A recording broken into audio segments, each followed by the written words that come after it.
All right, guys, it is CPI day today. The inflation data drops at 8:30 Eastern Standard Time.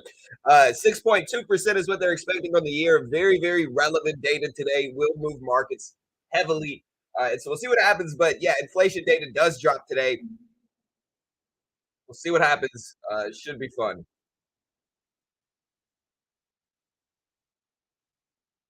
We were going to stream the entire thing live like we always do. And yeah, 8:30 Eastern Standard Time.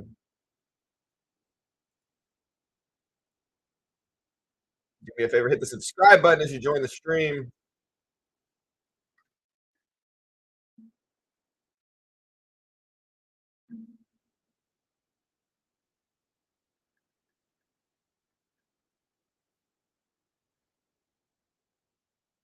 Yeah, 6.2% is what they're expecting.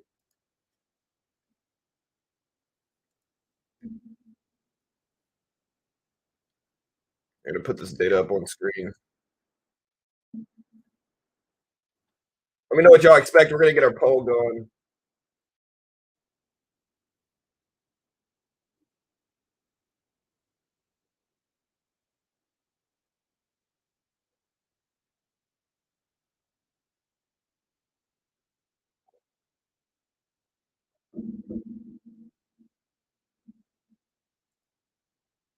What's up, Kevin, Michael, Leo, Patrick? What's up, man?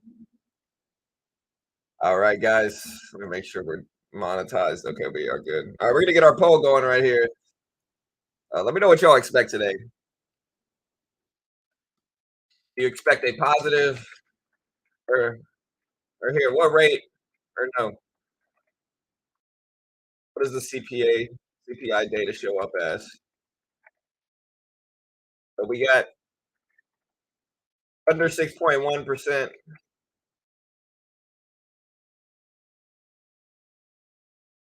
better than expected. Is going to be one of the options. Right at 6.2%, as expected. And then we're going to give another option above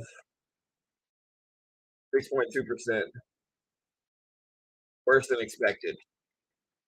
Vote on this poll. Let me know what you guys think. What's up, Eric? Mo? Hey, what's up, man? For you, what's up, Raphael? Yeah, man. No Palantir live stream, brother. Sorry, man. Um, Mostly just because I published a video. Like I said, I've been sick for the last few days, man, and it's been a pain, bro. Y'all can't hear the music, can y'all? Can y'all hear the music? But no, man. So basically, this is what's happened to me for the last week, really. For the last week, number one, I've been sick. So like I've had a cold, man. I've been, stuffy nose, sore throat, body aches, just a cold, most likely is what it was. Aside from that, uh, my tooth is going out in my mouth. Like my tooth, I have to get my tooth extracted on Saturday. So Saturday, I have to get my tooth extracted. So it's hard for me to eat right now. So it's hard for me to eat. It's hard to eat. My tooth hurts. It's not one of my front teeth, so you can't actually see it. And like generally, I've got pretty good teeth. Like if you look at my teeth, like generally they're pretty good. But like my back teeth, like my back tooth right here, is causing problems. So we're just gonna get that thing pulled out. It's one of my back bottom teeth, and so it doesn't really matter that much. I'm just gonna yank that thing out, man. You know, but that's giving me problems. It's really hard to eat, to be honest. It's hard to eat, man. It's really hard to eat. So with all that stuff going on, Palantir earnings, it was questionable whether I should do them anyway, and so it is what it is.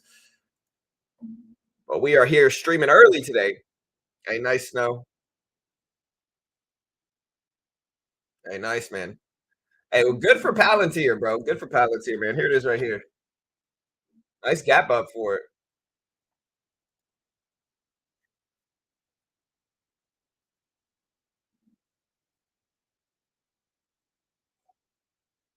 All right, guys, we got like 2.5 hours before CPI data comes out, but we're here. Uh, any music right now? Can y'all hear music?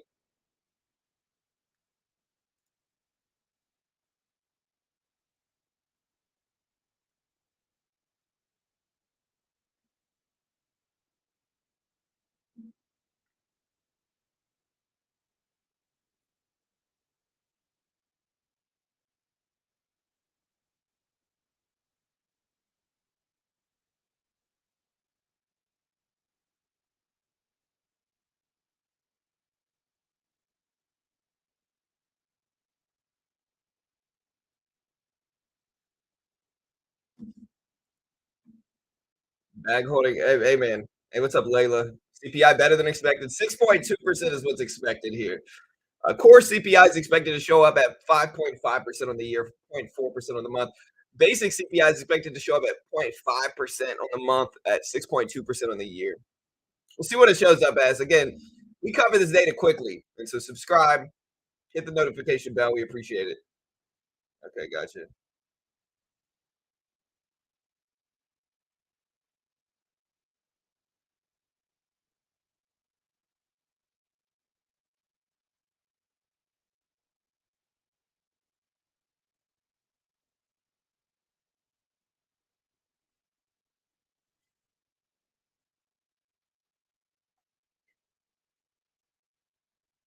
All right, guys. So Microsoft gap it up, Ford gap it up, Google gap it up a little bit. We'll see if these can give me a little bit of a cushion into the CPI report. I'm up a little bit in Google on the day. I'm up in Ford on the day. I'm actually green on my Ford position. Ford ended up ripping up really nicely, and we did average into it when it dipped. So our average now is 1291, and it's up to 1320s. So you love to see it for Ford. Microsoft up to 273s. We're watching that. You can see the SPY is gapping up a little bit today in anticipation of this. Um, 413s, 414s ahead of this data. Apple is gapping all the way up to 154.20s.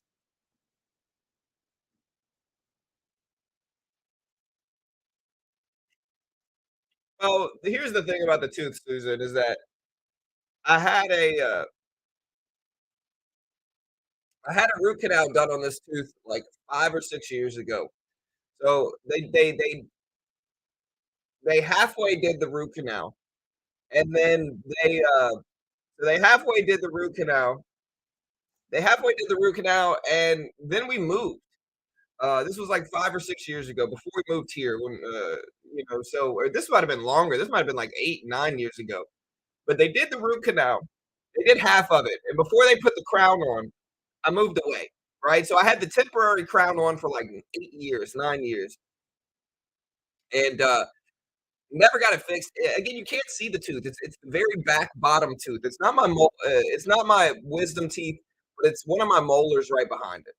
You know, so what I'm probably gonna do is I'm probably gonna get the tooth pulled, and they're gonna have to stick something in there to, you know, I can't remember what they call it. They're gonna have to stick something in there. I already went to the dentist for it, and then I'm gonna just get a tooth implant put in there within the next year. That's probably what I'm just gonna get an implant thrown in there. Uh, it might be a little expensive, but I'd rather just get the implant put in there. I don't want to get another root canal. They said I could get another root canal. I could get the tooth pulled and then get an implant put in. I'd rather just get it pulled out and then put an implant in there. Uh, but we'll see.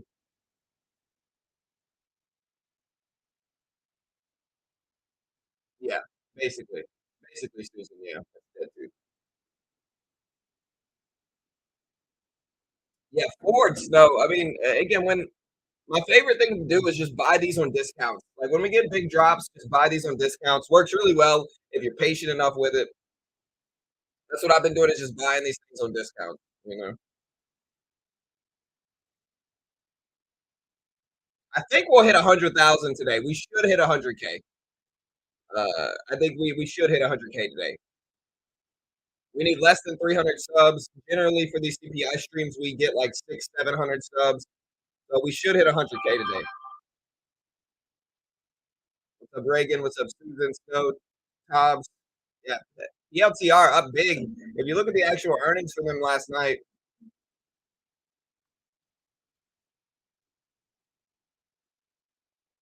they posted a EPS beat and a sales beat, man. So hey, good for them. There's the numbers right there. So Mac, I'm listening to Luke Combs right now. I'm gonna put some real music on. Honestly, one of my favorite parts of the morning is when I wake up in the morning and I listen to music that I can't listen to on stream, and I just don't play any music, and then I switch it eventually.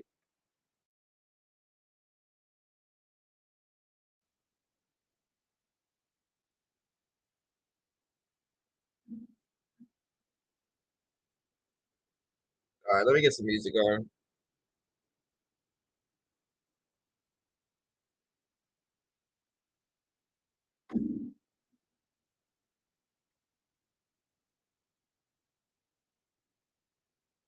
All right. Let me put the music on. All right, there we go. Yeah. Let me stop this so you guys can see it. I prefer no music. Yeah. My mic sounds muffled. All right, gotcha. Let me fix this. There we go. That should be a little bit better. Let me know if that's better.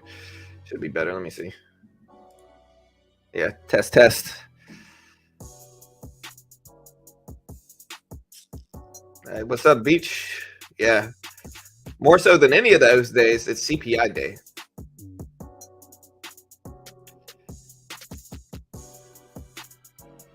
All right, man. We could ask everybody. Do I sound muffled, team? I mean, I know I'm speaking into it now, and so I might not be as muffled now, but let me know. Mic is good. Yeah, the markets today should be fun, man. We'll see. We're gonna do a Twitter poll as well.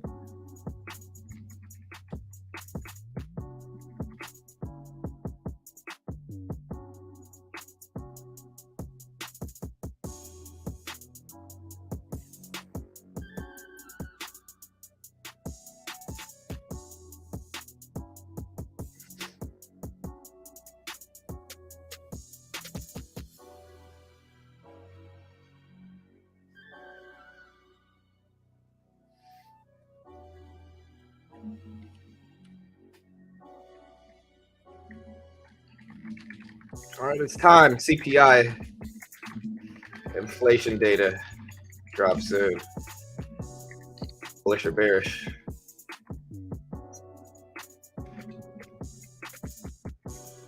Above or below expectations is what we will ask.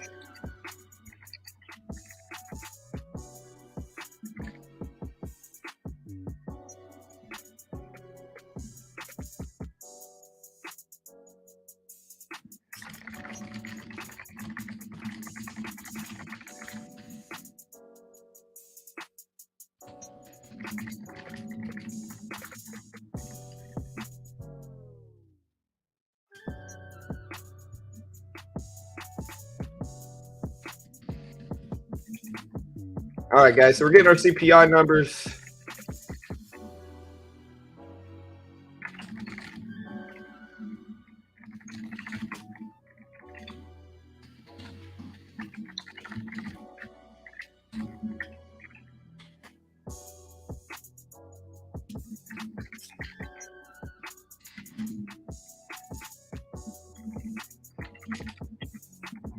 All right, guys. So we are getting this ready here. I'm ready, man. CPI days are my favorite days. All month. CPI days are my favorite days, bro. They're the most exciting days for sure.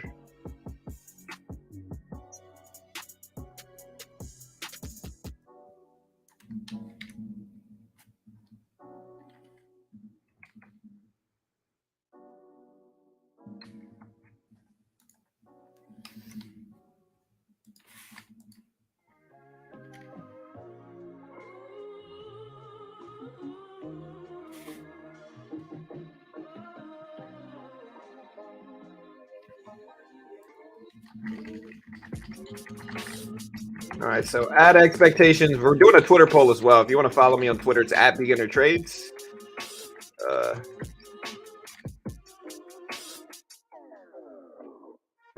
We're gonna make this a few hours long.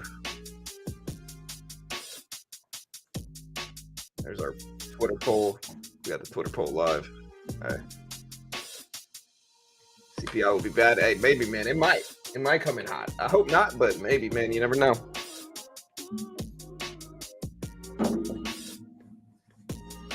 We're gonna get our timer up here. Right, so right now it is 6:16. Data comes out at 6 or at 8:30. So we got 2 hours and about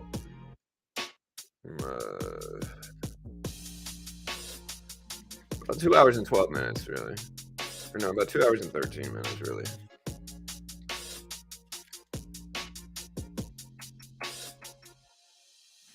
All right. There's the timer we got going on.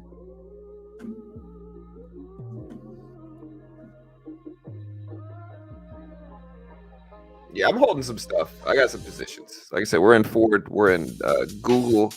It's probably our biggest position, but it's not a huge one. Like we're not holding anything like big. You know what I mean? Like Google's like Google's not terrible.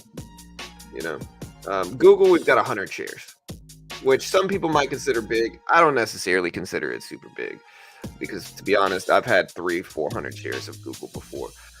So effectively, we're spending, um, you know, we're spending about 9,500 on that position, which is not a ton, and all right, but the market's looking good, man. SPY gapping up, Apple gapping up, Google gapping up, Palantir gapping up. Uh, Other stuff moving, short of Bitcoin. If it's worse than expected, then market dropping hard. Well, it depends on how worse, you know. So if it's so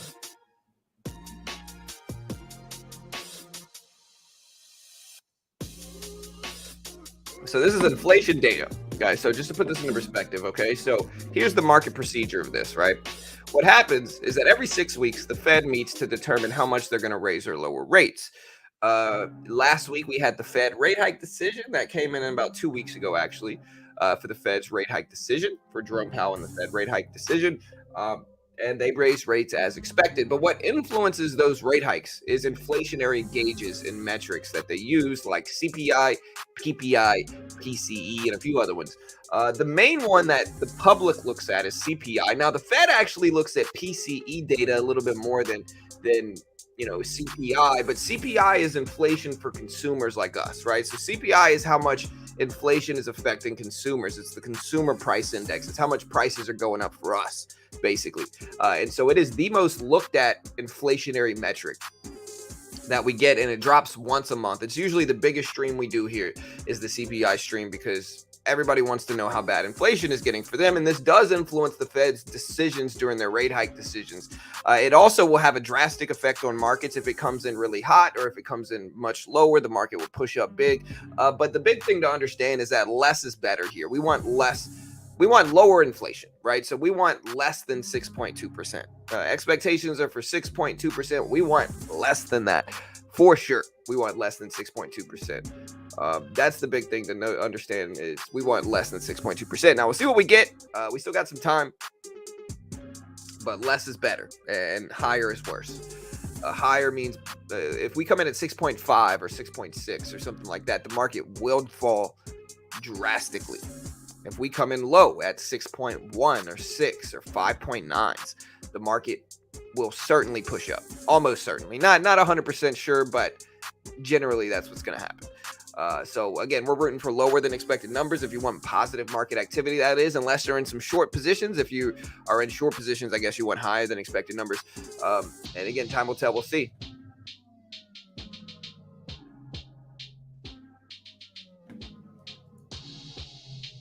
All right, looking at our CPI poll, we got our CPI poll live. I got about 9 votes already. 33% think we're going to come in above expectations. 22% think we're going to come in at expected, and about 44% think we're going to come in lower than expected here. So, hey, it's time. We'll see what we get.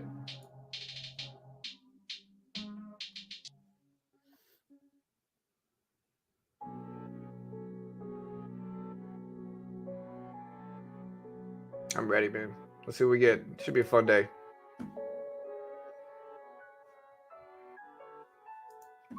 Put these numbers up.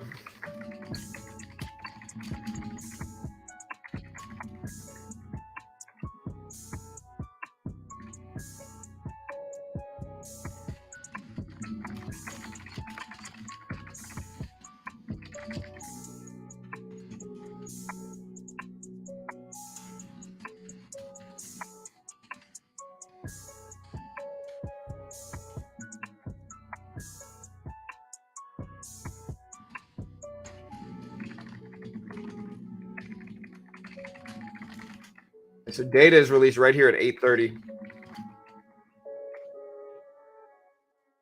That is kind of the expectation here.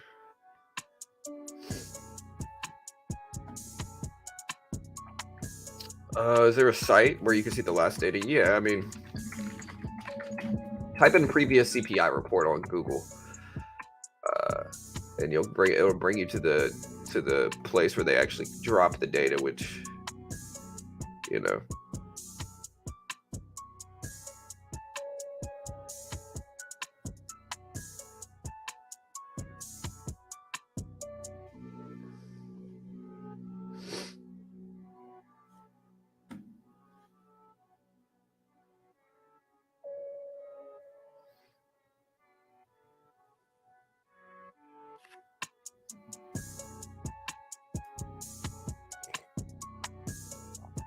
What did we come in last time for CPI? Let me see.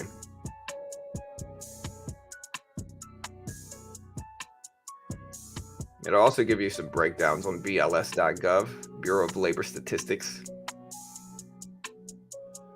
Last CPI report showed up as, let me see.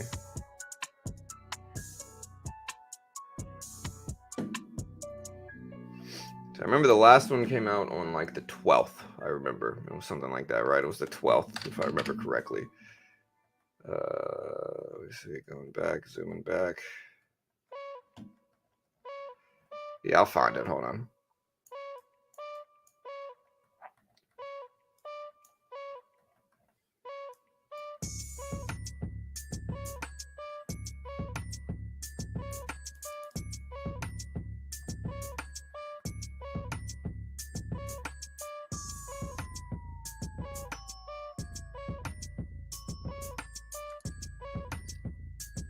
Looking at core energy.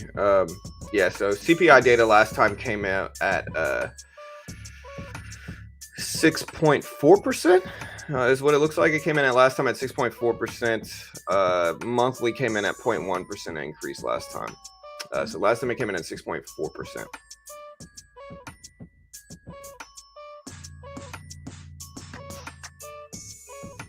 Palantir's the play today. Well, Palantir's not going to really move with CPI data. It's gapping up. It looks good. We should have streamed the earnings last night, but yeah, it looks good. It's gapping up some.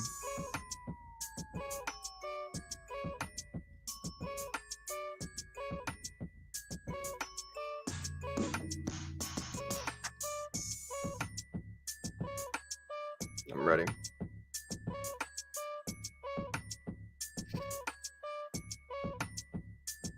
Yeah, nobody can really predict anything. You got people who are lucky who guess right, but like, you know.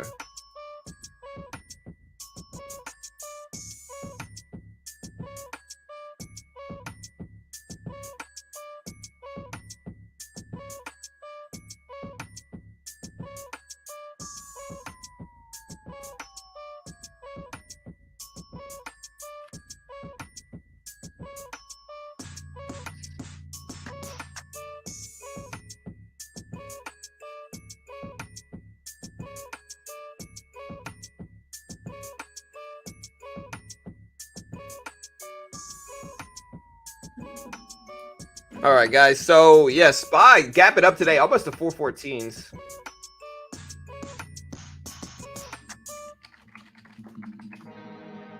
Let me get our Discord set up here. I'm ready, man. Again, today's the day we're gonna break 100,000. You know, today's the day.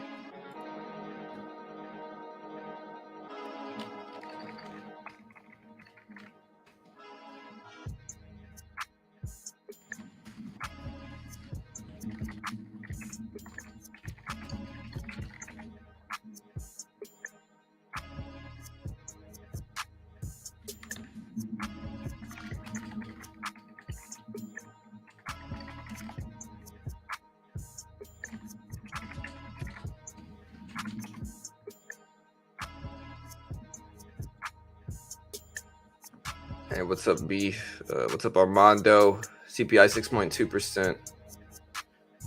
Yeah, I'll get a plaque, is what they'll send me, man. No, they'll give me a plaque for 100K. I get a silver plaque for 100K, and then if I ever hit 1 million, which hopefully I will, they'll give me a gold one. But yeah, I'll get a silver one.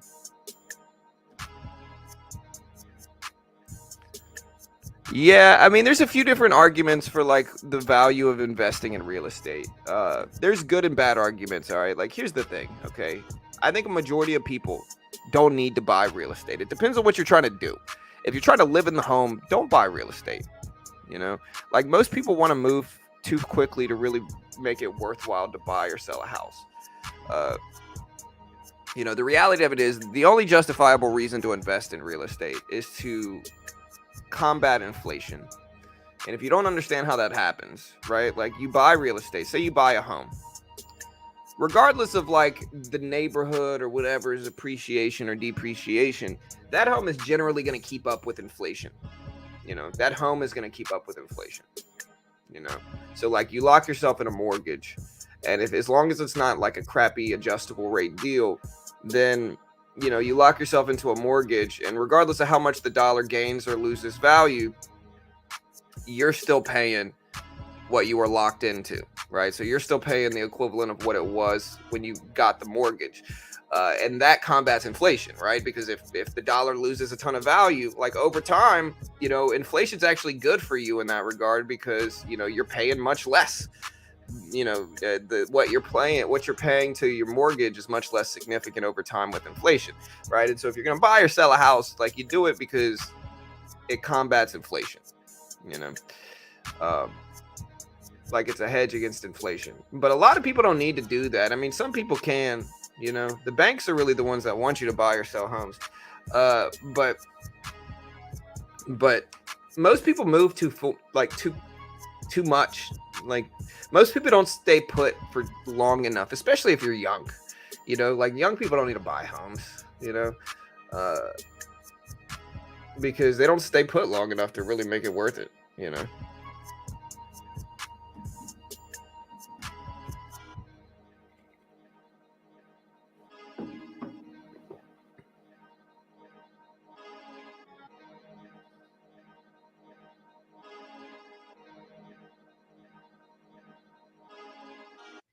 What sector today? Well, all sectors, blue chips, large cap companies, big, S&P 500, and the listed stocks of the S&P 500. Apple, Amazon, Google, Microsoft, tech, FANG stocks. Walmart, Target. Everything's gonna be affected by this. Hey, what's up, Johnny Trades? What's up, man?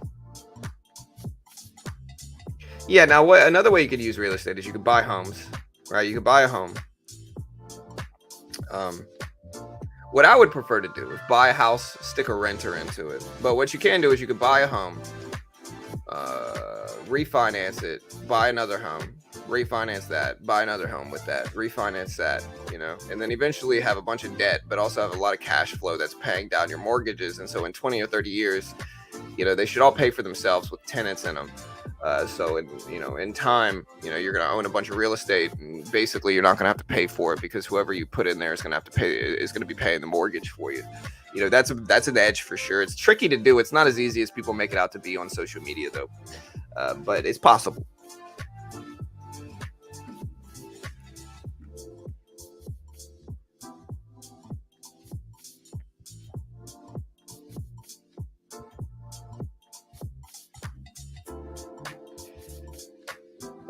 Well, yeah, you got to be a little lucky, I think, Bitcoin.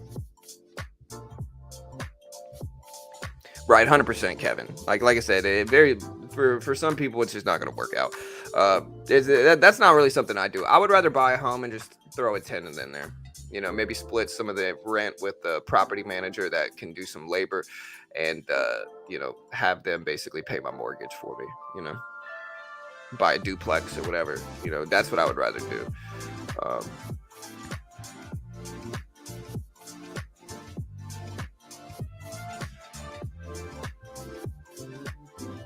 Yeah, the whole wholesaling thing is kind of sketchy too, bro. Like, wholesaling is super saturated.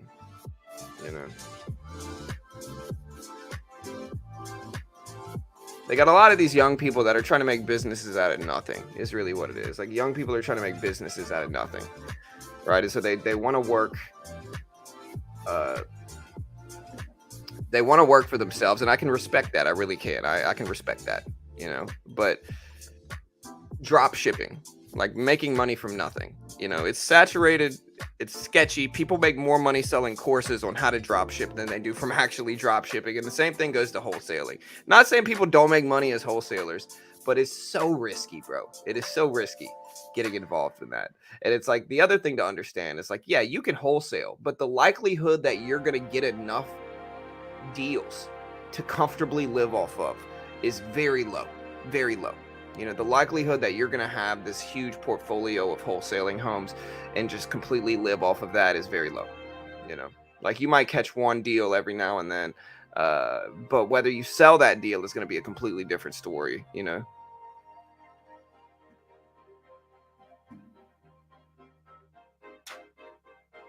Yeah, I did say it. I probably said it yesterday, but when the topic of real estate gets brought up, I think it's important for people at home to understand. Like you got to understand what I'm doing here. Like my job is to help people, right? And so I'm telling people my perspective on a lot of these different things that are all over the internet, so people can really understand. You know, because I'd rather them hear me say this over and over again and really take it in than get scammed into buying some sleazy course. You know. Yeah, housing might be in a bubble right now. I don't know. We'll see. You know.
Man, this poker player Phil Galfond posted this on Twitter.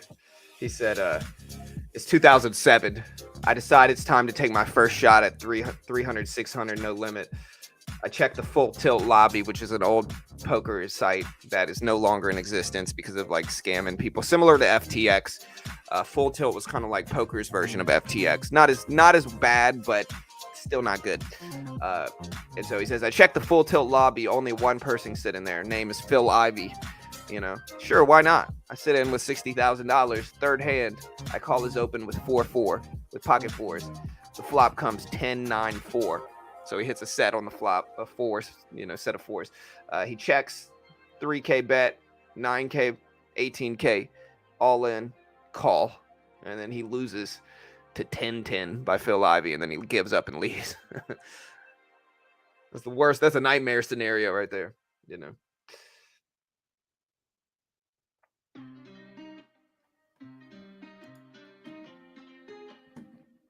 Yeah, CPI, guys, expected to show up at 6.2%. Lower is better, higher is worse. We come in higher than 6.2%. The market's probably going to drop. It depends on how bad it is, though. If we come in at expected, we don't know what the market's going to do.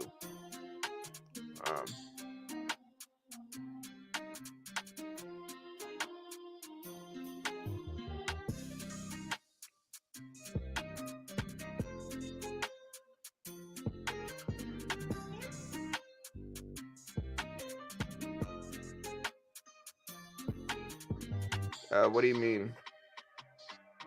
PN. What do you mean? Accredited to investors. What do you mean? What is accredited to investors? What do you mean?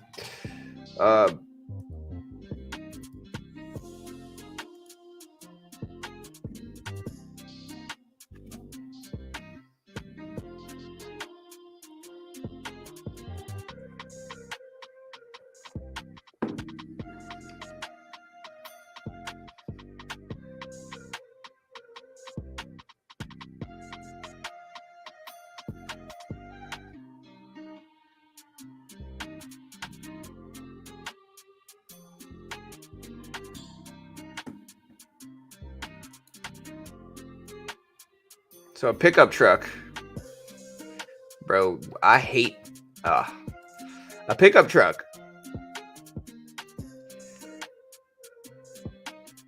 A pickup truck with an enclosed trailer full of 100 monkeys collided with a dump truck, the police say, and 4 monkeys escaped in Pennsylvania.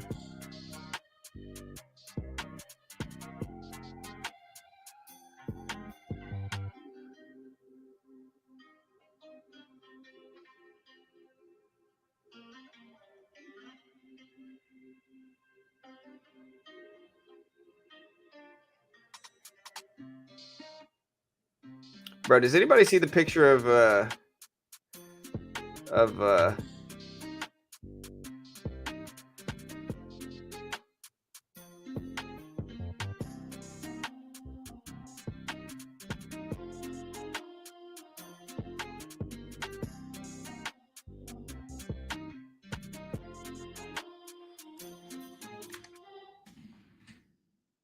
did anybody see the picture of Roger Goodell giving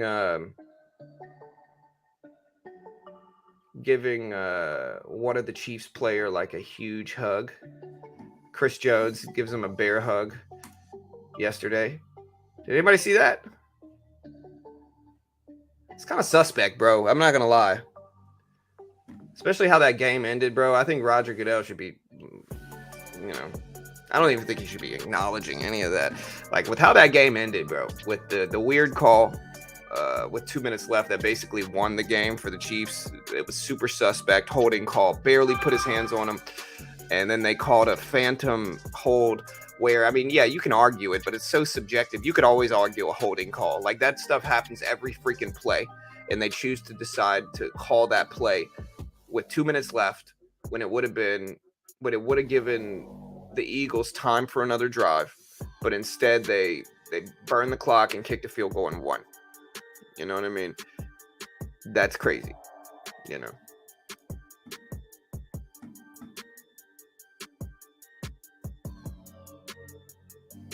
Data, what's the time right now? Right now it is 6:40 market time. 6:40.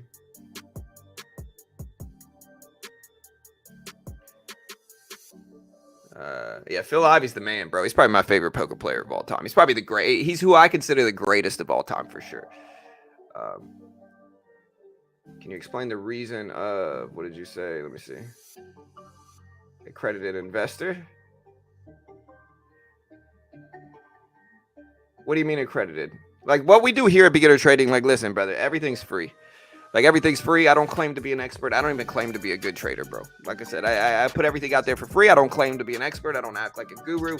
Everything we put out there is completely free. We don't charge a penny for any of it. I don't sell a course. I don't sell my own service. I don't claim to be an expert. I don't act like a guru. Everything we put out there is free. Channel's called Beginner Trading. I don't want to be another sleazy day trading guru selling people courses on publicly available content. It's just not really what I'm about. I'd rather not have that pressure and just tell people I have no idea what I'm doing and then be able to trade however I want to trade without worrying about it. Yeah, definitely top 3 in the world, though. Definitely top 3 greatest looking traders of all time.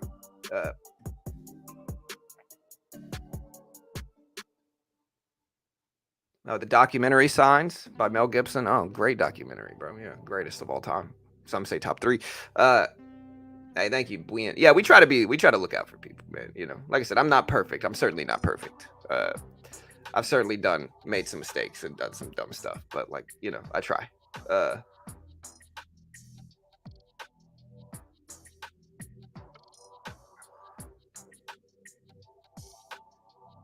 Hey, well, thank you, Jimmy. I appreciate you, brother. Thank you, sir. My guy. Thank you, man. CPI 5.8%. Are you saying it's leaked? Bro, every time these reports come out, every time you got somebody saying it's leaked. I know it's leaked. You know, and then they give me some ridiculous number. Hey, it's leaked. It's coming in at 6.8% right now, 9%. You know, it's coming in at 7.5%. You know, trust me, bro. They say, trust me, bro. I don't know, dude. I don't know, man. I don't trust y'all. At this point in time, the people who always yell and leak would have accidentally got it right at this point in time. You know, they've been wildly wrong about everything. You know, they say it's going to come in. They say it's leaked at 6.9%. It shows up at 6.3. You know, So at this point, they would have accidentally got it right. But no, I just messing with you, bro. I appreciate it, guys. Thank you.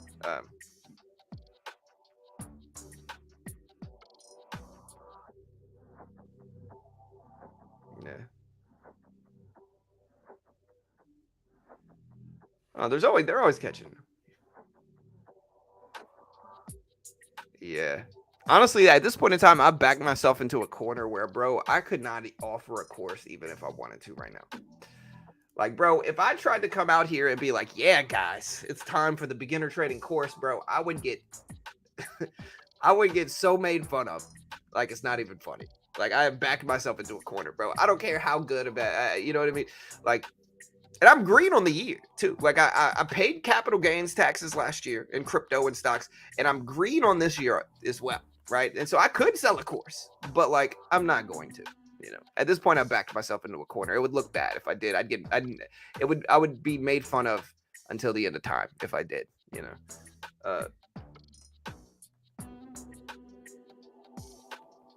isn't that John Jones's cousin, or is that a different Jones?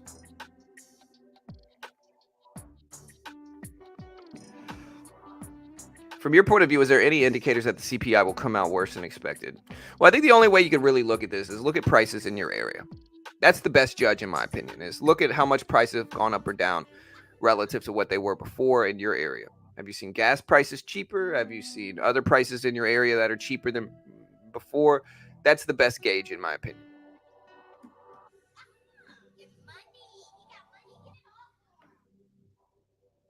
No press conference good enough. It's just CPI data drop at 8:30. So yeah, no press conference.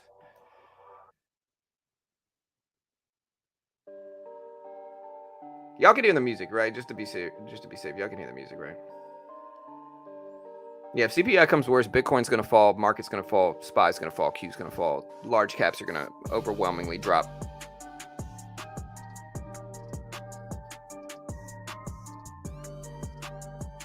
Yeah, I mean, what I will say is that nobody knows what we're going to get for CPI. Nobody does. And everybody claims to. Nobody really knows what we're going to show up as in terms of CPI. Nobody does. You know, they can make predictions and all that stuff, but like again, nobody really knows what we're going to show up as.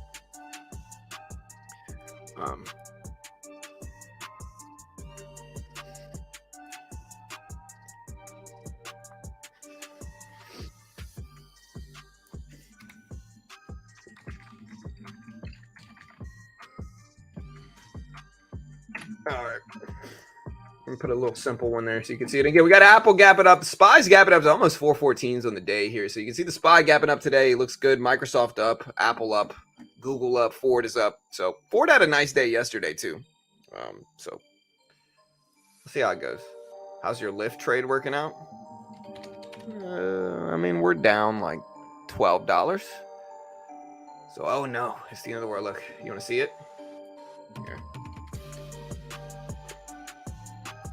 We're down 11.75. My bad. Actually, let me correct that. We're down 11.75 right now. You know, average price of 10.90. So again, this is a long-term trade. I think Lyft will be fine long-term. But you know, we're down nothing. You know, insignificant. Insignificant trade. Like I said, my Google trade, I'm holding about 100 shares. We're gonna give that time to work. Ford, we're really good in. And so again, I mean, we're down in Lyft. We're green on Ford. We're a little red on Google. But again, we're gonna let it sit. I don't mind holding this for as long as I really need to. You know what I mean? Hey, what's up, London Sounds?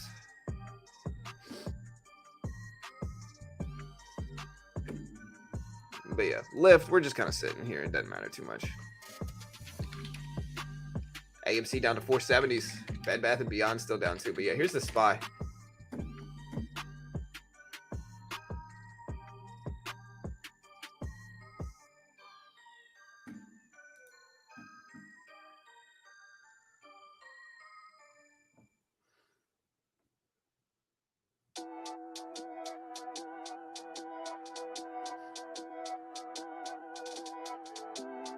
Michael Burry.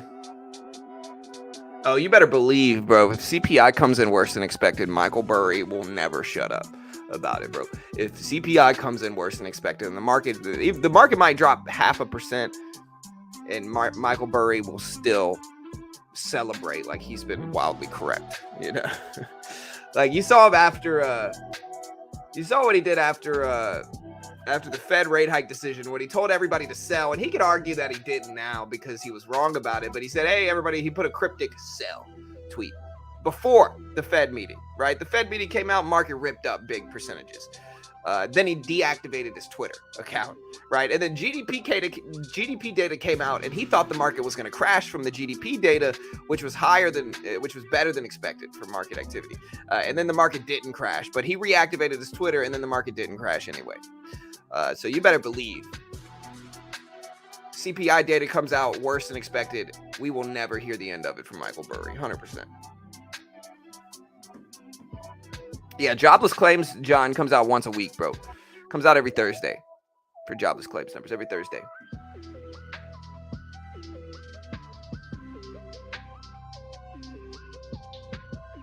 Hey, what's up, Hanfield?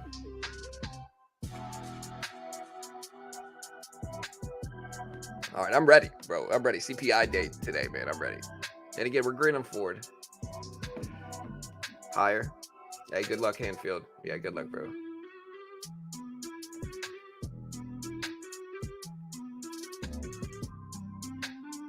All right, guys, but the SPY is up right now. The SPY is up. Again, we'll see if it continues here. But the SPY is green. Apple is green. Palantir is green. Tesla's green up to 196s, basically. Anything else that I'm missing right now? Anything? I've got a feeling it's going to come in higher. Maybe, bro. Hey, later, Beach. Have a good day, bro. Yeah, like I said, I know one thing.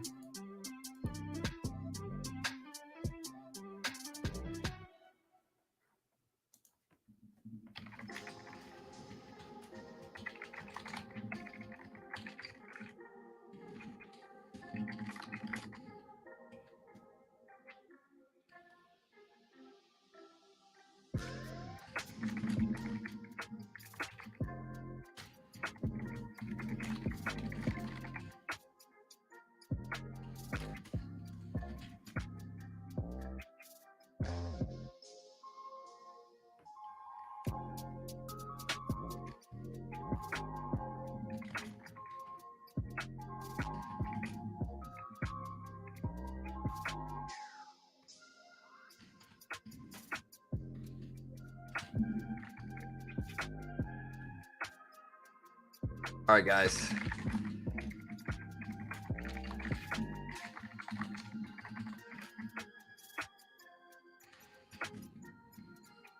What do you guys think Bitcoin ends the day here? Y'all think the SPY ends the day too?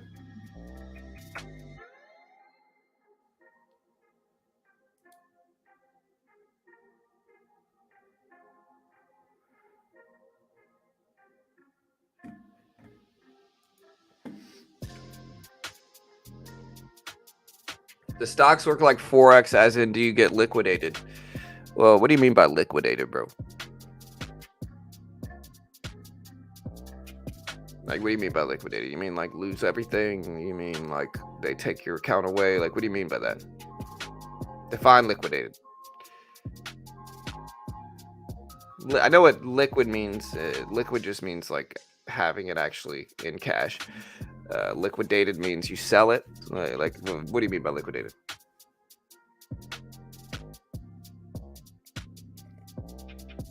Can I buy and hold like crypto? Yeah, I mean you could invest. The best money, the easiest money in markets, guys. I'll tell you this: the easiest money to make in markets is Warren Buffett value investing. Right, the easiest money in markets you're ever going to see is buying healthy blue chip companies, diversifying into those companies, and sitting on them for years. You got to ignore the doom and gloom crowd who claim every big economic release the market's going to crash, and you just diversify into blue chips and you sit. That's the easiest money in the market. You're almost guaranteed to make money over like a 10-year period if you do that. You know, you might lose on some individual stocks or whatever it is, but like over the long run, you're almost certainly guaranteed to make money. Warren Buffett value investing, you know.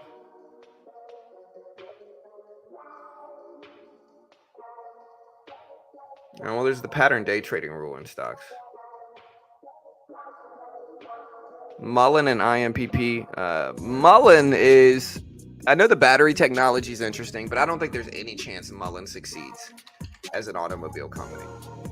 Or I don't think there's any chance that Mullen cars succeed. I don't think there's any chance. Maybe I'm wrong. I could be wrong. I certainly could be wrong. But my problem with Mullen is that it just doesn't have the notoriety it needs to be a car brand. It's too small. Not enough people want to buy a Mullen. I'll put it that way. Not enough people actually want a Mullen.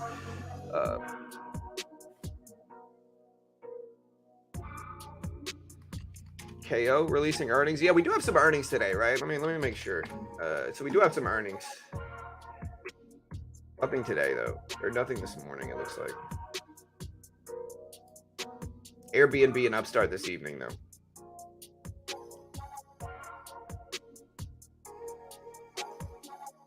Tomorrow we got Roblox. When's Coca-Cola earnings? They dropped theirs yesterday. Was it yesterday morning?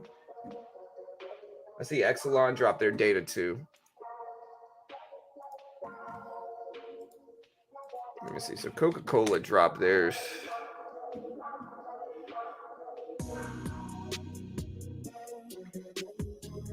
When is Coca-Cola earnings? Maybe I just don't see them. Let me see. I know the symbol's KO. Oh, they do drop theirs this morning. Okay, let me see what time. I didn't see it, man. On my calendar, Coca-Cola didn't show up, which is surprising. I'm going to sort it by popularity. Coca-Cola should be at the top, but it's not. Did they not confirm earnings for today for Coca-Cola? Okay, so Coca-Cola never actually confirmed their earnings. They're scheduled to drop in 2 minutes. So Coca-Cola earnings are actually scheduled to come out in about 2 minutes at 6:55 market time for Coca-Cola. And they're gapping up a little bit today. They're at 61 cents. Their expectations are for 45-cent profit per share on about 9.92 billion, just under 10 billion in revenue. That's the expectations for Coca-Cola. Now, again, I don't know what they're supposed to show up in about a minute. And again, time will tell. We'll see. Yeah, Lucids are actually pretty dope, dude. I've seen Lucids in person. Lucids are actually pretty dope. I like Lucids a lot more than Mullins, but maybe I'm biased because I've actually seen a Lucid in person. And I think Lucid also has way more people that are interested in actually buying a Lucid than Mullen does, right? Mullen, I think best case scenario is it gets bought out for its battery tech. I've said this a million times, but I think Mullen best case scenario is it gets bought out by one of the bigger companies to use them for their technology. If their technology is as good as everybody says it is, which, it's hard to really judge if that's true or not, because you got so many fanboys of the stock that are probably stuck in positions and losing big on it. So they really wanted to do well. So confirmation bias is strong, but yeah, I don't know. I hear people say they've got great battery tech. If they do, and it's really that good, then they'll get bought out probably, and that's still fine for shareholders. It'll still probably be good for it. All right, Coca-Cola just released their earnings here. I see Coca-Cola reacting to the downside, dropping some from this at about 60.5 right now for Coca-Cola, about 60.5. Let me see what they showed up as. Bear with me, guys. We will cover these earnings. So Coca-Cola posted EPS of 47 cent EPS. So 47 cent EPS, and that is on 45 cent expectations for Coca-Cola here. 47 cent EPS on 45% or 45 cent expectations. I don't see the revenue numbers here. Looking for it. Adjusted EPS is 45 cents, so I guess on par with if you compare it to adjusted EPS, it was on par with expectations. But I don't see revenue numbers. Let me see revenue. Okay, so sales came in at 10.0 or 10.1 billion, 10.1 billion. So slightly. I don't know why they're dropping. I don't see any guidance numbers, and Coca-Cola did better than expected on both better than expected on sales rev and on par with EPS.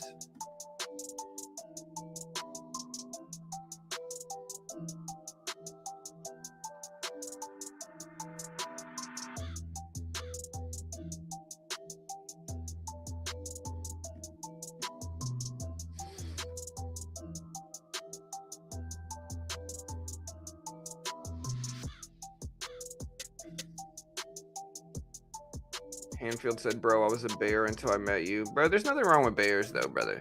Like the real, where you really want to be, like I'm a long-term bull, right? Like again, the biggest edge is long-term stocks are going to go up, and blue chips specifically. Penny stocks, not true at all. blue chip healthy companies, Apple, Disney, Google, Amazon, stuff like that, those stocks are going to go up long term for the most part. That's a big edge. I'm not going to underestimate that edge. That's a big edge, right? I think the people who are looking to short markets, specifically blue chip healthy companies long term, are the biggest. Like that, those are, again, you can make money doing it, but it's a risky thing. You're betting against the long-term trend of those companies, and that's a hard thing to do. Coca-Cola basically rebounded all the way back up here. So Coca-Cola all the way at 61s right now, 61s. CPI is dropping in about an hour and a half. It's about to be 7 o'clock right now.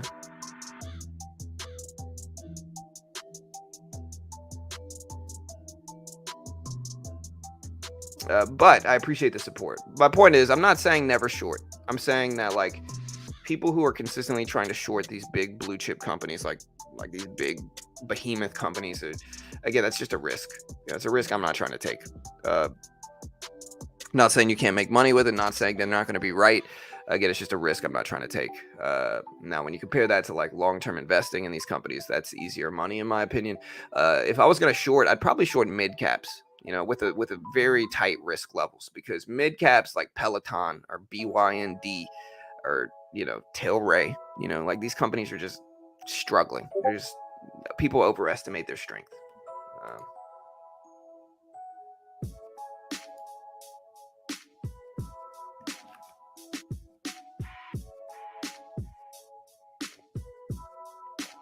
All right, guys. It is almost 7 o'clock market time, and we got about 425 people here. So, hey, hit that sub button, hit the notification bell. I appreciate it.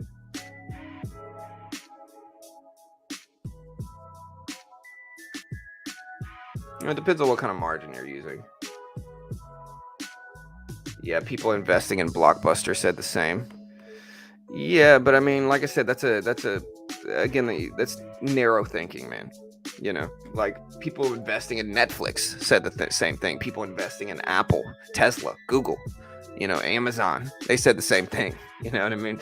Like you could cherry pick like one company that, could have been considered a blue chip 20 years ago and then say, haha. But it's like, bro, are you missing out on all the other ones? Like I said, I think you're really referring to mid caps, man. Mid caps are risky, but blue chips, again, if you're at home and you don't understand this, which is that value investing, like diversifying into blue chip healthy companies with low PE ratios and sitting on those companies for 10 years plus, if you don't understand how big of an edge that is in terms of actually money making potential over any other style of trading, it's the single most effective style of investing or trading in the world, is researching blue chips, diversifying, and sitting.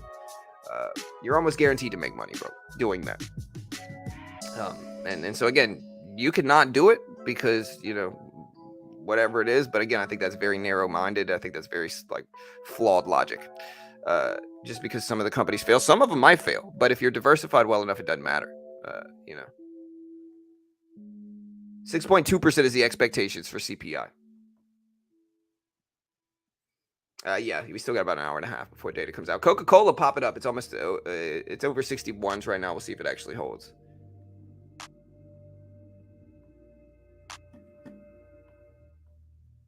No, trading is a broad term used by, investing is technically trading and vice versa. You know what I mean? It's going to be showed right here, Lazar. So we're going to cover that data right here.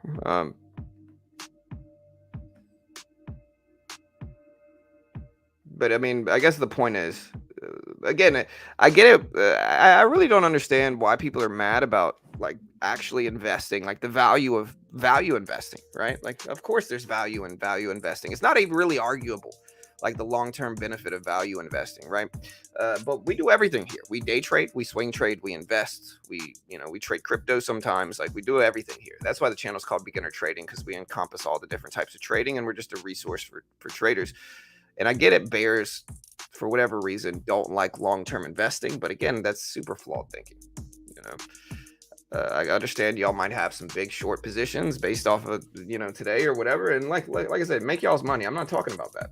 I'm talking about long-term, 10 plus years of holding. That's the biggest edge you get. That's the way you keep up with inflation long-term. is sitting on blue chips.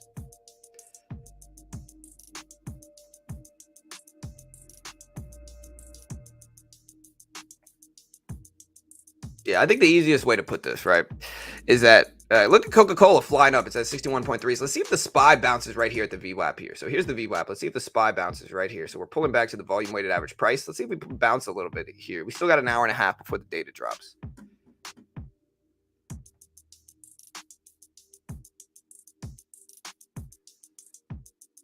Dollar index wants to reverse. Yeah, we can put the Dixie up. We've been watching the dollar index too.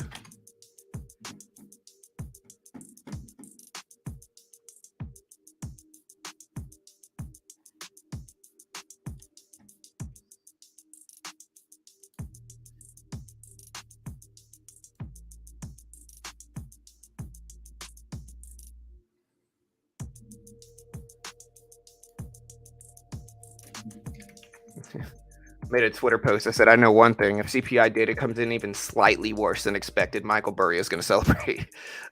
Coca-Cola popping up here. Dollar index has been dropping most of the morning, which makes sense because the market's been gapping up a little bit. Tesla at the left side at 196s right now.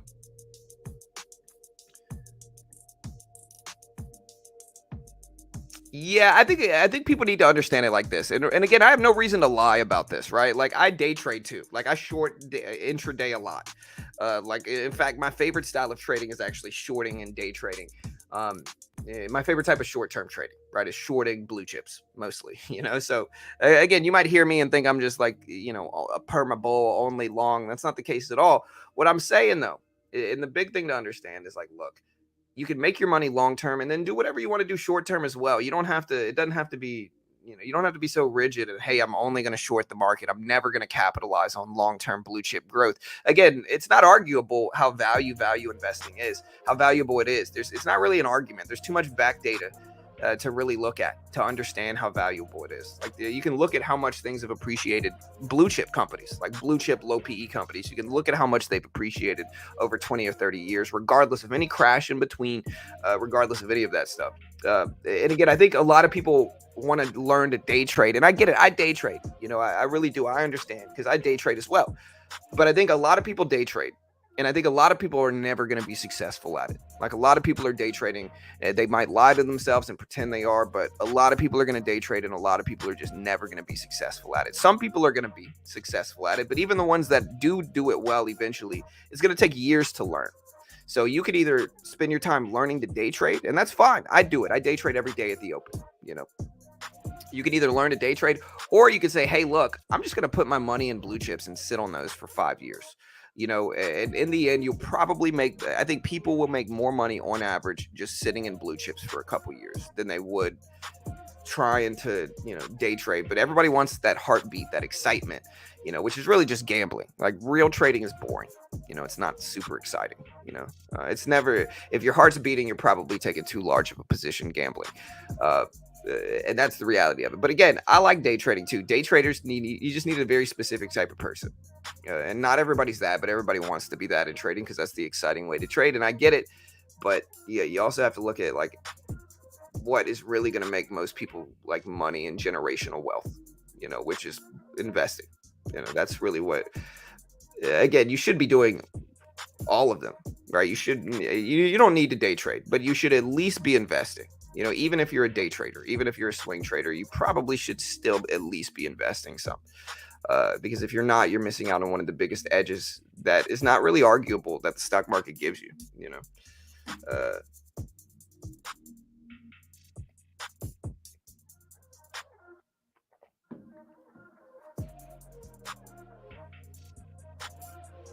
Yeah, Coca-Cola earnings are out. They did better than expected on sales revenue. They did on par with expectations on EPS. I didn't see any actual guidance numbers. Okay, so they did post guidance numbers. They see free cash flow about 9.5 billion, adjusted EPS growth view about 3 or 4%, adjusted EPS growth about 7 to 9%, fiscal year adjusted EPS growth 7 to 9%. Fourth quarter revenue rose 7% to 10.1 billion, above the estimates of about 10 billion. Fourth quarter net came in at 2.03 billion, so not bad. So yeah, they're overwhelmingly rebounding here, up to almost 61.50, right under VWAP right now. We'll see if we can reclaim it.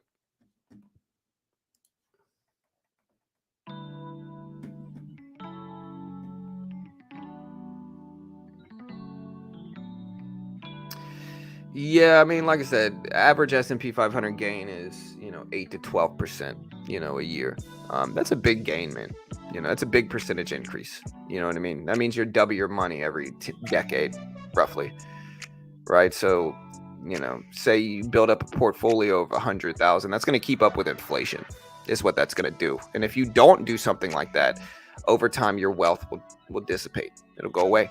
Inflation will destroy it. And so you got to find ways to combat inflation. Well, again, one of those ways is real estate. We talked about this earlier. Real estate combats inflation.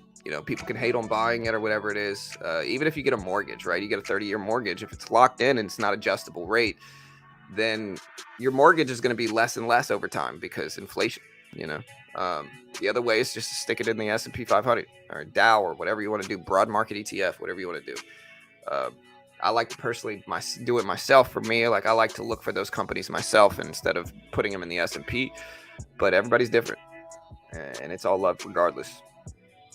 No idea, Justin. Not gonna say specific stocks. You know.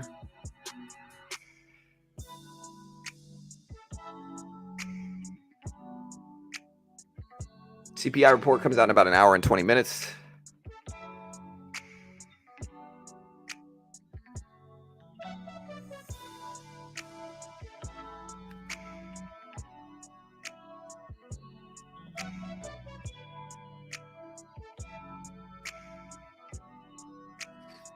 Yeah, so Coca-Cola is out. They're gapping up a little bit. SPY pulled back. We did bounce at the VWAP though, which you can kind of see how valuable it is. Tesla pushed it up a little bit as well, up to 196.20s here for Tesla.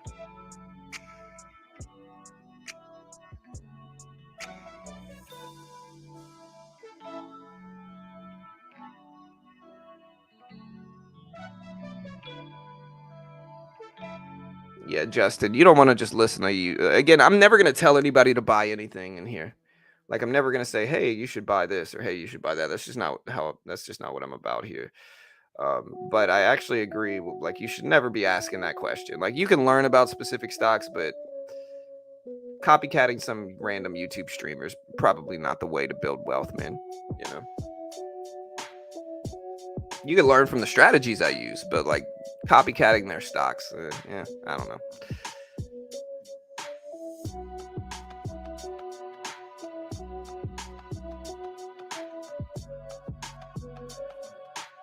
QCOM. Yeah, LICN is gapping up penny stock. Coca-Cola at 61.30s. SPY starting to move. Tesla broke highs of pre-market up there at 196.50 right now. SPY pulled back a little bit. If we look at Apple, Coca-Cola did drop earnings here. Here's Apple at 154s. Yeah, but it's all love here, man. Our job is to help traders. You know what I mean? So let's just try to be helpful. It's best move, I think.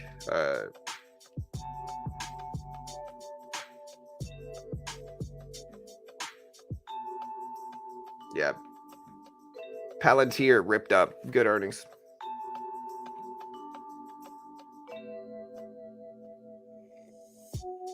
How much money to use for per week to earn 5K in crypto? That's such a vague question, man. Like I don't know, bro. How are you? Again? What kind of trading are you doing? Man, there's so many different types of trades. Are you day trading? You swing trading? You investing? You investing in altcoins? You investing in Bitcoin? Like, what do you? Number one, nobody knows. Like, nobody knows how much money you're gonna need to make 5K in crypto. Nobody knows that. Nobody. Like they might pretend to know, but most of the time they're just gonna try to get your money somehow. Nobody knows. You know.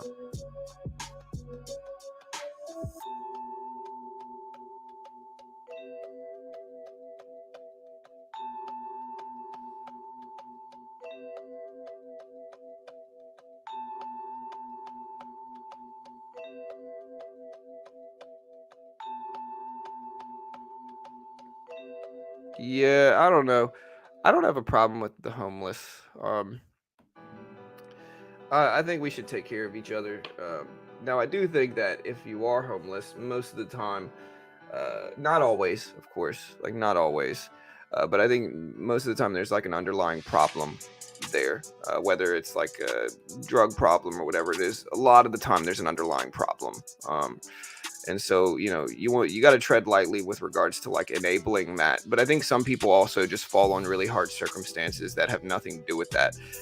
So it's a touchy subject, but overall, I think we should support each other. Tesla up to 196.40s. We got Apple at 154s.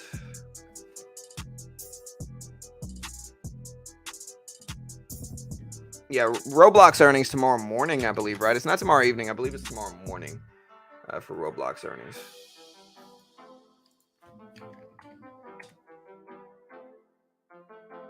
So yeah, Roblox earnings are tomorrow morning.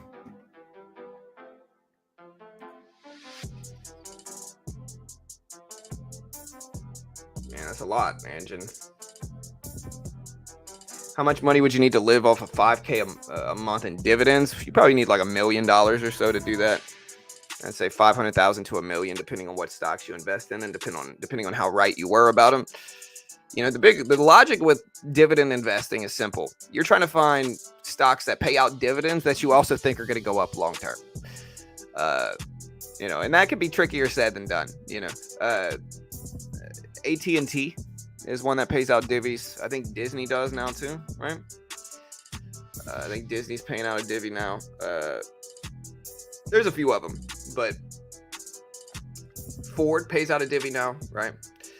It's been paying out a dividend. And so I think there's some stocks that are good, but I think there's also some ones that are just, a little suspect.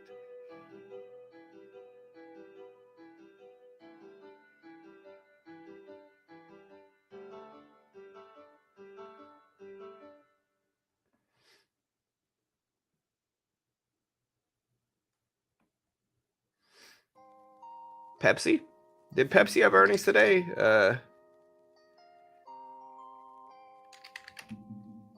Yeah, I don't trust any of those. SPY going down. SPY's going down a little bit. Not really. It's just within a normal range. Here's the SPY right here. So it's going down some, but it's not like a catastrophic drop or anything yet. CPI, like I said, there's one day of the year, or there's one day of the month where I actually could understand the bears a little bit more. So it's like, generally speaking, I don't think we're just going to get a flash crash out of nowhere. But I think there's one specific day of the month where a crash is possible. And that is today, CPI day. This is the day where if we're going to get a crash, it's going to be either today or tomorrow. Probably, if it's probably going to be same day. And so if we get a crash, it's going to be today, in my opinion. Now, I'm not saying we're going to crash. What I'm saying is that if we do crash, it's probably going to be today during the CPI release, because that's going to negatively affect markets if it comes in worse than expected. If it comes in higher than expected and inflation is noticeably worse, especially after Jerome Powell's comments where he said he didn't think we were going to pivot this year. If we come in with high inflation, that could theoretically cause a big squeeze down. Now, again, I'm not saying it's going to happen. I generally avoid super duper, doom and gloom talk here. I'm not really a doom and gloom person, but it is what it is.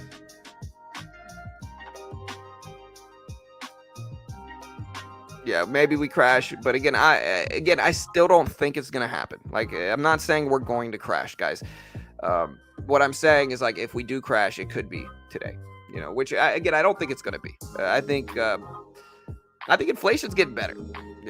I think even if we come in worse than expected, we're still not going to crash. We might correct a little bit. I think the market is arguably extended on the upside short term, though.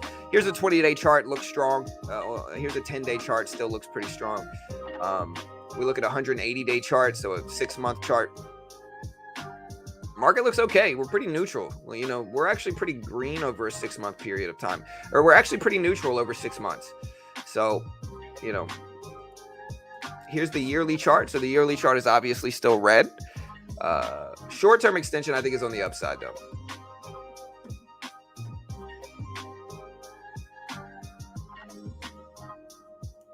Yeah, I mean, still, whatever your name is, Wester. Like I said, bro, go follow a guru that's gonna sell you a course on publicly available content and pretend they know exactly what's gonna happen. My big thing is like I'm not trying to tell. Nobody knows what's gonna happen. Like, and the fact that you're acting like I should know exactly what's gonna happen during the CPI report shows me that you actually probably have no idea what you're talking about. Just because nobody knows what's gonna happen for the CPI. Again, I'll tell you this: we come in higher than 6.2%, the market's going to drop. We come in lower than 6.2%, the market's going to push up. We come in at 6.2%, it's neutral, and we don't know what we're going to get. It's a neutral response. It's as expected here. And again, every 6 weeks, the Fed meets to determine how much they want to raise or lower rates. They raise rates aggressively when inflation's bad. The reason they raise rates is because it discourages spending, and when spending is discouraged, businesses lower prices, and that combats inflation, right? And then the Fed uses a few different metrics to determine how aggressively they want to raise rates. One of them is CPI, but the Fed actually uses PCE, which is the Personal Consumption Expenditure Index. The Fed actually looks at the PCE data a little bit more than CPI and PPI, but CPI is inflation prices for consumers, right? It's how much inflation and prices have gone up for consumers. It's the Consumer Price Index. And so it's how much CPI gauges how bad inflation is affecting us as consumers.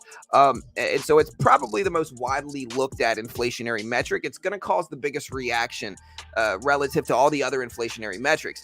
But again, nobody knows what it's going to show up as. Nobody knows if we're going to come in higher or lower than expected. And again, I have a very unique preview. I have a very unique perspective where I see people coming in here every day. They say, hey, this is what we're going to get.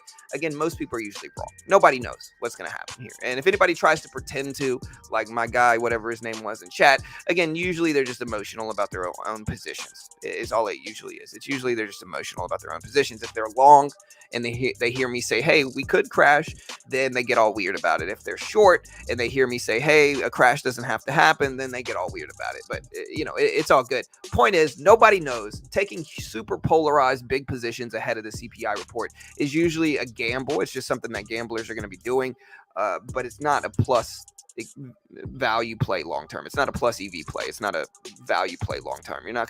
Most people are not going to be able to make money doing that long term.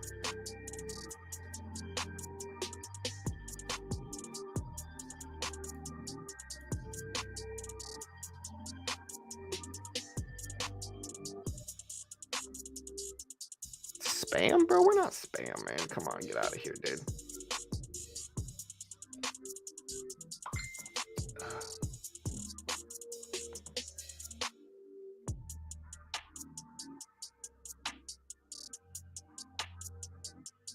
$4,200 is a bit overvalued to me. Yeah, again, what I've known running this channel is that you can't make everybody happy. Like last week, the Bears were really mad at me. They said this dude doesn't know what he's talking about. This dude's a perma bull. He's so bullish it hurts. They said, now today the Bulls are mad at me because I won't like I said, and I guess that's how I'd rather have it. I'd rather have both sides not like me because I'm pretty neutral, and so I guess that fits with how I am anyway.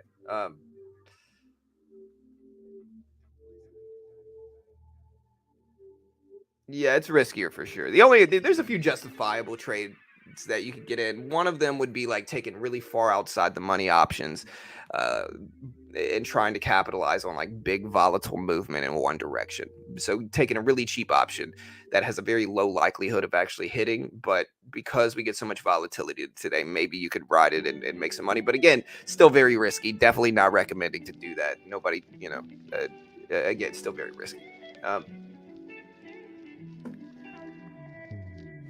Hey, thank you, JF. I appreciate it, man. Yeah.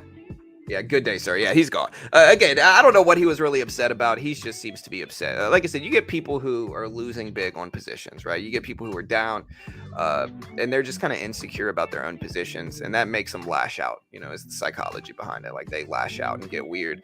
As traders, it's really hard to be introspective, right? It's really hard to look and say, hey, this is my fault. Hey, I took some dumb trades here. It's a lot easier for an immature person, for lack of a better word.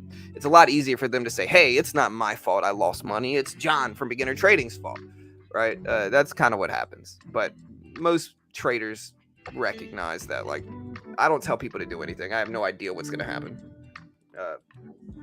CPI drops at 8:30 Eastern Standard Time.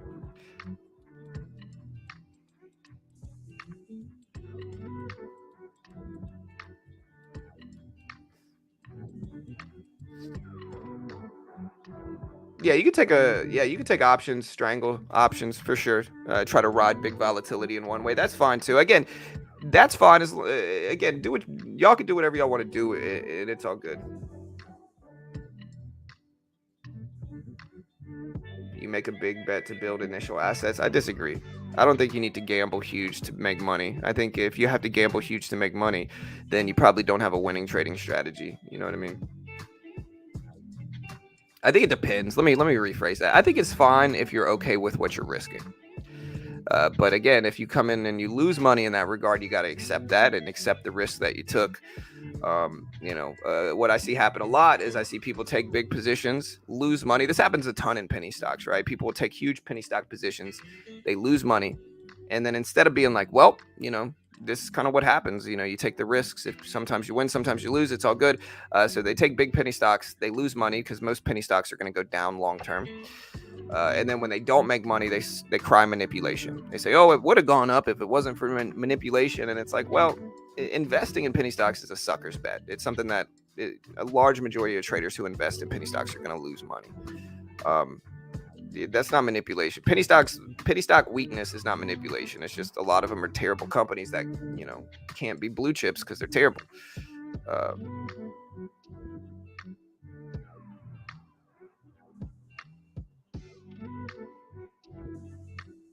Yeah, it's all good, man. Tesla rip it up here. Let's see if Tesla breaks 200 today. It could. My guy must have been shorting Tesla.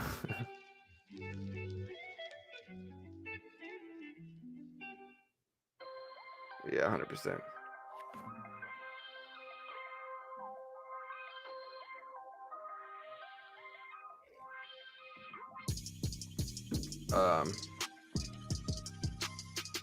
Yeah, Chris, I'm gonna politely request, no more arguing about that. It's too divisive of a topic. It's one of the reasons I stopped talking about it. And I was pretty neutral in my look at it, but it's too divisive as a topic here, brother. Hope you understand, man.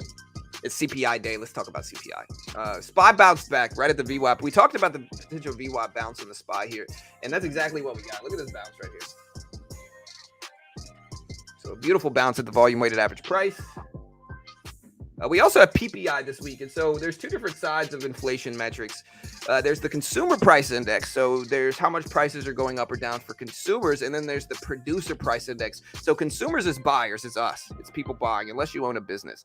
The PPI data, which is Thursday, which is a Thursday release, so it's not tomorrow, but the day after that is PPI. That is very big data that will influence markets heavily for sure as well.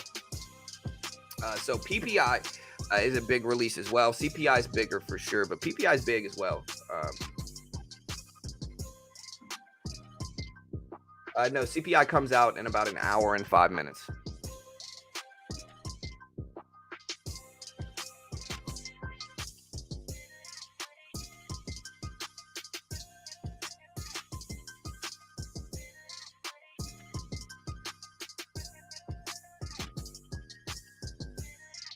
I'm mad, man. That's tough, brother. That's tough, man. Sorry to hear that, bro. I don't know, Bob. I'm not really that big of an options trader, brother, so I really don't know.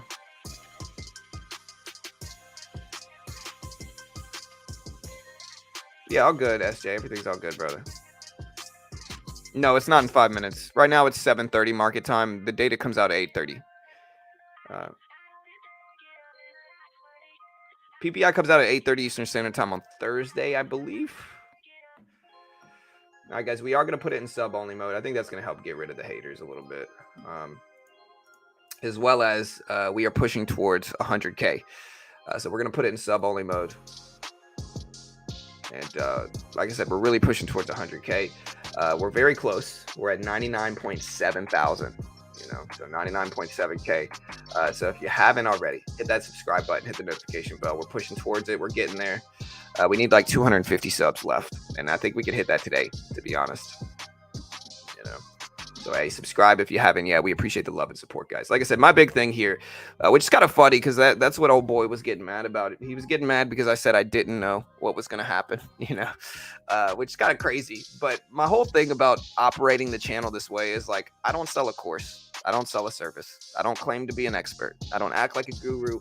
I have no idea what the data is going to show up as, and nobody really does here. We can make estimates, and I think estimates are important, but nobody knows exactly what's going to come out except for the Fed. And that's an important thing to understand because it'll stop you from gambling on it. But my big thing here is I just try to, thousands of people tune into these streams because we cover the data very quickly when it comes out. We cover the data fast as soon as it drops. And so if you haven't already, subscribe. Thousands of people will be here, and we cover the data very quickly once it's covered. So we cover the data very, very fast once it drops, which again will be in about an hour at 8:30 Eastern Standard Time. Expectations for that data are at 6.2%, 6.2%. And so, again, we'll see what we come in at.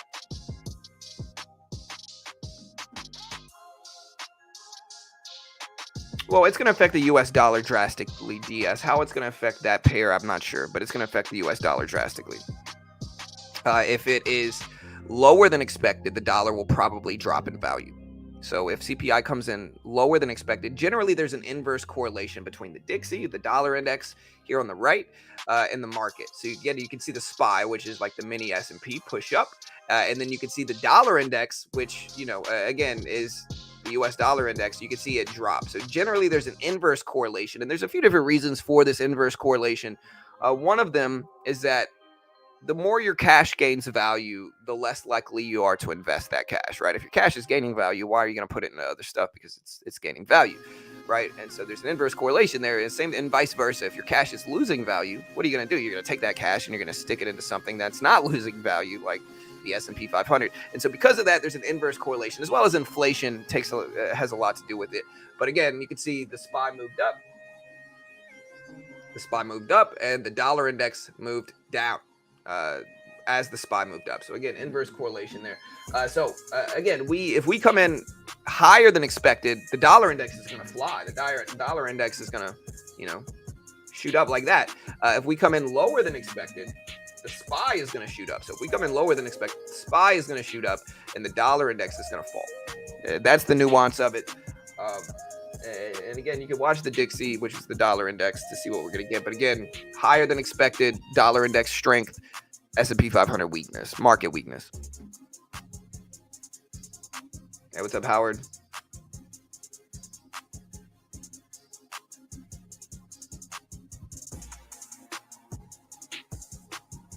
Correct. So this week's CPI report is the first that's going to be calculated with only 21 consumption.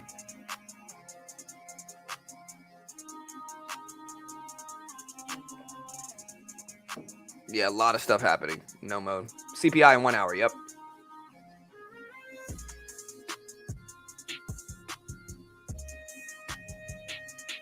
Yeah, bro. I'm just not one of those guys, bro. I think old boy earlier that was mad, he wanted to follow one of those dudes. But again, I'm just not. I don't sell a course. I don't sell a service. That's actually what he was mad about, which is just strange. So again, you can't please everybody, bro.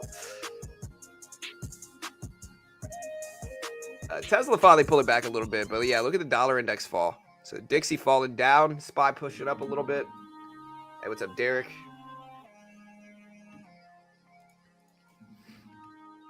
Again, y'all subscribe, hit the notification bell. We appreciate it.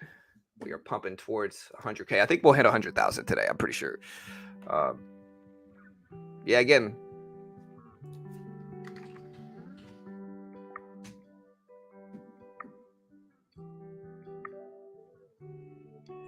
All right, so yeah, the weights of CPI are going to be annually updated now in the Labor Department's calculation, which is opposed to every 2 years in the previous calculations.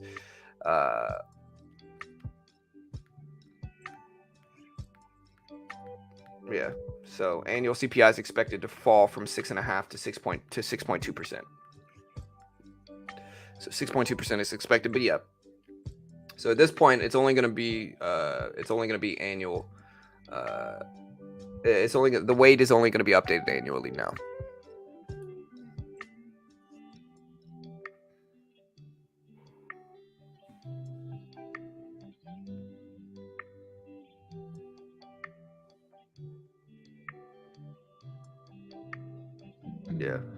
Yes, there is a new calculation. It's updated annually instead of every 2 years. Or it's updated annually instead of the past 2 years.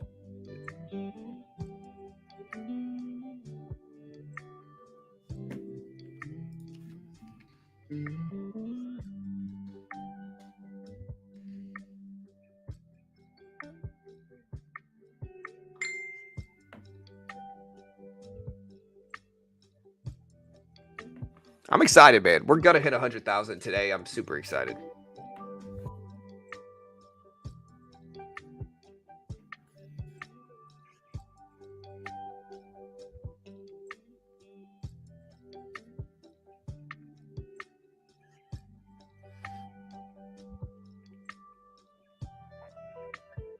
CPI more than expected, less than previous. Maybe, man, maybe.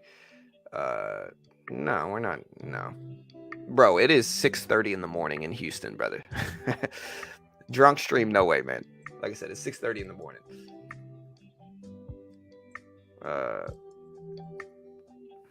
Found John 2 years ago after losing my account. Got that back plus just watching him and keeping it small. Hey, nice, man. Yeah, my big thing is just trade small, guys. Just trade small. For new traders, their biggest mistake is usually just watching like online gurus and then trying to mimic them and taking huge risks and then losing money. In the beginning, you should be trading small. It doesn't matter how big you trade in the beginning, but the larger you trade, the more money you're going to lose because new traders lose money.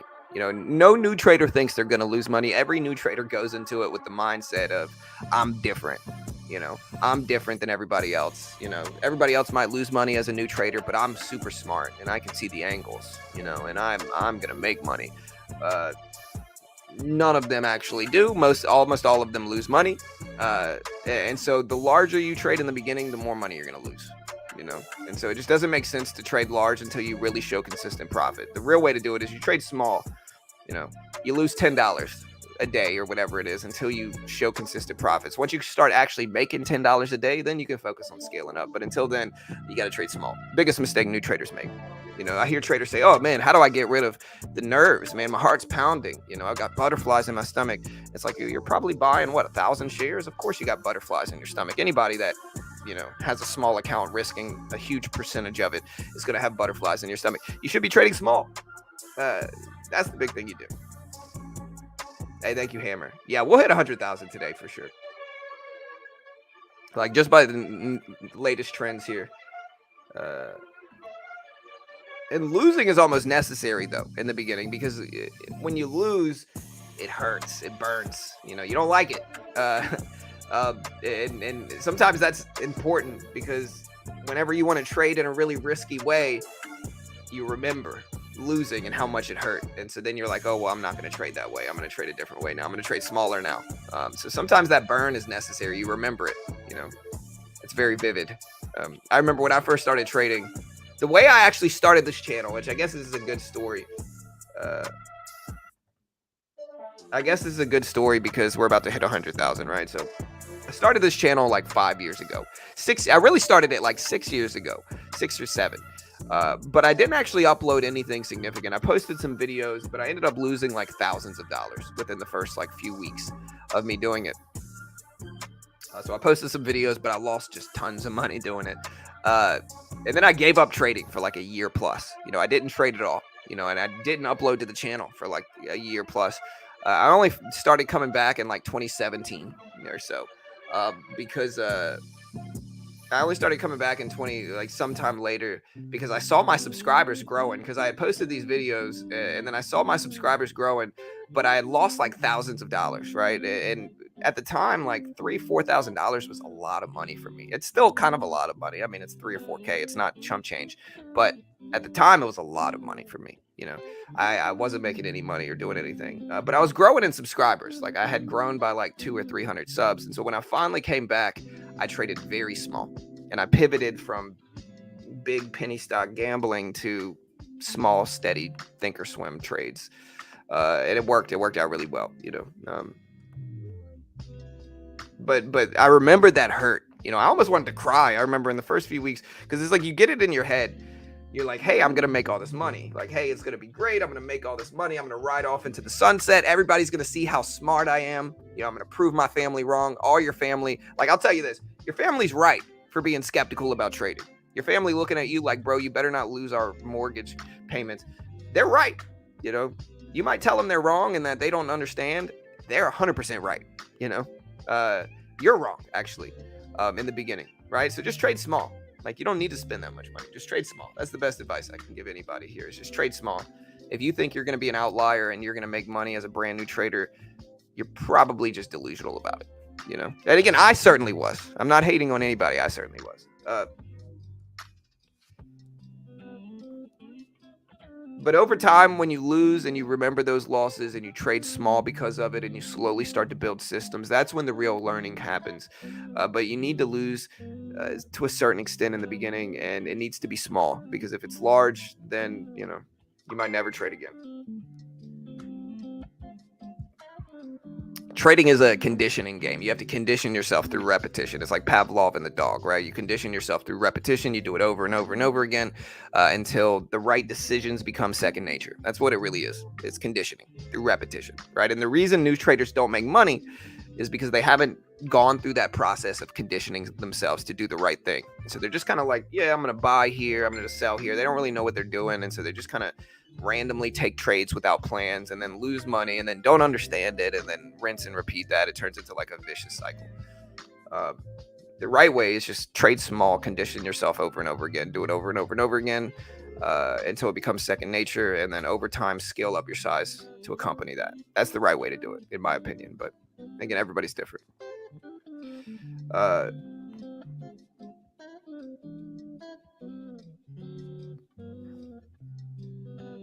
Yeah, the big thing, you never quit your job to become a trader. You know, terrible idea. The more pressure that's on you, again, another reason I don't sell a course or a service or anything like that.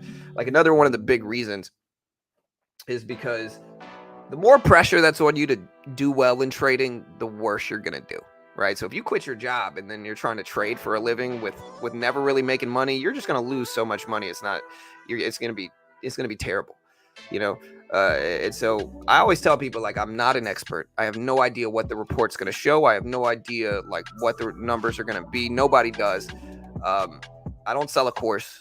I don't sell my own service. I don't claim to be a good trader or an expert or anything like that. I just try to put out data for free and teach people about what's going on currently, like kind of a reporting channel. Because if I tell everybody I'm some super great expert trader and I start trying to slang courses out here in these YouTube streets, you know, then if I lose, if I have a bad week, then all the pressure's on me. Everybody's looking at me like, bro, you just sold me a course and you lost. You know, that's a lot of pressure. It's just not. It's not good for profit to have that much pressure. So I'd rather just be like, yo, I have no idea what I'm doing. Nobody can tell me anything, and not have that pressure. SPY, pull it back. Let's see if it bounces at the VWAP. You can kind of see the trend here. The trend's not super obvious, but you can see a little bit of a trend. If you look at this, we got a little bit of a trend heading into it. I don't know how much that trend's going to hold, but it's trying. We'll see. Yeah, but trading's not the way, bro. Victor, you're not going to be able to live off of trading. There's a lot of ways to make money from home now that I didn't have. Like, you could drive Uber, you could do Uber Eats, you could deliver food. There's a lot of ways to make money, like, quickly from home now. That I didn't have at my disposal. That I didn't have in the beginning at my disposal.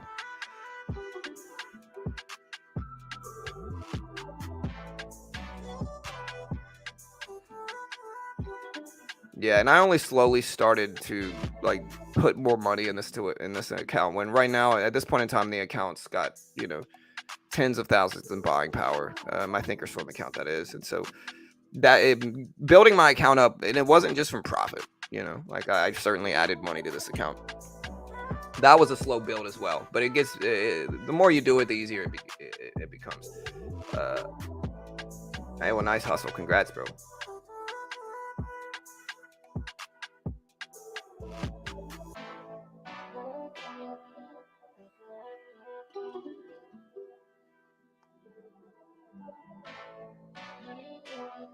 Hey, congrats, Howard. Nice, bro. Nice, man. Hey, I'm happy for you, brother. Why is VWAP so important? I mean, it's not necessarily, you know, I mean, it's a subjective thing. I like VWAP. It's preference based. I like VWAP, but you don't have to like it to trade. I like using it. Volume weighted average price shows you the trend. I like looking at the VWAP and the 200 EMA. The Dixie. You can see how much look at the Dixie with the 200 EMA. Like, look, you get a big break under it. You can use it for however you want to use it for VWAP, 200 EMA. I like using both because it gives me like a really nice range of pullback areas. So if we look at like the VWAP and the 200 EMA, we've got a really nice range. And you can kind of see every time the SPY pulls back to the volume weighted average price, it's a trend indicator. So it's showing us this trend, which is right here. So every time it pulls back, you get a little bounce. Not always though. It's again, it'll just kind of show you the current intraday trend is what it does. It can be powerful, but everybody's a little bit different. I know the weighted VWAP now is getting a lot of hype, but I like the old VWAP. But again, everybody's a little bit different. I like VWAPs over moving averages, especially short-term moving averages, because with technical analysis, right? It's important to find consolidated volume of traders basing their trades around whatever indicator you're using. And so whatever indicator you're using, it needs to have other traders looking at it. Without other traders looking at it, it's worthless. And so the problem I have with a lot of moving averages, aside from them being lagging indicators, is that like there's so many different variations. There's the 9, the 12, the 20, the 50, the 38, the 36, the 26, the 28. Like it just goes on too much. It's too hard to find consolidated volume looking at that one specific indicator. The VWAP is different because the VWAP, most day traders use the same one. And so it's easy to find consolidated volume of pullbacks to it because, when the stock does this, traders are buying it up. Traders are buying it up, looking to ride the bounce up that we got, looking like John Madden over here. But yeah, that's why it can be powerful, is because so many other traders are looking at it. They're using it to determine, what they're going to do. And when I look at a moving average, because of that, I look for a longer term moving average, like the 200 EMA. The 200 EMA, the volume weighted average price. Even when we get pullbacks like this, right? Like here's the SPY yesterday, very strong day in terms of market hours. And look at the purple line. Bounce, bounce, bounce. We zoom out a little bit, and you get a very similar thing here too. Look, here's some more. We finally get a dip later on in the day, and where do we dip to? We dip right to that 200 EMA level here. Look. We get dip to the 200 EMA, and then we get a larger dip here, right at the volume weighted average price. It's not going to always work. I mean, everybody, thinks it's always going to work. It doesn't. Sometimes you're going to get chopped. If you look at Microsoft a few days ago, then, you can kind of see the VWAP does a good job of showing you good trends. Like here's an example of Microsoft yesterday where, here's the VWAP right here. So you can kind of see we bounced directly off of that level, and here too. But some days the market's going to be neutral, and the VWAP will identify a neutral market as well. And the way a VWAP identifies that is when the stock just kind of crosses straight through it. When the SPY's doing this, it's a choppy market. Here's the VWAP right here. So if the VWAP is just chopping straight through the price action, then it's neutral, and it might not be the best time to attack trends. It might be a better idea to just wait for a trend to break, wait for, the range to break. When this happens, I usually just kind of draw a range where, really I'll do it like this, but you kind of just look at the top of the range on the day, look at the bottom range, and then see if it breaks that. If it doesn't break that, then just wait, because every day is not super favorable. And, it's important to just kind of take it slow and wait for edge to actually show up, as opposed to just push. And we've been on one of these funded account programs, and we've been doing pretty solid here. So far, this is my graph, my profit so far on Top Steps funded account program. We're doing all right. But, you can see we got a win-loss ratio of about 2.5 to 1 over February so far, about 2.5 to 1. So we're doing pretty good with regards to accuracy. We made about $1,265. See if it shows me my my accuracy. I see the win rate 2.5 to 1, so that's pretty solid.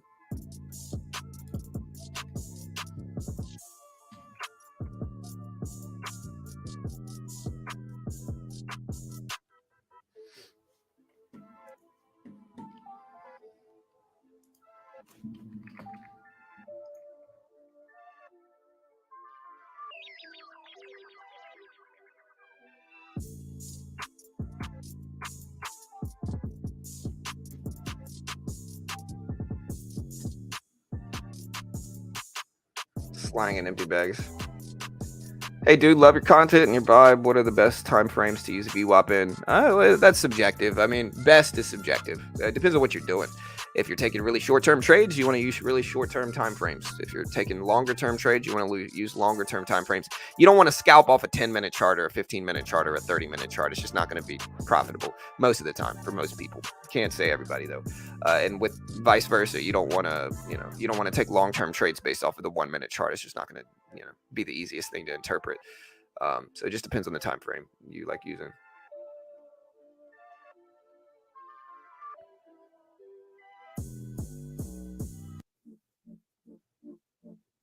I use RSI. Yeah, I know what RSI is. I don't really use RSI. RSI is good extension indicator, but I don't. It's not my favorite. It's not something that I'll use.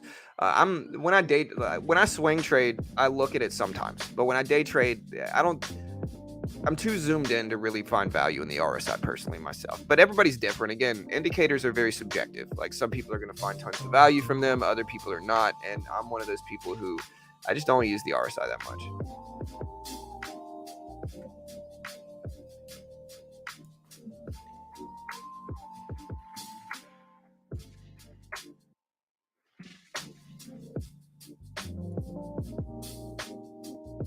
Yeah, rest in peace to John Madman. Go.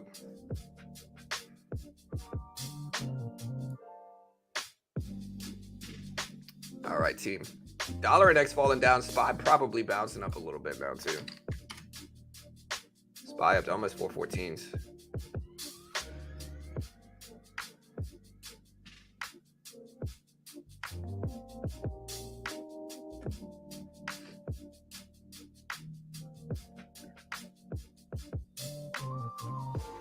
What do you think about trading leveraged ETFs, for example, the Bull 1.5x? I'm not. It's not really my style of trading, Lewis, but I'm not really knocking anybody that does it.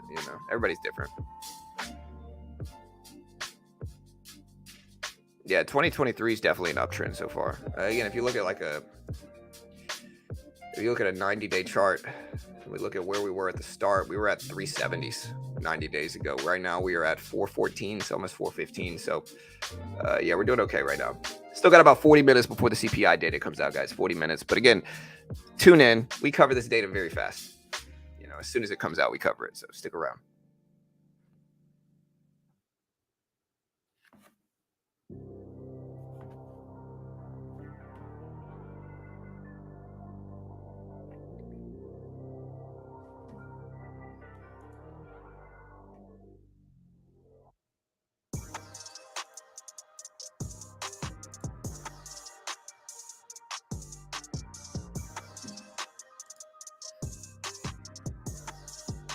Pivot points could be useful. Again, I'm not really one that uses them a ton, but I understand the value in them. Again, I make most of my money through swing trading. So I day trade, but I also make most of my money through swing trading in terms of thinkorswim outside of funded account programs.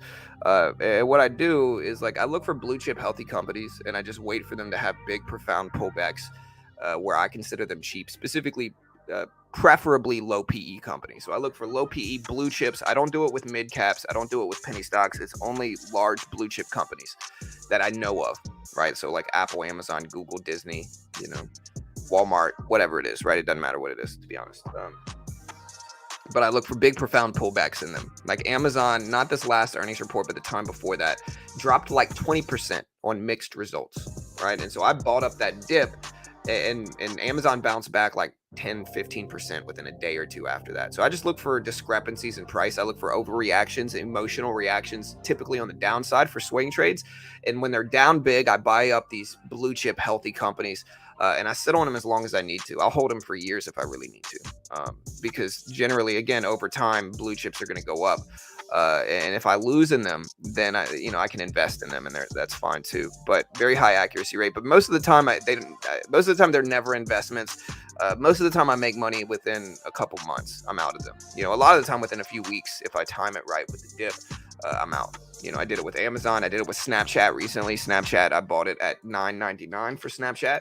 And if you look at Snap now, So again, we bought Snapchat at like nines. I bought Microsoft. Did the same thing with Microsoft. Did the same thing with Ford. I'm green on Ford today. Did it with Google a few days ago. Still red on that one, but we're all good there. But yeah, so I did it with Snapchat here, and so again, my average was $9.99, and so I got in right here on Snapchat, right around here. And then you can see how much it rebounded over the next few days. Within a few days, it was at 1250s.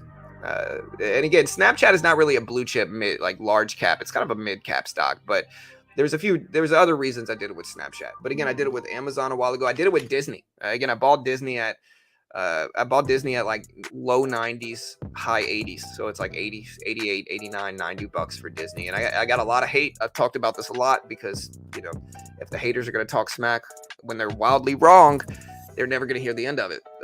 But yeah, so I bought Disney here on these dips, right? Really around this area, I bought Disney.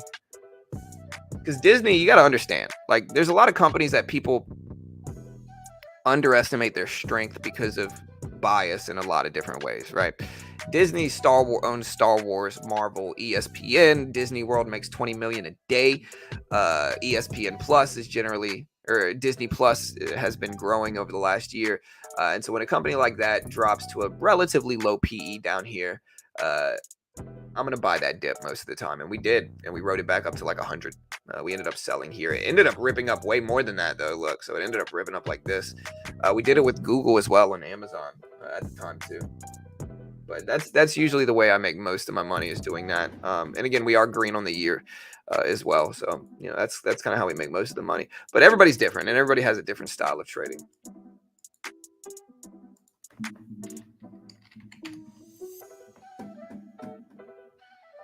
I don't think so, Chris, man. I think those are always going to be big brands that are going to make money for them. Star Wars, especially. People might not have liked their old movies, but I think people underestimate their strength because of that type of, But I think Star Wars and Marvel are some of the largest and most loyal fan bases in movies, and so I think having a company that owns all of them is, when I'm not going to buy Disney now. Disney at 107s, I'm not buying this now for sure. But if it drops down to low 90s, I'll probably buy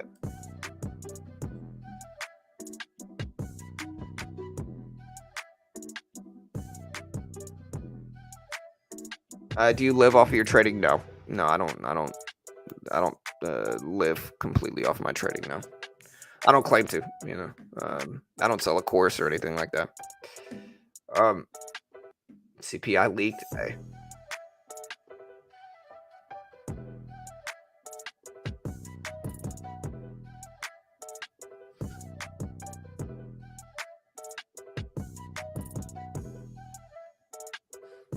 Hey, what's up, Daniel? All right, guys, we got about 35 minutes. CPI data comes out. 35 minutes.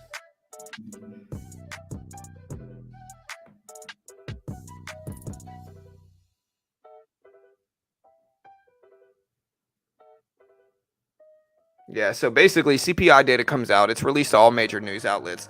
I have my sources where I can generally get the data pretty fast.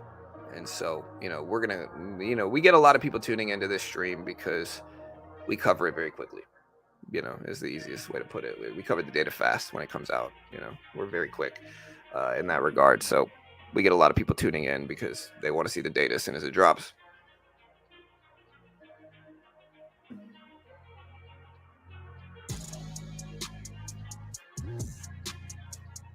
Yeah, that's kind of what I do, Marcus. What PE you normally looking to capitalize on? Less than 30. But again, that's not always, like, we made money on Amazon, and Amazon had a super high PE ratio. So it's not the end all be all of metrics. Some traders think it's flawed, but preferably under 30, depending on what it is, though. Again, we did the same thing with Ford, right? We bought Ford after earnings, average price of $12.91 right now. So we bought Ford after their earnings report here, and we're still in Ford. But like if you look at like a 20-day chart here, Ford had this big drop from earnings, and we bought it up and then sat on it, and then since then it's bounced back. It's at 13s now. So that's kind of the strategy we use. Again, for me, it works really well, but everybody's different, and I certainly can't guarantee you're gonna make money with it. I can't guarantee anybody's gonna do anything. Nobody knows really, you know.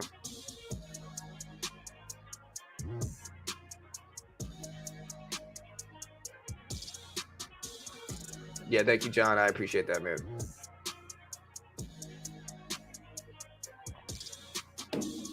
Yeah, Chris, but I think what you got to understand with Star Wars is that that generation is slowly, um, they're aging past it anyway. Like they're gonna be targeting the newer generation with it now anyway, over the old school generation from that watched the movies from the '70s. They're just not gonna be. That's not their target audience anymore. You know, and I think you gotta. I think that's very obvious. Is they're trying to build a new generation of viewers, and I think that's probably the right move too. I'm not saying I liked the old movies. My daughter and I's kind of thing is Star Wars, so we all watch Star Wars together. And I didn't mind the old movies. I thought the middle one was terrible, but I thought the first one and the last one were good. Uh, but I know I'm also probably an outlier in that regard too, so it's all good.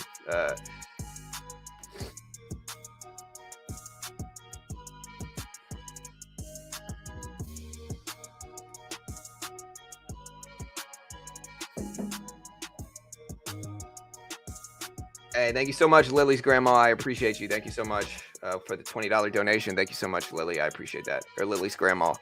Thank you very much. Not Empire. I'm not talking about Empire. Empire is probably the greatest one. I think it's the best Star Wars movie ever made. Um, you know what I liked? I liked Rogue One. I thought Rogue One was great. But no, thank you so much, Lily. I appreciate, or Lily's grandma. Thank you so much. Shout out to you. Thank you so much. I appreciate it. Um,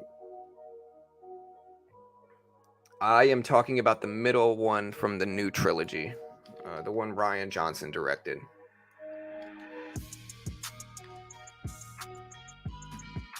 And I'm sure I'm probably going to be like, oh, yeah, that one was terrible. The Last Jedi is what I'm talking about. I didn't like that one at all. But the other ones were good. I liked them.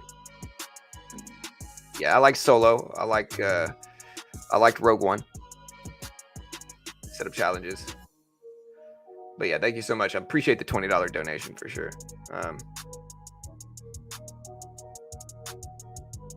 I like the prequels. Everybody hated on the prequels, bro. My daughter and son like the prequels more than any of them. You have a look at Warner Bros. What's the symbol?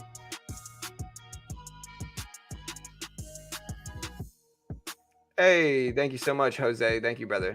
Thanks. I learned a lot from you. Have a great day. Hey, thank you so much, man. I appreciate you, Jose. My guy. Thank you, brother. I appreciate that, man.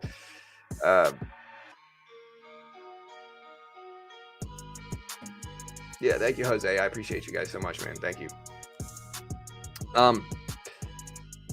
Hey, we only need 200 subs to hit 100K. We're gonna hit it today for sure, without question. We're hitting it. We're hitting it today. So hey, be a part of it. Hit that subscribe button if you haven't yet. Yeah, I like the sequels too. The prequels, I mean, I get why the prequels got so much hate, but they were still great. But yeah, thank you, Jose. My guy, thank you, man. I like the prequels though.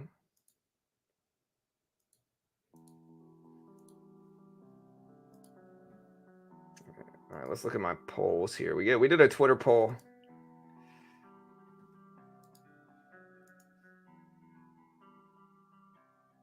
All right, so we did a Twitter poll here. 36% think we're going to come in over expected, so worse than expected. 20% think we're going to come in at expectations. 44% think we're going to come in below expectations, so better than expected. So mostly bulls on Twitter, on our Twitter poll here. Looking up our actual YouTube poll numbers, we got, let's see, about 1,700 votes right now.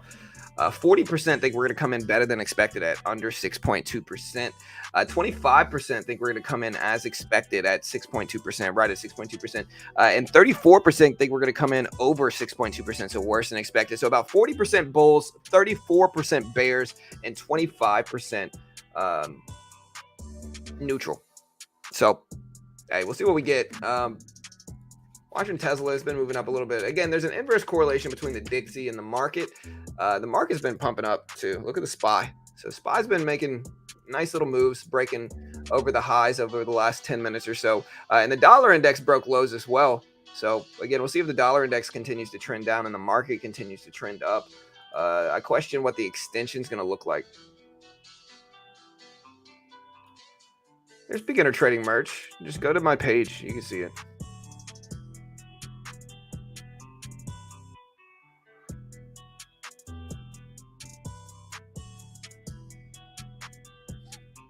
All right, guys, we got 30 minutes here, team. 30 minutes. I'm ready.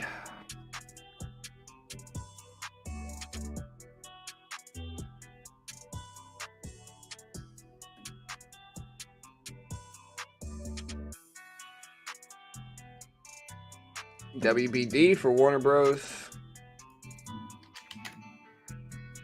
Yeah, Warner Bros. Ripped up yesterday. I'm sure this is one of those stocks. The reason I do like these movie stocks is because you can look at what movies perform well, and if you're fast enough with it,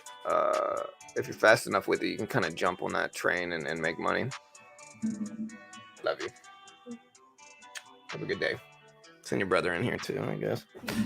All right. Hey, what's up, Will? Hey, good morning, man.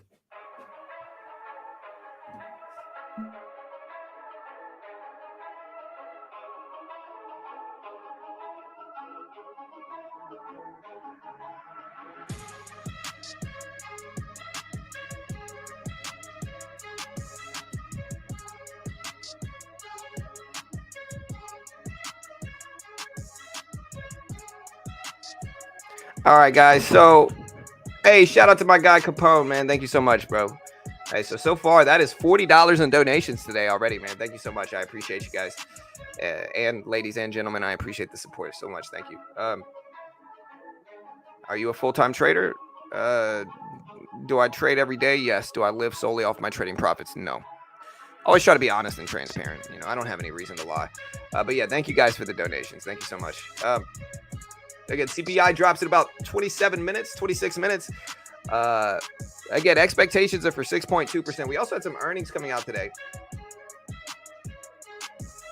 Again, sub if you haven't yet. Hit the notification bell. We appreciate you guys. Again, we are pumping towards 100K.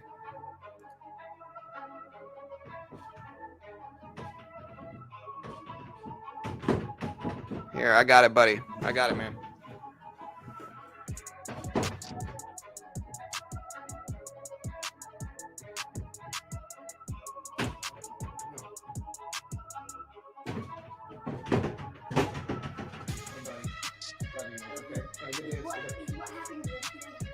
Yeah, I'm gonna hit 100K today. About baseball? Yeah. All right, love you, buddy.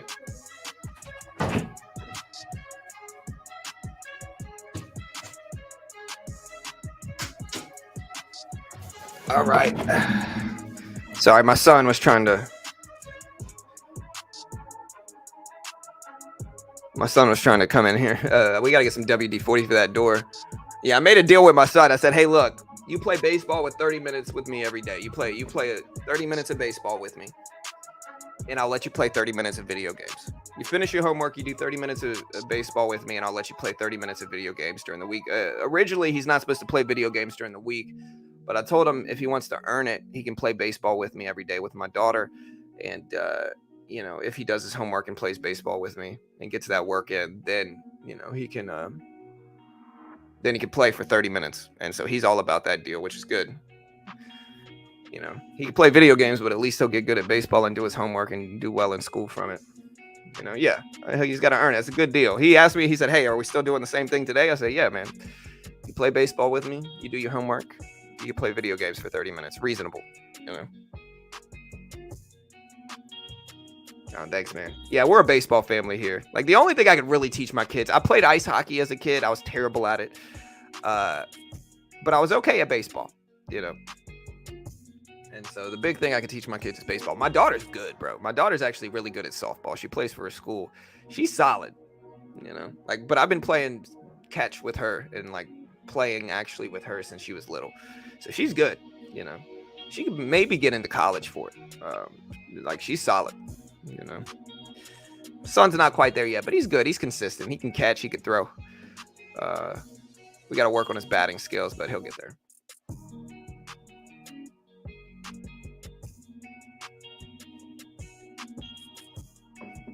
Skateboarding, I could teach him skateboarding. They don't want to learn skateboarding. I tried. I'm actually good at skateboarding. I could like double kick flip and do a bunch of stuff on the skateboard.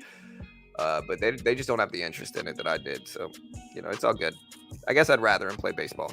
But yeah, I love LSU. Yeah, I'm from Baton Rouge. Any sunlight this morning? We're starting to get some light outside, but today's too big of a day for it. Like I said, we're about to hit 100,000. We'll probably hit 100K within the next hour, is my guess.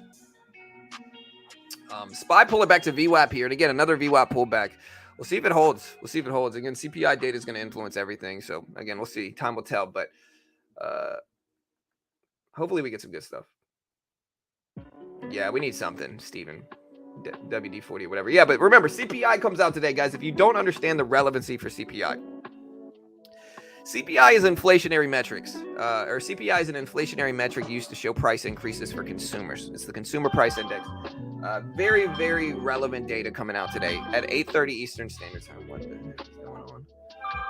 Very relevant data coming out at 8:30 today.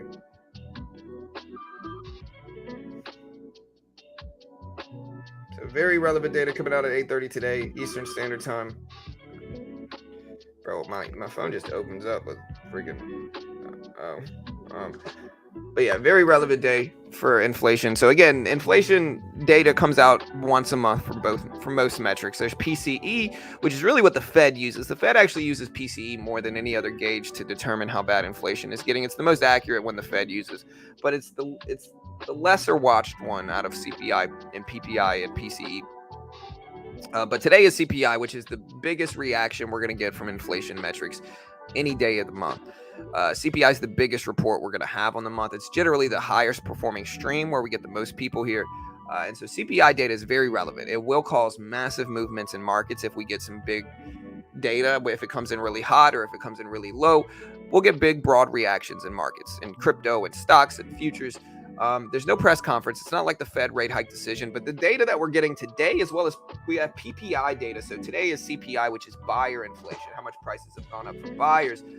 Thursday, we have PPI, which is producer price index. So it's basically how much inflation has gone up for producers. That drops Thursday. And so, again, it's one of those things where these are what the Fed are going to use for the next rate hike decision. The next rate hike decision should be I don't know when the next rate hike decision is. It's supposed to be 6 weeks after the first, right? So the next rate hike decision will be mid-March. It'll be like March 15th is what I'm guessing. March 14th, March 15th for the next Fed rate hike decision.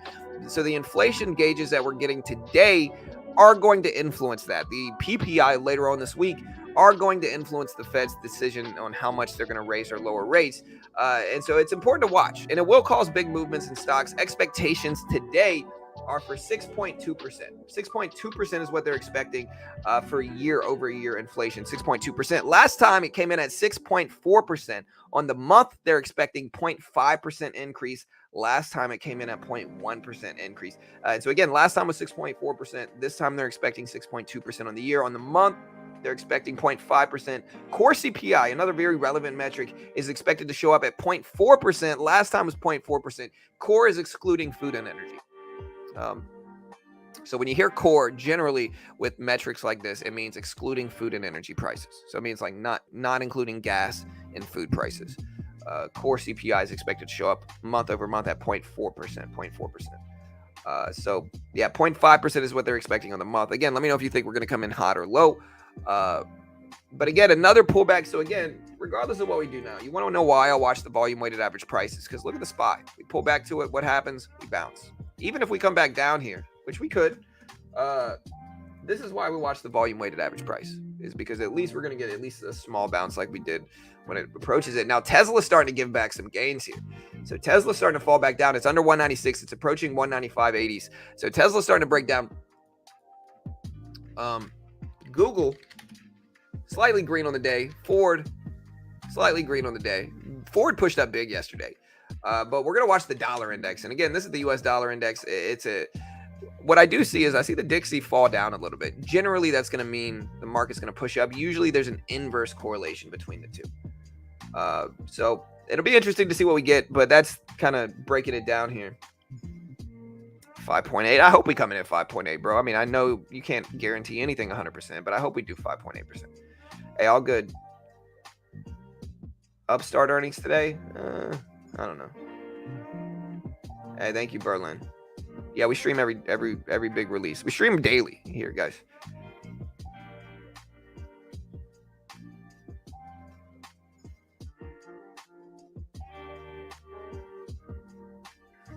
No, I'm pretty sure PPI comes out this Thursday, right? Maybe I'm wrong. Let me make sure. Oh no, PPI for England comes out tomorrow. Tomorrow we've got retail sales dropping. We've got some of the crude oil inventories. No, so Thursday we have PPI coming out. So Thursday PPI is expected to show up at 0.4% on the month. Year over year, PPI is expected to show up at 5.4%. Jobless claims are expected to show up at 200K. But yeah, Thursday. So tomorrow we've got retail sales. Crude oil imports. Thursday we got PPI, jobless claims, and the Philly Fed indexes. Friday we've got import-export prices, and that's basically it. And then with that, we also have earnings this week. I don't think we have anything tomorrow big. We got Roblox in the morning. We got some other stuff tomorrow. We got like Sunoco, Biogen, Krispy Kreme, Kraft, Trade Desk. Tomorrow we've got Shopify, Roku, Cisco, Twilio, Marathon Oil. Thursday we've got Datadog, Hasbro, Crocs, Paramount, DraftKings, Applied Material, DoorDash. After the close. Friday, nothing. Tuesday of next week. Is the market closed? Tuesday, we got Walmart, earnings, Home Depot, Coinbase. Wednesday, we got... Look at that next week's earnings. NVIDIA, Wednesday, Teladoc, Lucid, all Wednesday. So look at Tesla bounce back here, dragging the market back up. But Tesla just popped back over the volume-weighted average price. We'll see if it holds. But yeah, guys, 15 minutes. You will get live updates on CPI data right here. We will cover the data as soon as it comes out.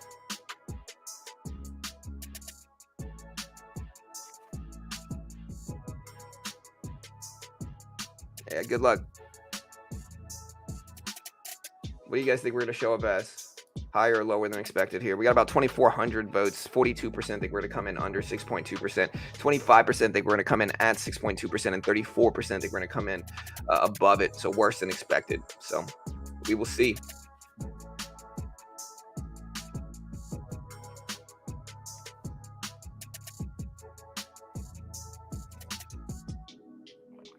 Oh, man. I am ready, guys. I am ready. Tesla pulling back a little bit.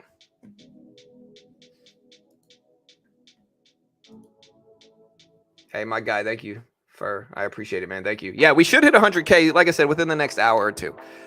We only need about 150 subs. We've got, almost 2,000 people here. But once the data actually comes out, we should get more than that, to be honest. So, again, subscribe, help do your part. We should hit 100K today. And again, thousands of people tune into this stream because we try to cover it as fast as we can. We cover it pretty quickly. And for this report, we are going to certainly do our best to cover it fast. And we're going to look at a bunch of different sources and see if we can cover it quick. Put a bunch of different positions up. Watch this quickly here. But yeah, Thursday we got PPI data. So big data Thursday as well. Today we got CPI, which is just huge data. 15 minutes, guys, 15 minutes. Can you live off trading? I mean, of course you can. Harder said than done, though.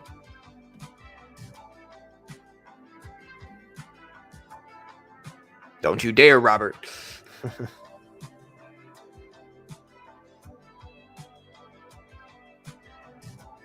CPI expectations, Derek, are 6.2%. 6.2%.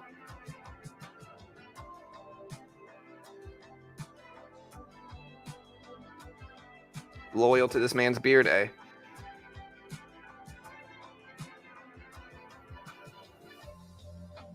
Navin, I'm not sure, man. I'm not sure what you're asking here.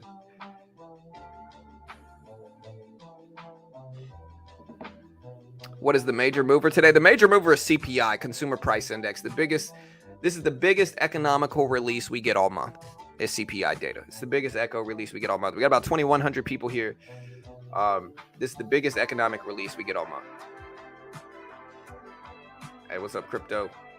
Hey, I appreciate you guys. Like I said, we're hitting 100,000 today, man. I'm excited. It's a celebratory day. We're going to hit 100K today. Do it now. Subscribe. I would never pressure you, but if you don't sub, I'll hate you forever. Do it now. Like I said, we only really need about 115 subs left. So, yeah, we're about to hit that. What will happen if CPI is 6.3%? Or 6.3, I mean. I think we'll drop slightly. Theoretically, we would drop slightly because theoretically it's slightly worse than expected, but it's not like a big marginal difference. So in that regard, theoretically, we drop slightly. But again, we don't really know for sure. You know, we can only speculate and guess and theorize on it. We don't really know. I'll put it this way. We do 6.8%, market's tanking. You know, we do 5.8%, market's rip it up. The closer we get to the expected number, again, theoretically, the less profound move we'll get from it. But again, doesn't really mean anything. Sometimes we'll get slightly worse than expected numbers and the market will tank. Sometimes we get slightly better than expected numbers and the market will rip. No idea what we're going to get. Yeah, definitely top 3 greatest looking traders in the world right now for sure. Top 3 for sure.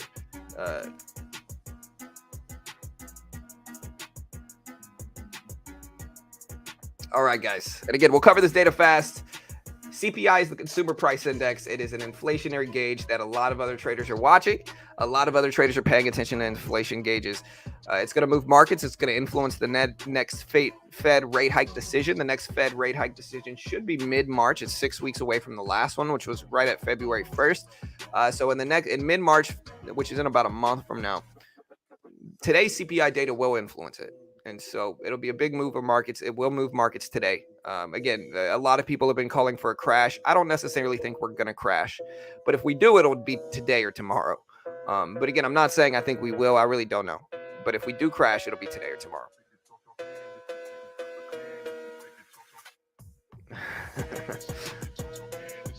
Man, Anthony. A stud, huh? I don't know, bro. I've been watching Yellowstone. I might grow out my hair, bro. I don't know, man. What do y'all think? Should I grow out my hair? Not like Ross Cameron, though. But like maybe like yay high, you know? But watching Yellowstone, you know? Hey, thank you, Damien. I appreciate you, bro. Thank you, man. Oh, don't hate on my music. All right, guys. Again, what would we do? I don't think we're going to crash today, but we could. I don't know. Nobody knows.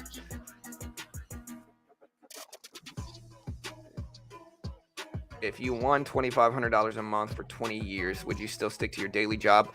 Probably. $2,500 ain't that much. No offense to anybody that, you know, but that ain't enough. You know, I mean, like I said, in the U.S., that's not going to get you that far. You know, that's like what, 30 grand a year? All right, guys, we got less than 10 minutes. Ooh, we need 75 subs to hit 100K.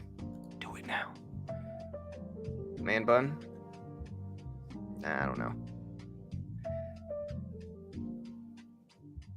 8:30, guys. Again, 9.5 minutes. 9.5 minutes. Google bouncing at the previous closing price. Ford tried to bounce.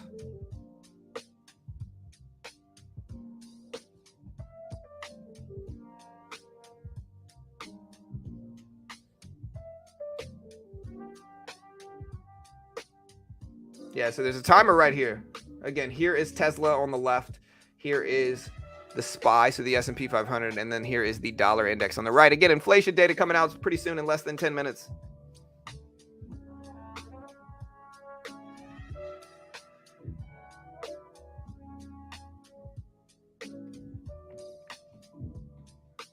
Long as 10 minutes. Hey, y'all be safe, man. Y'all be careful. We might take some trades in futures, but we're going to piggyback off of the move. We're not going to take anything ahead of the move. We're instead going to take a position before the move.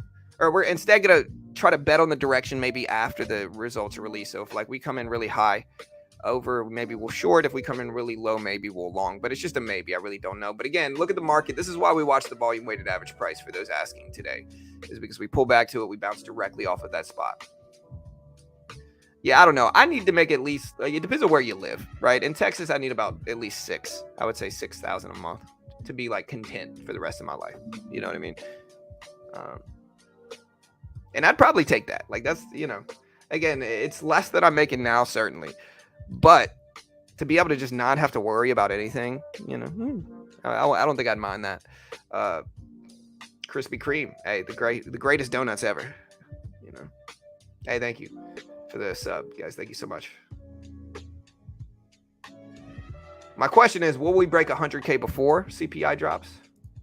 I think we probably will.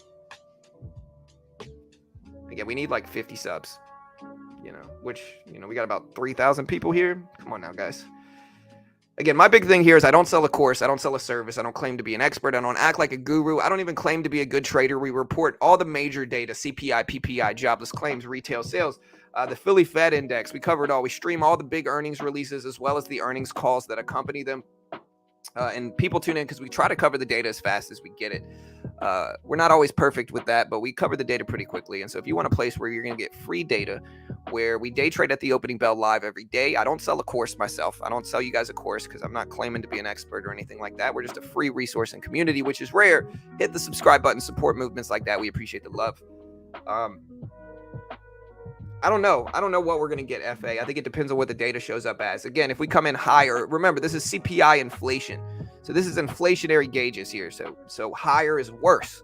So if you want the market to go up, you want a lesser number here. 6.2% is the neutral level. It's what's expected. And so if you want the market to go up, you want to come in under 6.2%, or at least at 6.2% or less. Higher than that, market could fall.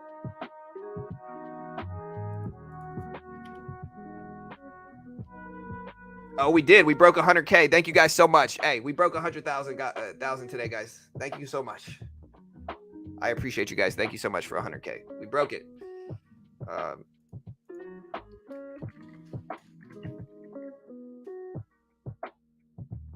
Thank you guys so much. We broke it. We are at 100,009 subscribers. So hey, we're probably more than that now if I refresh. But hey, thank you guys so much, man. I appreciate it. Yeah, we're at 1,020 subs. My guys and girls, thank you so much. I appreciate it. I get my plaque. I'm excited. But yeah, hey, Tesla rip it up at 197s almost, 197s. SPY right over 414s. The dollar index is starting to bounce back though. Look at the dollar index. It's been on a climb back since the open. So the dollar index open has been on a little bit of a climb back since the open. Still under 103s. Yeah, for sure. Yeah, it's been a little bit of a slow few weeks here, though, just because we didn't really have any big data that dropped since the Fed meeting. So we had the Fed meeting on the 1st. Since then, it's been kind of slow. And I told people we'd probably hit it today. But yeah, thank you guys so much. Again, we'll see what happens. We'll see what happens today, guys. Should be fun. Tesla bouncing back at 197s almost, 197s. SPY up to 414s here on the SPY, up to 414s.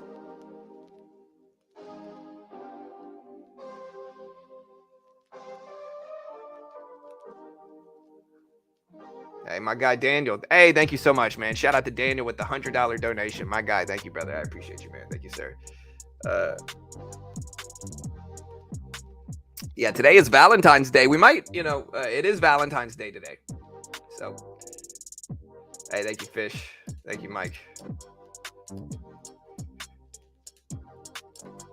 Hey, but yeah, thank you so much, Daniel. I appreciate that, brother.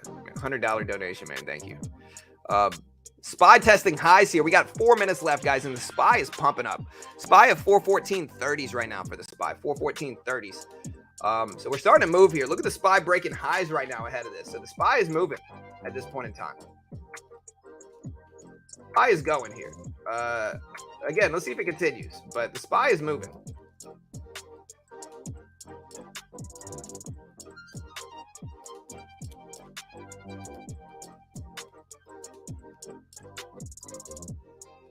But yeah, thank you guys so much. I appreciate the love and support, guys.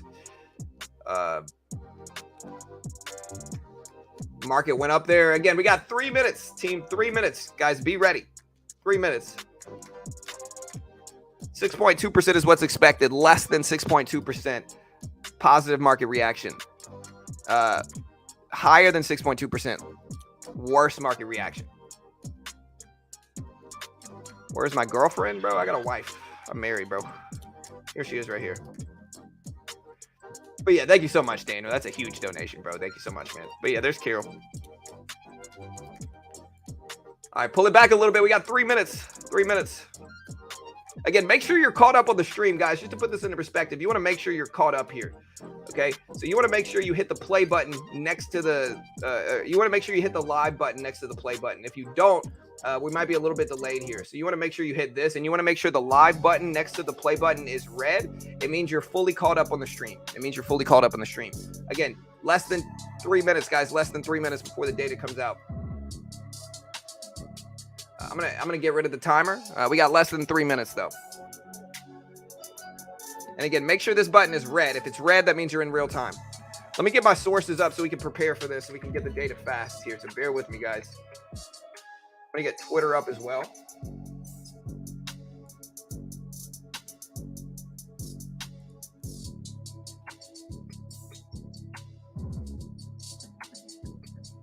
All right, we are ready.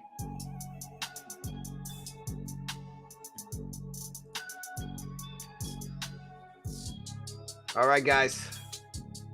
We have 2 minutes. 2 minutes.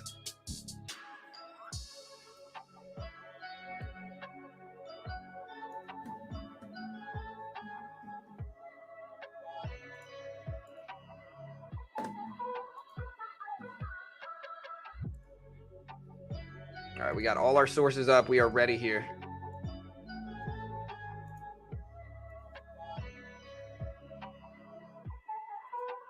All right, guys, a minute and a half.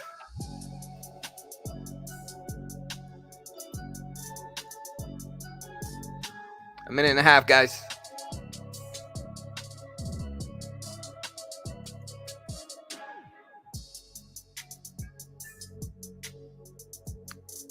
.2% is what's expected, guys. Again, higher is worse, lower is better. 6.2% is what's expected here. So I'm going to put Bitcoin on the left. Here's Bitcoin on the left, right under 22K. Here's the SPY, so the S&P 500 in the middle. Hey, my guy, thank you so much for the donation, brother. Thank you so much, man. I appreciate it. Less than a minute, guys. Less than a minute. SPY just broke highs of the day here. Bitcoin pushing up. Dollar index is falling down ahead of this report here. So again, less than a minute. We have about 40 seconds left. 40 seconds. Again, that 6.2% is what's expected. 6.2% is what's expected here.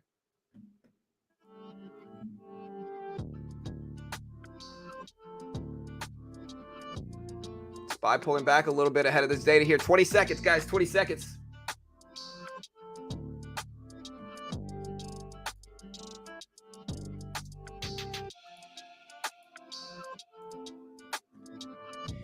Ten seconds.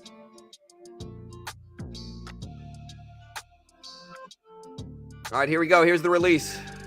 Here's the release, guys.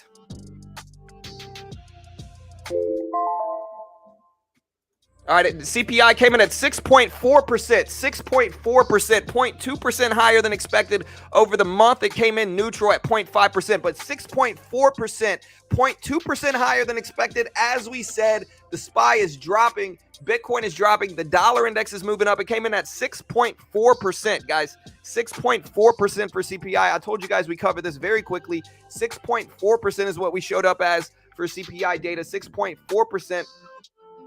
And I told you we cover it quickly here.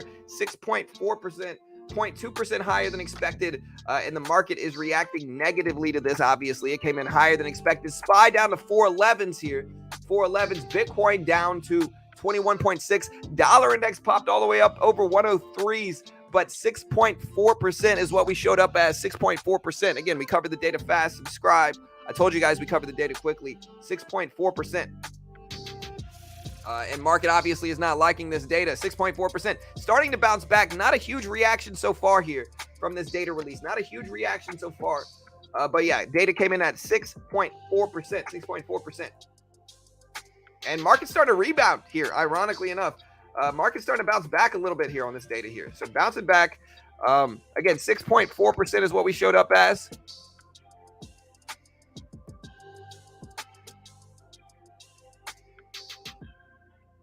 6.4%.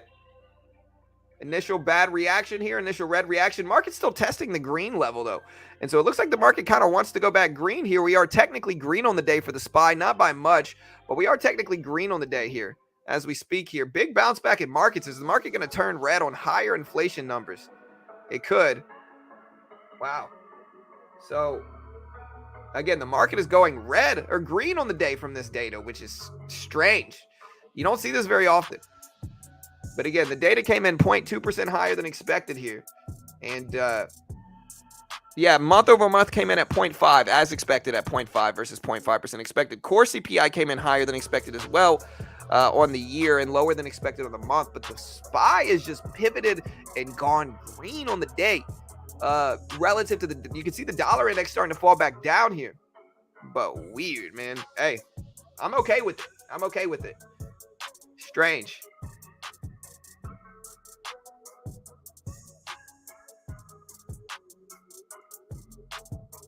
Market's breaking highs here. Market is breaking highs a little bit right now. Going green on the day. Hey, market's going green on the day. 415's on the SPY. Dollar index is breaking down here. Wow, man. Honestly, this is so strange, but hey, I'm okay with it. Like I said, I'm okay with it. As expected, or came in at 6.4% higher than expected here. And the market had just went very green on the day. Bitcoin has as well, and the dollar index just flushed. So that is crazy, man. But hey, again, if you want to trade some of this momentum, you can check out Top Step. Top Step is a funded account program for futures, right? So you can trade the E-mini, which is the mini version of the S&P 500. If you look at this, it's the same price action. So again, you'll notice this is the same as this in the middle. And you can day trade this right side here with no PDT rule in futures. You can day trade short, no PDT restriction in futures. You're essentially day trading the S&P 500. And Top Step is the most legit futures funded account program in the world. They give you a demo, and it's the best way to test yourself in trading, in my opinion. I genuinely wish I had this when I first started. They give you a demo. If you can hit the target on their demo while following their rules, they fund you between 50 to 150K with a 90% split. They pay out millions in actual withdrawals every year. They fund thousands of traders a year. They're regulated by the CME. And again, most people are not going to be able to get funded. They are a sponsor of mine, and so I'm certainly biased in their favor. Most people are not going to be able to get funded, but that's the point, is because if you lose, you can test yourself. You can have some pressure. And again, trading is learning how to perform under pressure. You can have some pressure, but not the full extent of risking thousands. If you want to put up the money yourself in futures, you need 10K. Base package on Top Step is $140 or less. And so if you lose it, it's not the end of the world. It gives you some pressure, but not the full extent. It's a beautiful way to test yourself. If you want to check it out, here is the link. You can get 20% off if you use my link. There's the link in chat. We are pulling back a little bit here. Again, we don't really plug too many sponsors in the first few hours. That's the first plug we've done all day, and we've been streaming for 3 hours. So hope you guys understand. But yeah, check them out if you're interested. Pulling back here. So again, initially we had a down reaction. We've rebounded back up. And now we are pulling back here. So weird reaction in markets here, guys. Weird reaction in markets. But hey, I guess that's all right. Here, we'll see if we get like a big bounce back here.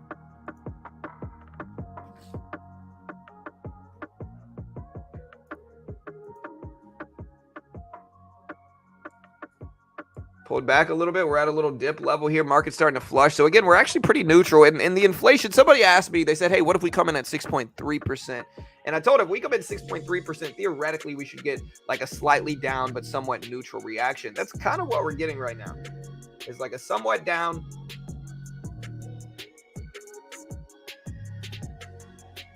Again, let's see if we bounce here. We're trying to bounce on the SPY and the E-mini here on the right. Bitcoin is neutral too. It's not the worst reaction we could get. I wonder how Michael Burry feels about this. What do you guys think Michael Burry is saying right now?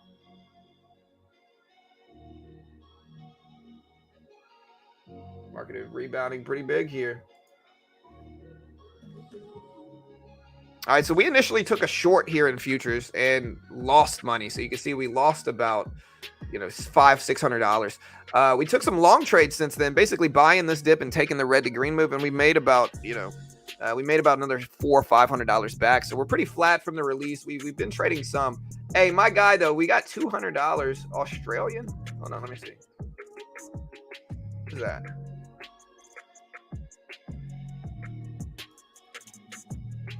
Hey, thank you so much, man. Whoever donated the 200 Australian dollars. I'm sorry if I missed it. Let me find that. Hey, thank you, my guy, MS, brother. Thank you so much, man. Man, crazy big donations today on 100K day. Again, I truly appreciate that, guys. I genuinely appreciate the support here. Really is amazing, man. Thank you guys so much. Uh, you know, this is my dream, man. We hit 100K. I'm super proud of the channel.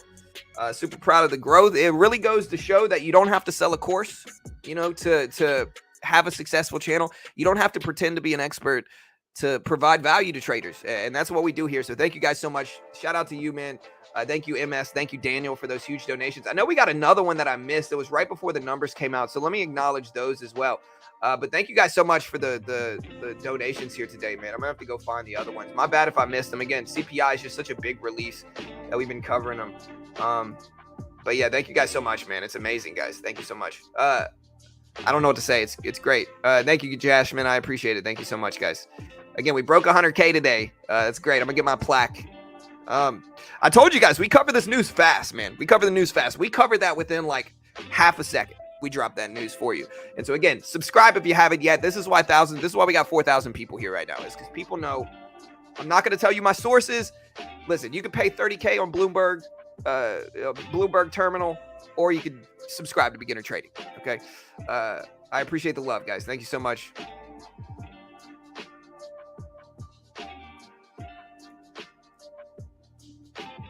But yeah, thank you for the big donation, man. That's $140. So shout out to my Australian brother over there with the big donation, man. Didn't we get another donation? Let me check here, guys. I got you guys. Hold on. Let me check this. All right, market's starting to reverse here, though. Market's starting to reverse.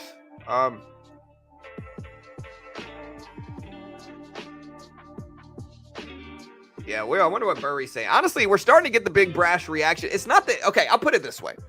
Even if we do reverse, this is not a crash, right? It could be a lot worse. It could be a lot worse. It's a pretty neutral reaction here, which is great. This is what we want to see. We want to see a neutral reaction. It's a lot better than the market just crashing down. I'll put it that way. Well, Burry wasn't necessarily right. I mean, again, he was wrong about the reaction to the Fed meeting.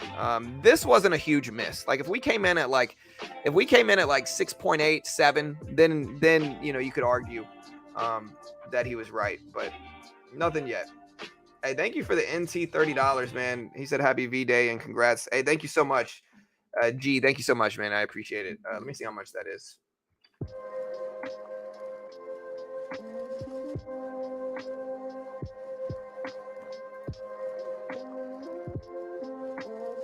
Okay, so it looks like that donation was about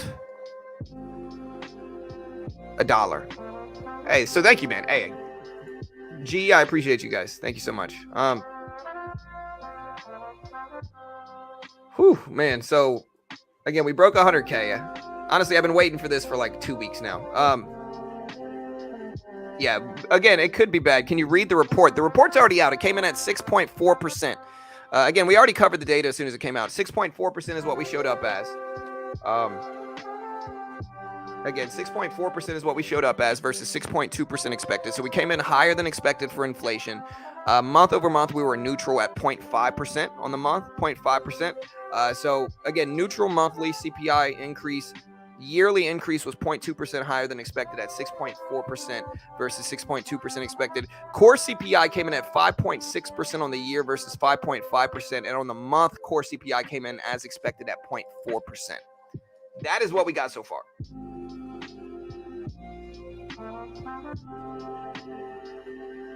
All right, market's starting to break down here. Again, if you guys want to see my futures trading on Top Step here, we have one contract right now. We're up about 200. I'm going to see if we get a larger breakdown here. This is what I want. Again, we're up about 175. I'd love to see a much stronger breakdown here on this short. We got one contract at the E-mini. There we go. There's the break. Flush. All right, so we just made about 230 there. We're actually green from this report. Here's our profit graph here. So again, a little bit of a different reaction. If you want to see today's profit, here's the day. We ended up losing, like I said, about 500. Brought ourselves to green on the day. We're up about $100 on the day. So, hey, we'll take it. Maybe I'm going to short. We'll see.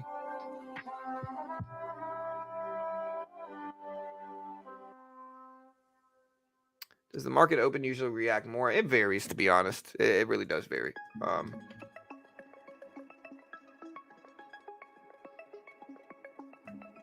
And again, if you want to try out the futures market, we are trading on Top Step. Top Step is a funded account program. It really is the easiest way to day trade. Like a lot of day traders go to penny stocks and stuff like that, where you really don't need to. Like you could day trade and short in futures and essentially trade the S&P 500 and get exposures to stocks without risking a ton in these futures funded account programs. Beautiful way to test yourself, right? Trading is about learning how to perform under pressure. And they give you a demo. And if you can hit the target on their demo while following their rules, they fund you between 50 to 150K with a 90% split once you're funded, right? So if you take their funded account and you make 20K, you keep 18 of that since it's 90%. Once you're funded. Now they test you with a demo account, so they give you a paper account, but it's a beautiful middle ground. It really is a beautiful middle ground. They are a sponsor of mine, so I'm certainly biased in their favor, but it really is a good middle ground to where it's like you get some pressure. It's not the full extent of risking thousands like you would if you tried it yourself. But it's also not just basic paper trading because you have some pressure on you to succeed, and it's cheap. And so, you got the opportunity to potentially get funded. If you don't, most people are going to lose, just to be fair and transparent. Most people are not going to be able to get funded because most day traders lose money. But, if you lose this, it's a lot cheaper than losing it with real money, and it's a great way to test your skill. See if you're ready to scale up all that stuff, if you want to check it out, here is the link. There's a bunch of platforms, Melvin. I'm pretty sure there's one. They you can use like 20 different platforms. We're rebounding here. I kind of want to short into this right now. So I kind of want to short into this little pop that we're getting and look for a rejection back down here. All right, so that's what I'm doing. I got one contract up about 100 on this one. I want to give it time to really flush down. We're right into that previous closing price level here on the SPY. And so you can see I'm essentially trading the SPY right now. Up about 50, 25. I don't know if I like this retracement though.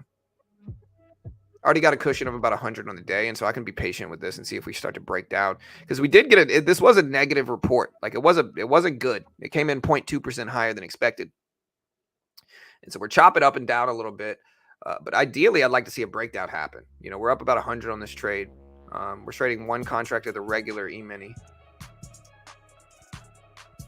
And we're not going to hold this too heavy through this.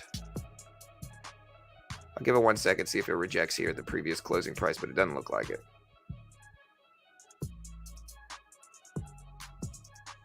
Chopping back and forth, completely neutral on the day right now. Yeah, I'm going to have to just cut that. So we're down like 100 or something like that on the day now, $150. We'll wait, but just neutral action, which I guess makes sense. Again, we came in slightly worse than expected.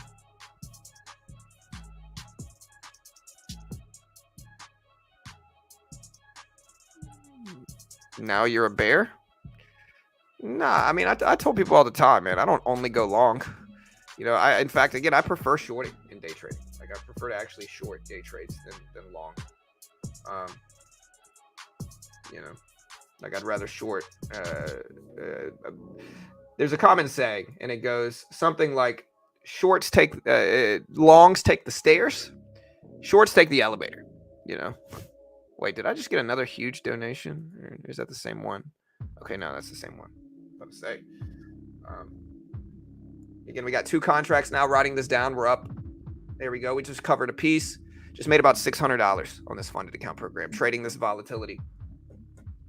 And so, yeah, you can see we are now up about 440 trading futures on Top Step right now.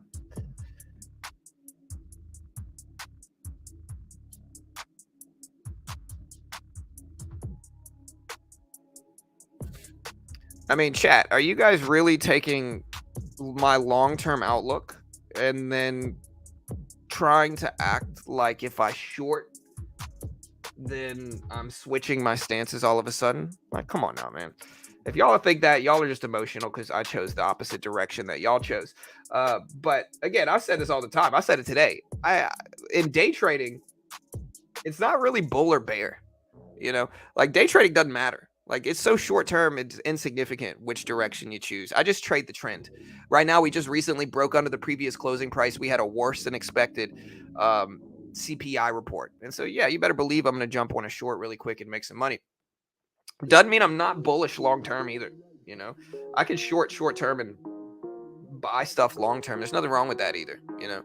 Again, mostly it's most likely bears are mad that we didn't have some huge red reaction is probably what it is. And again, y'all can cry about it. It doesn't matter to me. You know, we're up today on everything. So cheers to you guys. But again, thank you guys so much. Switch it to something positive. Hey, thank you guys so much. I appreciate the love.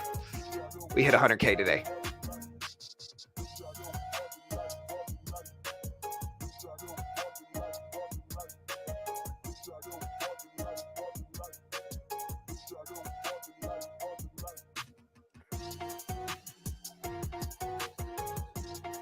Why do you think we didn't flush harder? I think it's pretty neutral. I think the market's just strong right now, man. That's what I really think. Again, it doesn't mean anything yet. Again, it could be today, it could be tomorrow. We might get a lagged reaction from this. It is very possible. Again, here's the problem that I have with a lot of traders, right? Like the biggest edge, and it's not really arguable, but like the biggest edge you ever get in markets is long-term blue chip healthy companies go up, right? Biggest edge you'll ever get in markets over anything else. Biggest edge you'll ever have. Right? I think people hear me say that and they act like I'm just bullish universally. And that's not true at all. Like I'll short stuff short term all the time, every day. I do, if the market's down. But again, you better believe the biggest edge anybody's going to have, regardless of people screaming crash, is long-term stocks are going to go up. Blue chips are going to go up most of the time. Not all of them. You're always going to have outliers. But like the easiest money in the market is Warren Buffett value investing, buying and sitting for years. Market's technically green on the day too.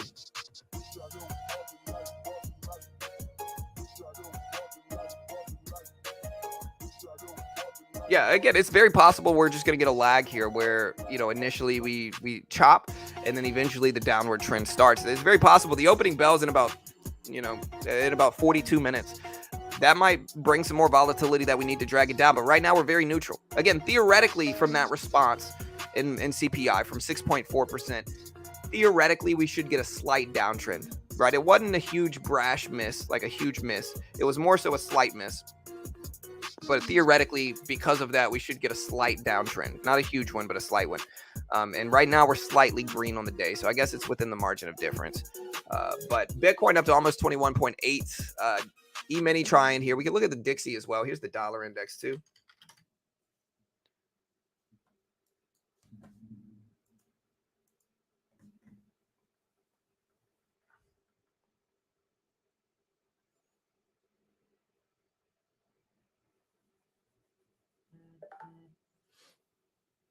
Coffee is cold. Yeah, mine are too.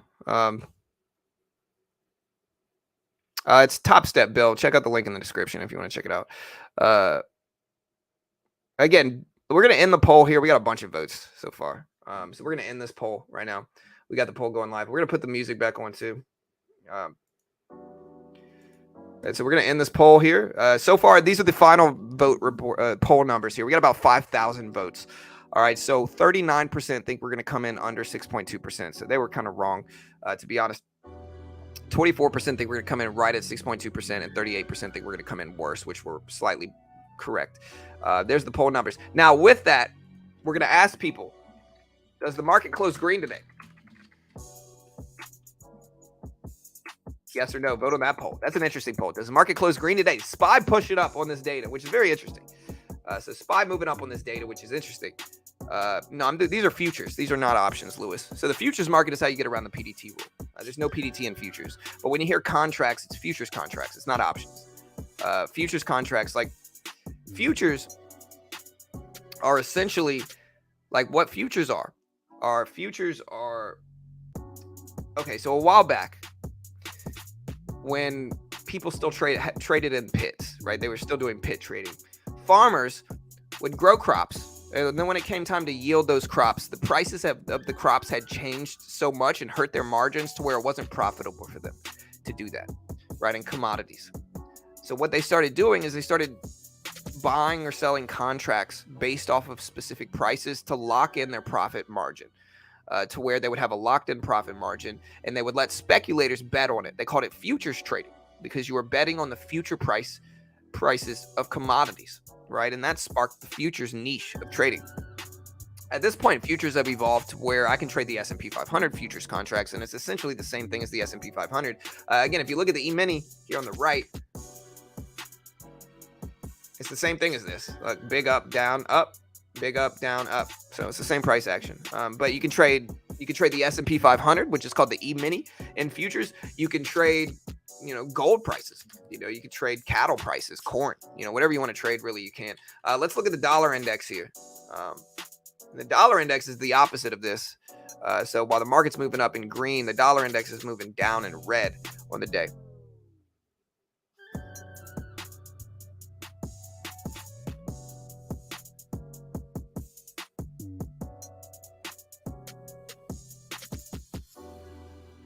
Good earnings. Yeah, well, none of the earnings that came out today should move markets drastically, though, is the problem. Like, we didn't really have any big earnings today. We had we had Coca-Cola today. That's big, but that's the largest one. Peabody Energy is the other one, but aside from that, we didn't really have any big earnings. We got Airbnb, Devon, and Upstart this evening, which are big but not huge, and we'll see what happens.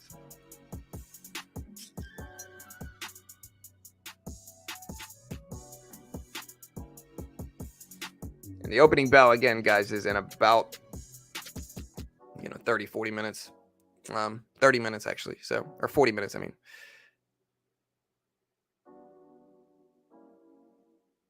Yeah, we do have some earnings, but not really any huge ones this week. We have some stuff tomorrow.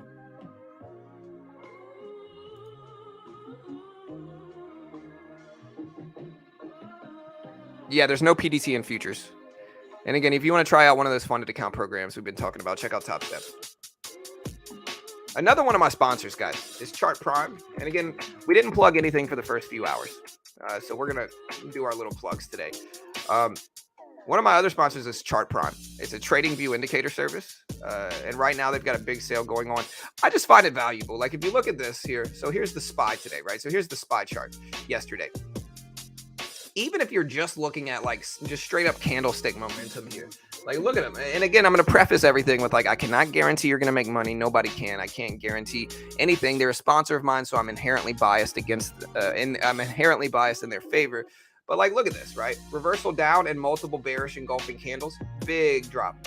And there's tons of different examples like this, right? So there's just so many different examples like this. Again, you can get 40% off if you use my link. You can get 40% off if you use my link. But again, check this out. So again, bearish engulfing candles, reversal down, drop. All these signals, reversal up, bounce. Reversal up here. We get a nice little bounce. And again, you can use this on stocks, crypto, Forex, futures. They automatically document support or resistance. And what they do is this little checkered line right here is the most strong support or resistance. So they label it from 1 to 7. So you can see the dotted line. That's the strongest one. If you draw a line through that, you can kind of see why. Stocks move up here. They reject based right off of that level. And you get the bottom range support as well there. And you can kind of see the labels here where they have 5, 4, 6, 1, 3, 2, all that stuff. Again, it's called Chart Prime. They've got a huge sale going on right now where you can get 40% off. So a huge sale going on right now. You get 40% off for using them.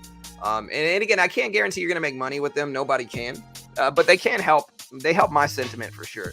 And right now it's super cheap. Like the base package on Chart Prime is like, what is it? It's like 30 something, $40 a month right now. So just pretty cheap. And if you want to check it out, here's the link. They are sponsored. There's a few other stuff, Rob, so what I showed you guys just now is just a small little percentage of what they show, right? So they show actual chart patterns as well. So like if you put up the chart pattern indicator, it'll show you like triangles and flags. If you put up their oscillator, it's kind of like a little bit better version of the RSI, candlestick momentum, reversal signals, support or resistance. Like it shows you all that stuff. And again, it can just be useful.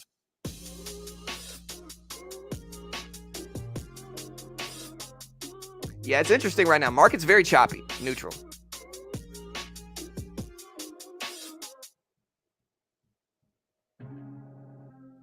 Hey, thank you, Tristan. Yeah, man, 100K today, brother. I'm super excited, man.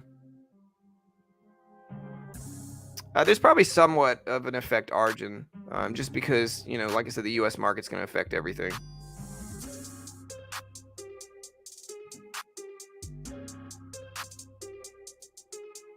Yeah, again, there could be a lag in data from this. There could be a lag.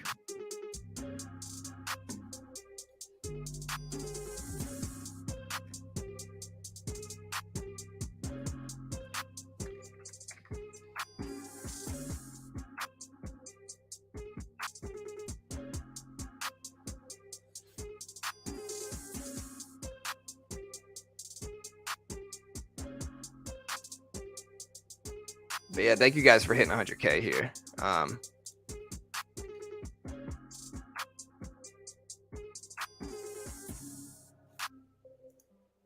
Super excited, man.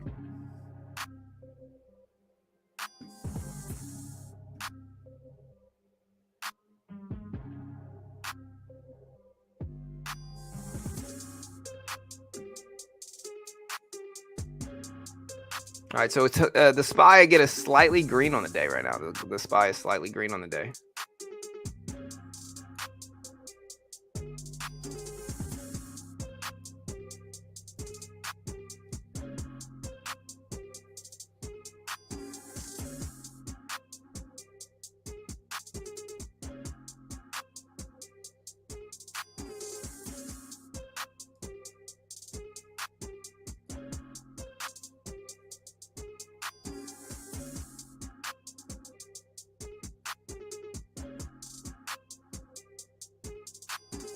All right, guys, starting to move up a little bit here.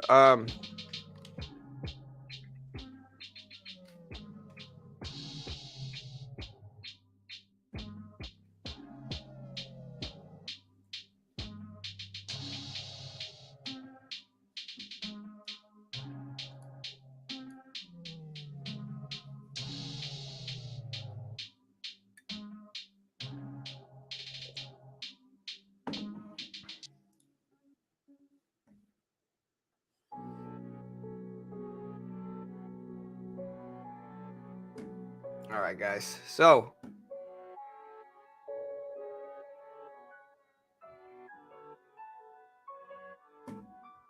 market is slightly green on the day. It's not. You see this previous closing price right here is this light blue line. That's the level at which markets go from red to green, green to red. CPI data was bad. Yeah, it was worse than expected. It came in 0.2% higher than expected, which means that inflation is a little bit worse. Yeah, I told you guys we cover the data quickly, man. That's why people tune into this, is because we cover it fast, man.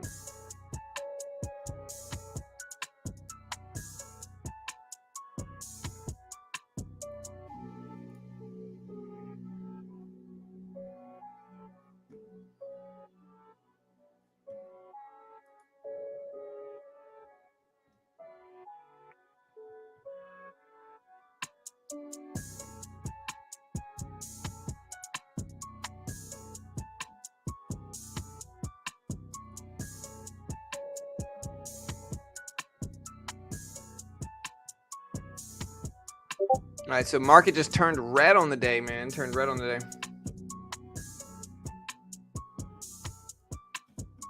Oh yeah, my bad, guys. Here, so here's the numbers. Here, let me fix this. Yeah, we're gonna add basically the core data, so you guys can see. And month over month CPI data came in at 0.5% versus 0.5% expected. Core CPI year over year showed up as 5.6% versus 5.5% expected.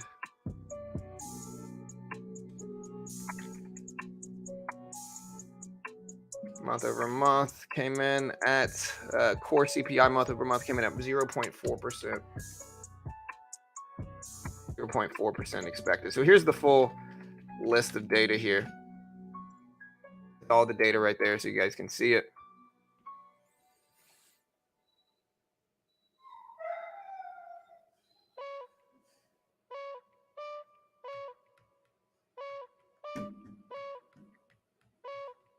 Yeah, we broke 100K. Thank you guys so much. Like I said, we're at 100.3 thousand now.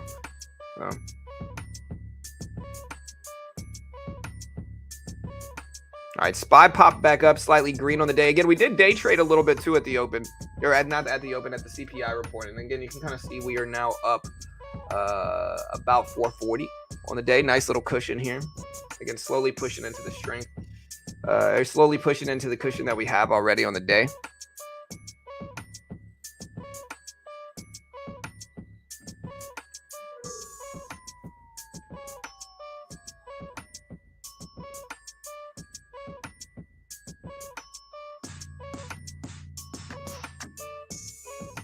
played the CPI report nicely. Yeah, we drop it fast, man. I try to tell people that's why. Like, we're not perfect every time, but like this one was fast. Yeah, 6.4% is what showed up. The expectation for markets today, I don't know. It varies, man. It could be anything, you know.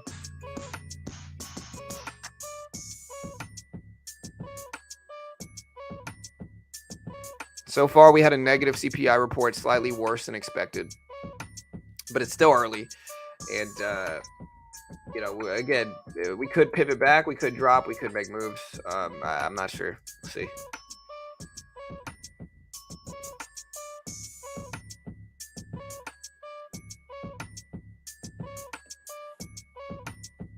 All right, so again, the previous closing price is right here. We've been very neutral, though, so far. Very neutral on the data.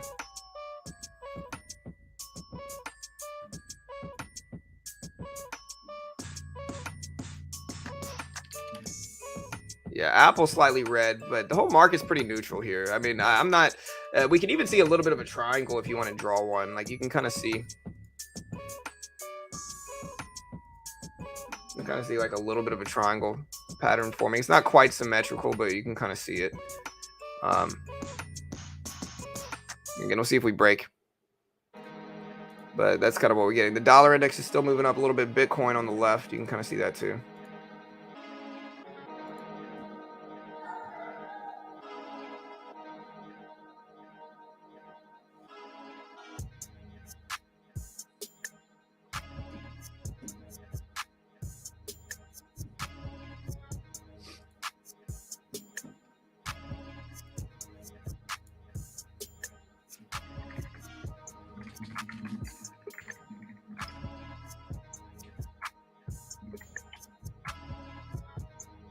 All right, yeah. So 100K, man, 100K. We broke at the 100,000.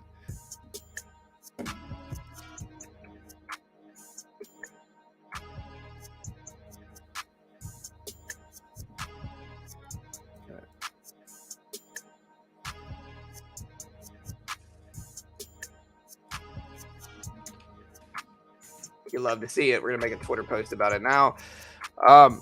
Again, neutral chart pattern right now. We got kind of like a symmetrical triangle showing up. Get ready to trade. See how today goes. Again, we made some money already. We'll see if we keep it up.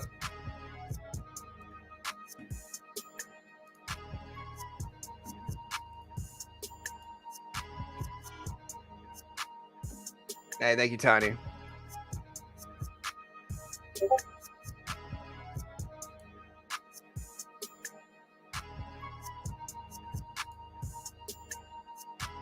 All right, so again, you saw we made some money already. We took a swing. We originally betted short and lost about $500, and then we made that money back going long on this big pipe up.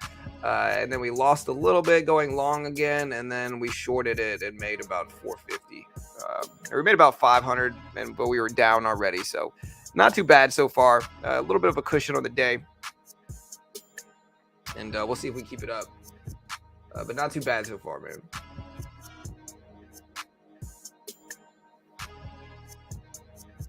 Market's falling for sure. I wouldn't say it's tanking yet. It might keep dropping, but so far it's pretty sideways, man. I mean, we're slightly red on the day, but again, we've got a pivoting back and forth between green and red on the day over the last like 20 minutes. And so maybe we're going to start breaking down here. The previous closing price is about right here. Let me see. Yeah, the previous closing price is about right there. So where the SPY goes from green to red and red to green. And so again, we'll see what we get on this, but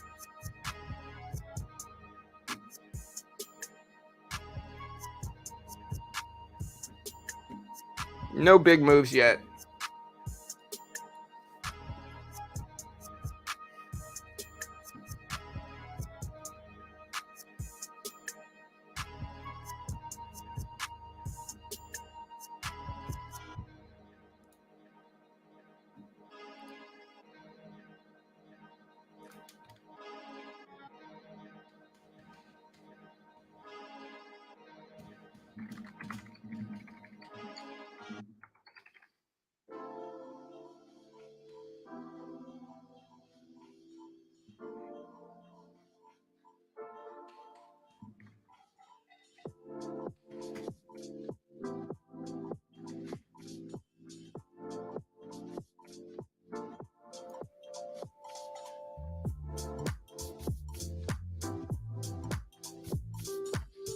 All right, so market's starting to push up again. You can kind of see the previous close right there. We're waiting.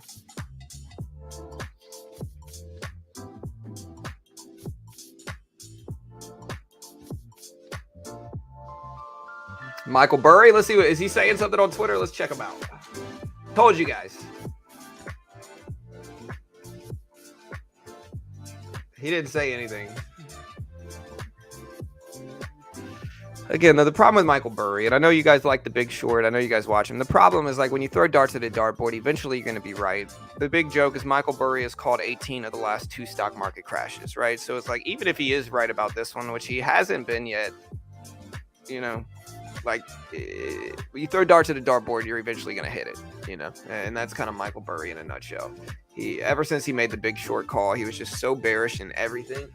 And the market was pushing up most of the time when he was making those calls. So it's like, even if he is right now, his accuracy is not what I would consider super impressive in that regard.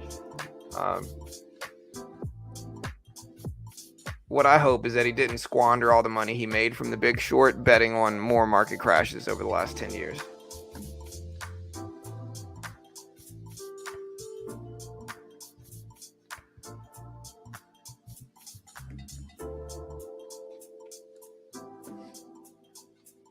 Michael Blurry.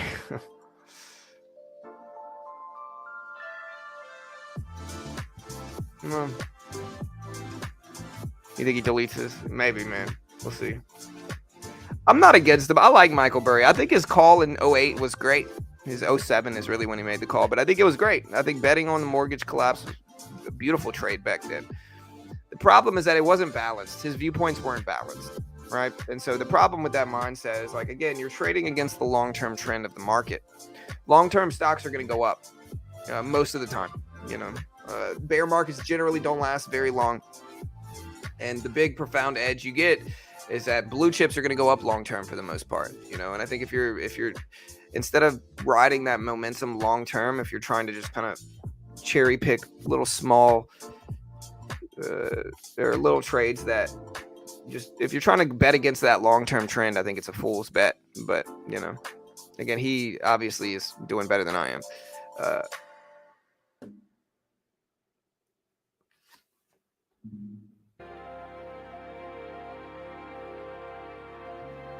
Dollar back over 103.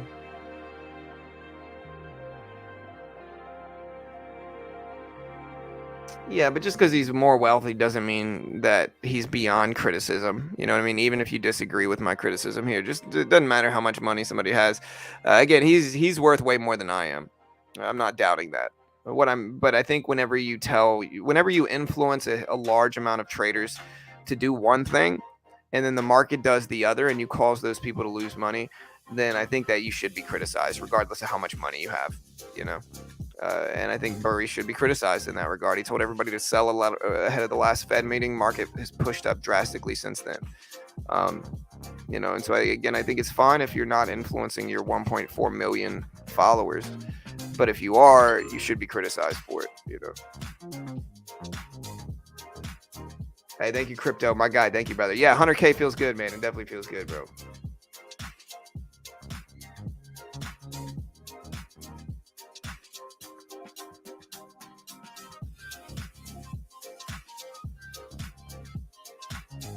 But yeah, thank you for the $20 donation, man. We got hundreds of dollars in donations today, man. So thank you guys so much. I appreciate the support.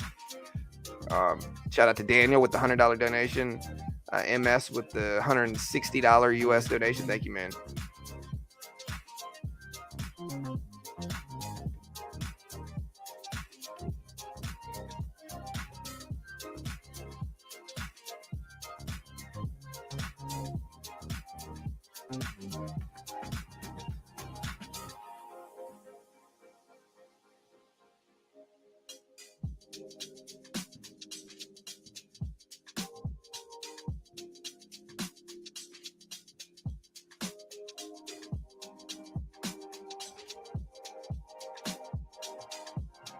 Feels good, man. Feels good. Yeah, I see a lot of people saying, hey, like, reading some of these comments here. I see somebody say, we are already in a big crash.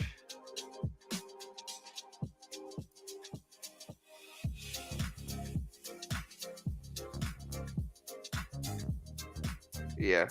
I think the markets are going to go up long term. That's usually a pretty safe bet, but you never know for sure. And again, we do have bear markets that happen. It is what it is.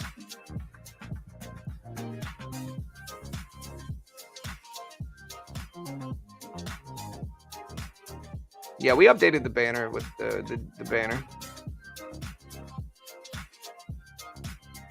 Hey, thank you, Emilio. Hey, I appreciate the support, bro. There's capitalism push-ups. Hey, capitalism thriving here at beginner trading. We'll see what happens at the opening bell, guys. We got like 15 minutes, 18 minutes. But yeah, we'll see what happens at the open.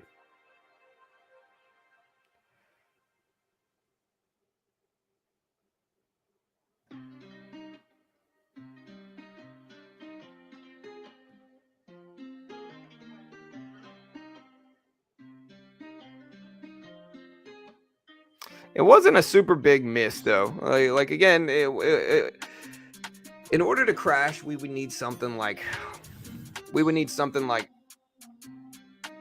I would say in order to crash, we need something like 6.8 or worse to really influence like the market that negatively. I think we need like 6.8% or worse. So 0.2% worse than expected. While it's not good, it's not super bad like a lot of people are acting like. I mean, it's higher, sure, but I mean, to be honest, it's still lower than last time. It's lower than last time, and it's only 0.2% lower, or it's only 0.2% worse than expected here. So in the grand scheme of things, it's not terrible. It's not good, obviously, but again, if you look at CPI reports universally over the last 6 months, they've almost all been better than expected. Maybe not universally, but they've almost all been better than expected. And so having a slight miss now, it's not the end of the world, I think. And as well, like when you look at the SPY's still at 412s, 411s. So it's like the market's still overwhelmingly bullish over the last 20, 30, 40 days, over the last 6 months as well. So it's one of those things where, we're not in the end of the world territory, Yeah, I don't dislike you, Gio, man. What are you talking about, bro? You get mad at me for going short, or you get mad at, again, it's not that I don't like you, it's that I say, hey, I think long-term stocks are going to go up. Blue chip stocks are going to go up long-term. And if I say that and like people criticize me for believing that, again, y'all aren't disagreeing with me. Y'all are disagreeing with broad economics. Is who y'all are disagreeing with, which again I think is a little bit foolish, but hey, like I said, it's all good. But the only thing I will criticize is like if I say that and then I short, getting mad at me for shorting when I have a long-term bullish view of markets is, again, it doesn't matter. And I think that's a little bit again, I'm not going to say it's you, but generally people who act that way are pretty extended in like losing money on the long side. So like they're shorting really big and the market's not falling down for them enough. And so they start kind of attacking anybody that goes long. And I just don't know if that's the healthiest mindset, but I'm not really necessarily mad at you. It's all good here, bro. It's all love here, man. Point is, I appreciate everybody that watches the stream, even if they disagree with me, and that includes everybody at home. Yeah, all good, Gio. You have a girlfriend? I'm married, man. I'm married. I got 2 kids. I got a 13-year-old and a 8-year-old, 9-year-old. Yeah, I'm not living in my mom's basement, In fact, y'all can see my library,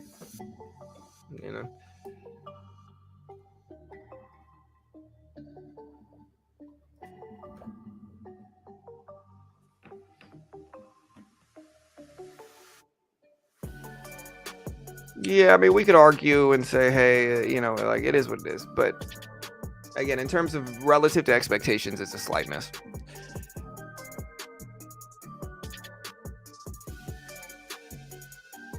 Yeah, all good, Thomas.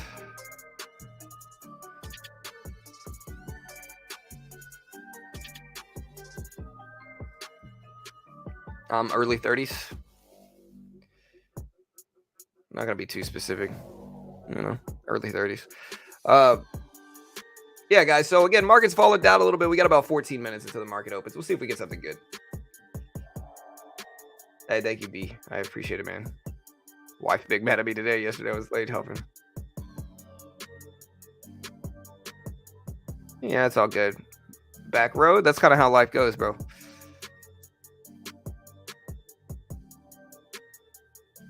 How many years did it take you to be profitable?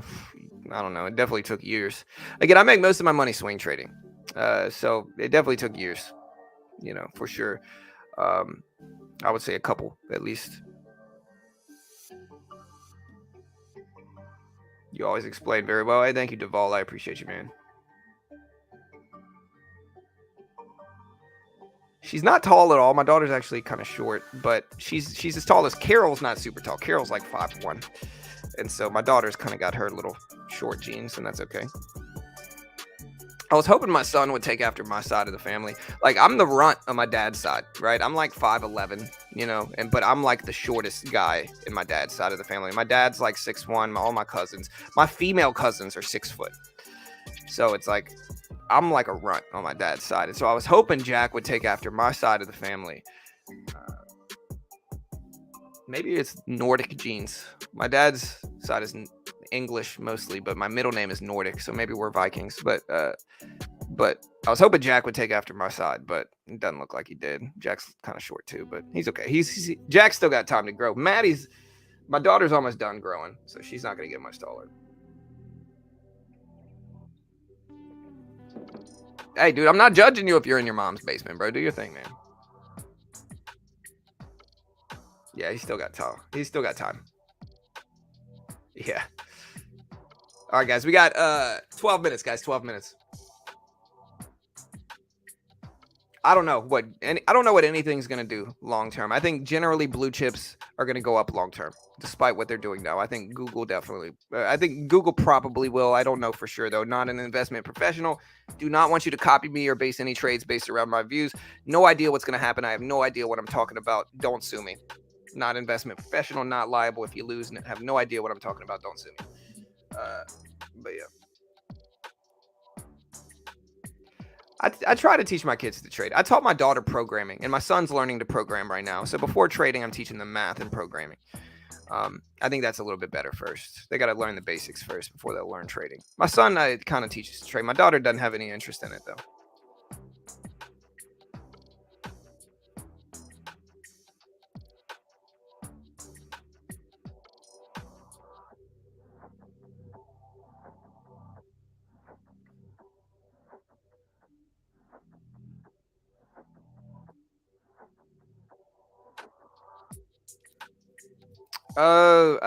So LX says, if you don't mind, what is your primary source of income?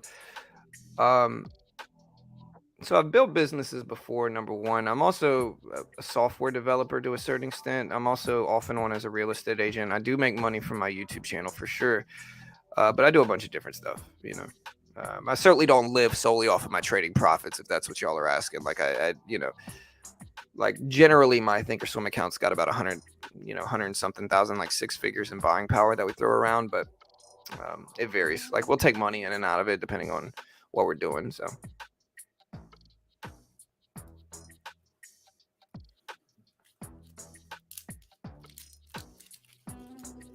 yeah, so my stepdad is from Sault Ste. Marie, Ontario, Canada. I've lived in Sault Ste. Marie, Michigan before, but I'm from Louisiana. My last name's London, though, so it's English, but my middle name is Nordic. I'm not going to tell you guys what it is. It's different. You could never guess it if you wanted to, but it's Nordic. And then I know England is kind of heavily, like, there's a lot of Nordic influences in England too. So, but my last name is literally London, London, like the city. No, Kenny, sorry, bro. JavaScript, React Native, a little bit of Python.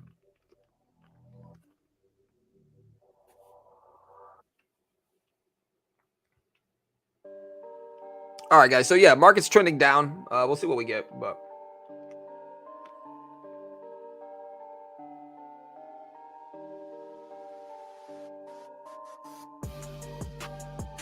yeah, 10 minutes, guys. Less than 10 minutes. 9 minutes now. Again, here's the previous closing price. So this is the level at which it goes from red to green, green to red. Again, I don't know if we're going to get anything like that, though, but red to green, green to red, we'll see.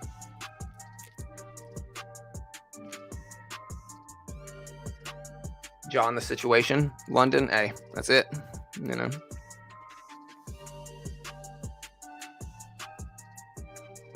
Yeah. Yeah, I learned a little bit of Pine script and stuff like that too. But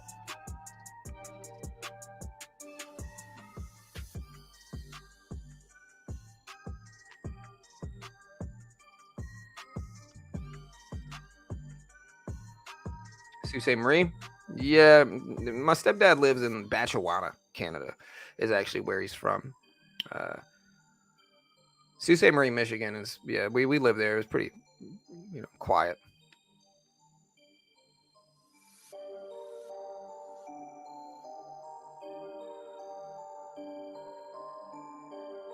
Yeah, I don't know if we're gonna hit that, Justin. Hey, thank you, X Man. Yeah, I don't know, man. I thought it was I don't know if we're gonna hit one or not. Depends on what you consider one as well. Yes, conventionally, yes, Elliot. It's worse than expected. So expectations were 6.2%. We came in worse than that, higher than that. So conventionally, that's bearish. But it's a slight miss.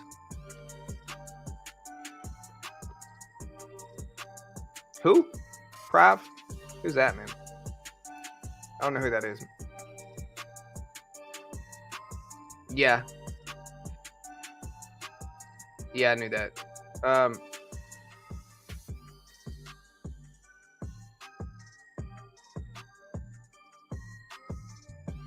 right, we're testing these lows. Again, here's the lows from earlier here. We're kind of consolidating around these levels. So we can look at the range here. Again, here's the previous closing price. Make that blue. Or no, that's the wrong one. We want this one to be yellow. And we want it to be a little bit thicker. There we go. And then we want this one. We'll make it light blue. There we go. All right. So those are the levels we see right now.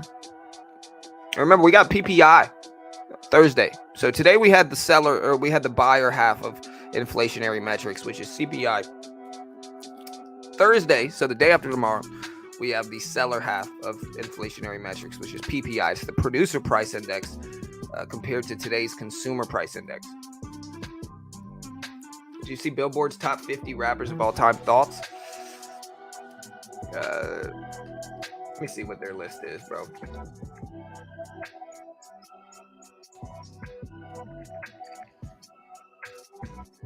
All right, Jay-Z. Okay, I can go with that. Kendrick, I like that. Nas, Tupac. I would put Tupac a little bit higher for my personal preference. I would put Tupac at either 1 or 2. And then Kendrick would probably be the other one. I'd put Jay at 3, just because I like Kendrick more than Jay. I think Tupac was more influential over music. And then Nas was probably at 4 or 5.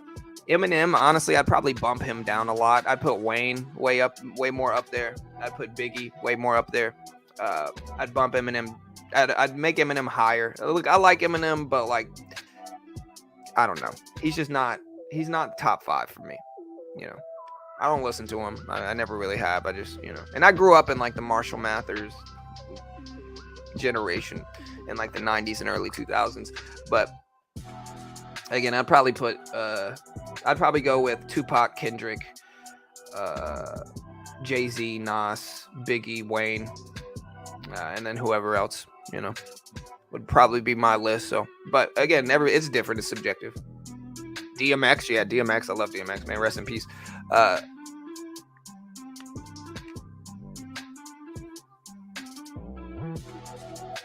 Hey, thank you, James. I appreciate you, man. Thank you.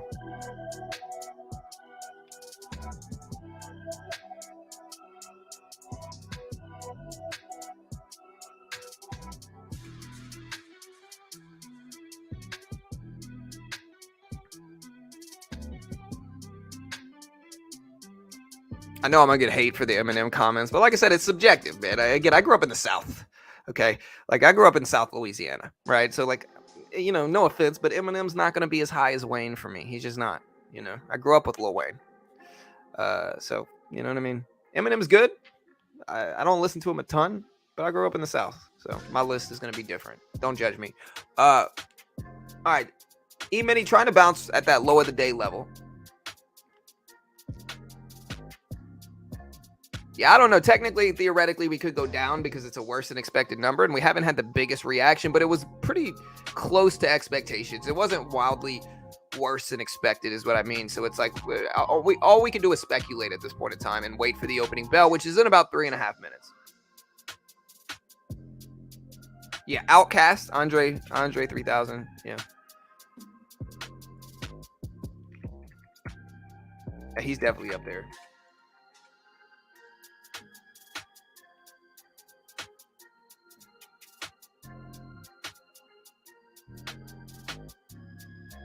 All right, team. So again, we're consolidating around the lows of the day for the E-mini right now. We'll see if we get anything. You see the previous closing price above me here. We're bouncing right off of this level, and we have been over the last 10 minutes or so. We'll see what the market gives us here.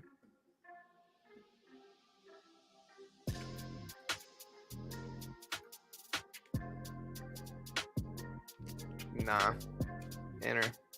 Energy. No.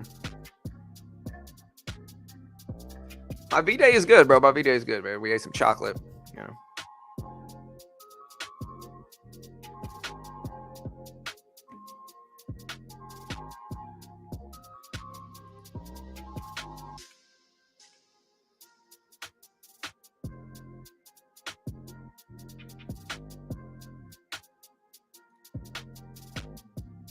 Google bouncing back right now. So Google's starting to rebound here. We'll see how much that drags the market back up. Again, I can see Microsoft. It's moving back up a little bit, but Google's kind of what's dragging it here. Apple's what's dragging the market down. So Apple's weighing the market down and Google's weighing the market up a little bit. All right, here's the opening bell though in about a minute and a half.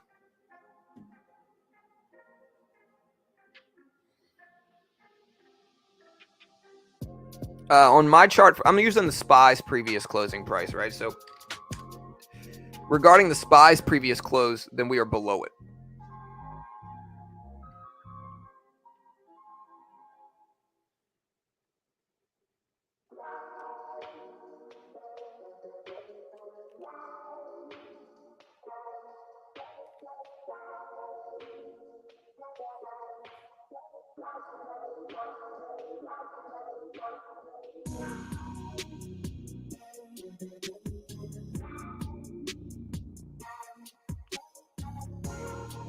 All right, so we're breaking that low level. We just tapped underneath it. We got less than a minute left. We got about 30 seconds until the market opens.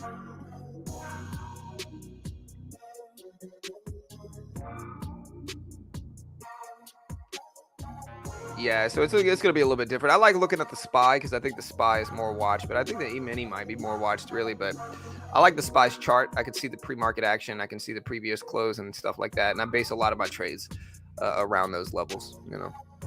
All right, guys, market's about to open up. 5 seconds. Yeah, Palantir had good earnings yesterday. All right, there's the opening bell. Watch the market here. Starting to go red and then green. SPY just broke lows, pushing down a little bit. Again, we're going to let things show up first and then take some trades. I'm going to actually switch to the micro E-mini here. I'm already up about 450 on the day. I think that makes the most sense. All right, there's a flush. Like I said, there's the correction at the open.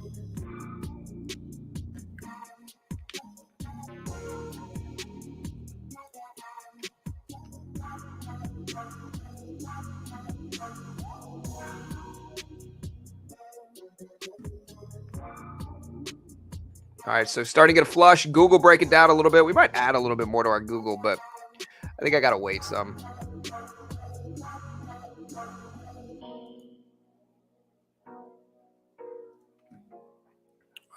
Ford, what's Ford doing? Ford's actually still green on the day, but not much.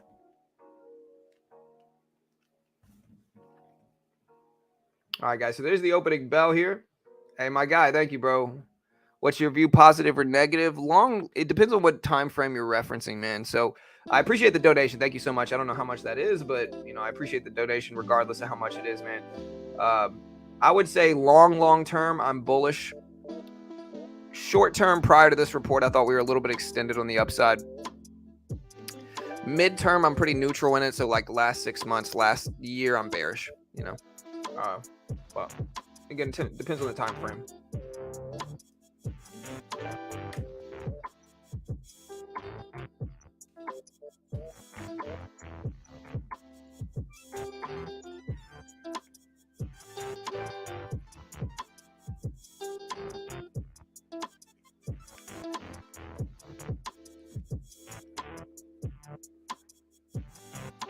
right, so dipping down. SPY currently all the way down to 410s, under 410s.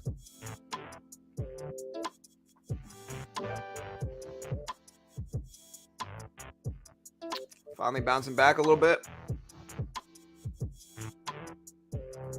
I start to short into this. This is a big downward move.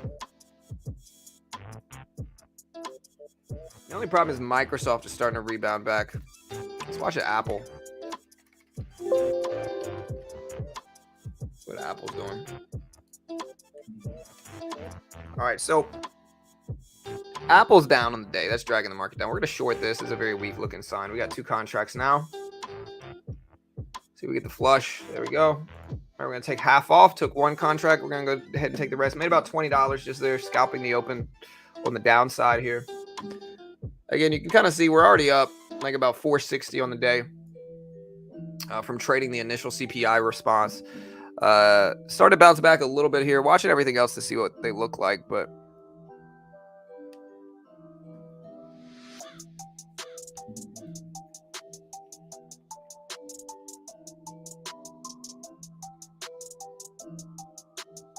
Tobias says I'm leaning towards bullish because they were going very oversold too soon. Maybe. All right, initially a bear response in markets at the open. I'm going to wait, see if we do something like a red to green move or something like that.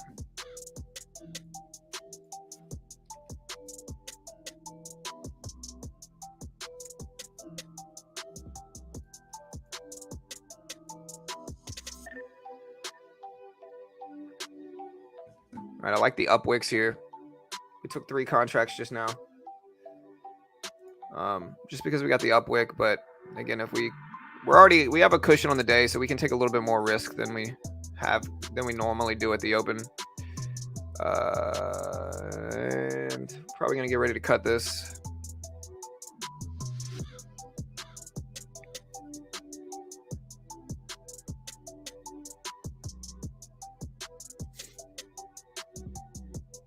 I like the up wick. It means some selling pressure, but it doesn't mean anything yet. And I think I'm just going to have to get out there. So lost a little bit. Watch for a red to green move, maybe. See if we can take a long trade, but we're going to wait now. We're kind of in middle zone, where unless we get like a really big, quick retracement, I just don't really want to mess with it too much unless we get like a big, quick retracement. All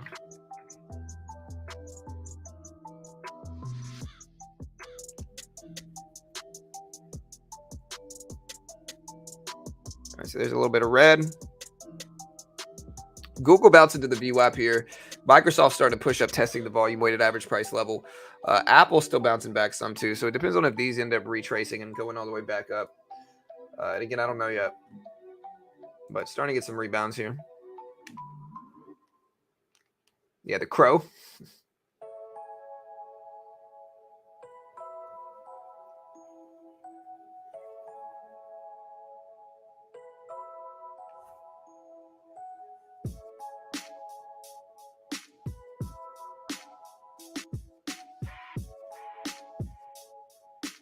All right, market's starting to try to turn back around here. We'll see if it does.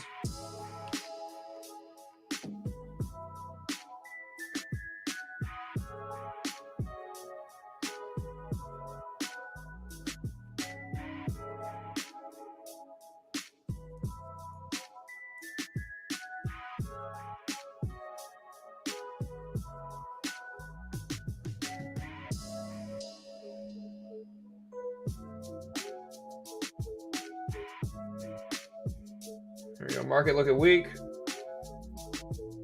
I just made about $100 scalping the regular E-mini. Kind of see we're up about 470 on the day here. So scalp the regular E-mini. Once we got this big upwick right here and this candle moved down, we scalped it on the regular. I might add a little bit more if we retrace back up there because I see Microsoft under the previous closing price. But I'm going to wait, actually. Yeah, I'm going to wait. I almost took a position, but I just waited on it.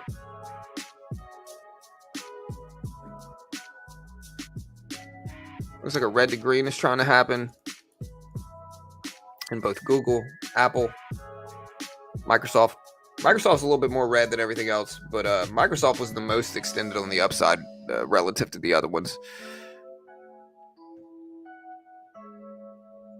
Apple bouncing back, that's pretty heavily weighted here, but Microsoft testing lows, that's going to be dragging the market down some. Microsoft just broke lows. So right now we're kind of in a battle between stocks where Microsoft's looking weak. Apple started to bounce back a little bit.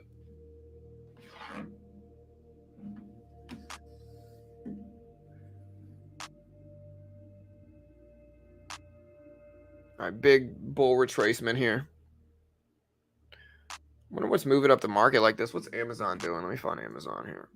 It's not Google. It's not Microsoft. Microsoft looking weak. Amazon is what's moving up. So choppiness so far, but depends on what Microsoft does here.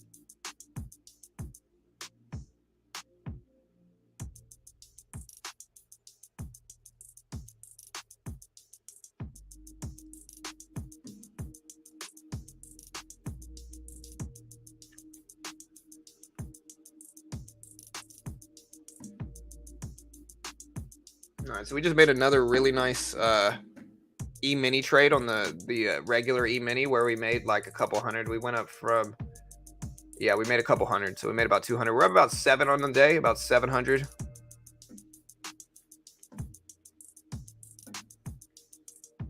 Mostly shorting, to be honest. But Microsoft was bouncing back, but it was bouncing into the previous closing price. So I was just kind of assuming we were going to reject there.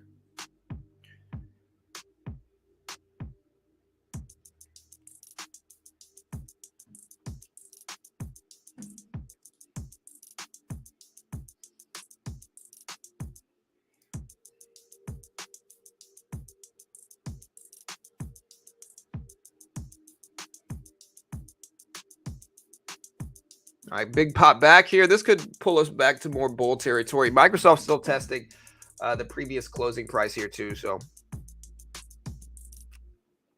I like the new rules this year, Fish. So Fish says, what do you think of the new MLB rule for extra innings? I don't know about that one. I can't remember what that rule is. I know I like the new. I like the new rule regarding the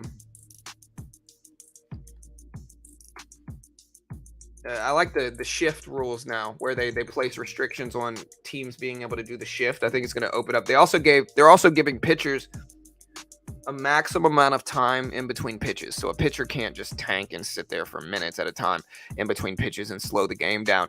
Pitchers are going to have to pitch. I think it's within like 40 seconds in between pitches, 30 or 40 seconds or something like that. As well as the shift being banned in a lot of instances where it's like there's not going to be all these crazy shifts. You can do the conventional shift, but outside of that, that's going to open up some offense in baseball for sure. So I like those rules.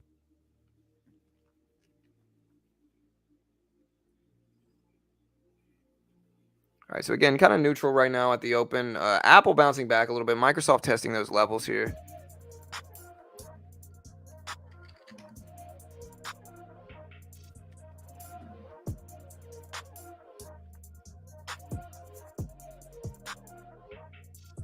Well, that means they're just. I think the rules in that regard, Fish, are mostly because, like, especially last season, they had a lot of crazy overtime games, like the Astros versus who was it? The Yankees? I can't remember who it was, but the Astros had that crazy, extra inning game that just went on forever, and it went on all night. I was at a concert. I went to the Black Keys concert.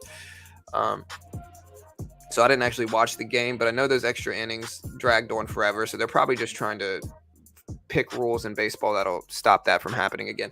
Microsoft just broke over the previous closing price, over the VWAP here. So did Apple. Market's starting to go back from red to green on the day here. Here's the red to green level right here. So again, we'll see what happens. But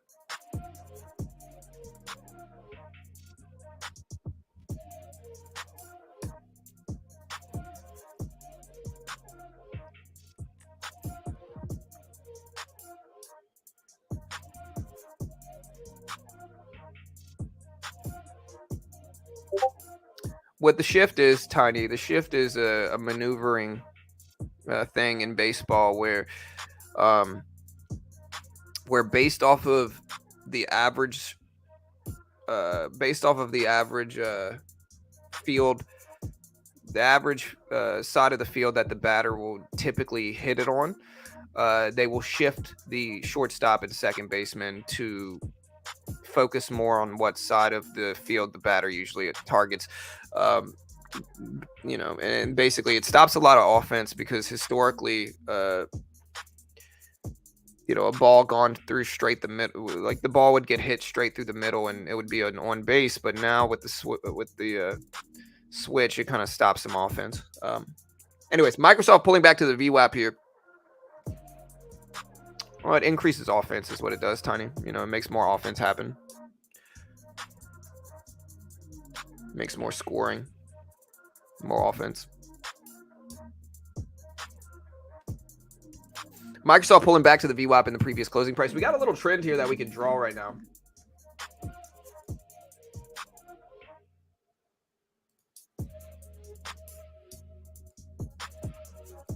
So here's the little trend since the open. It's been an upward trend. So again, we got that little trend that we can watch and target here. Who's your favorite? I don't know, man. Padres are looking like a super team if I've ever seen one, man. I mean, I'm an Astros fan. I'm in Houston right now. So I'm rooting for the Astros for sure. I don't mind losing Verlander. I think Fromber is much better than Verlander anyway. So I'm rooting for the Astros. I think the Astros got a pretty solid chance of winning again. Padres look great. Dodgers look great, All right, Microsoft bouncing off of the previous closing price.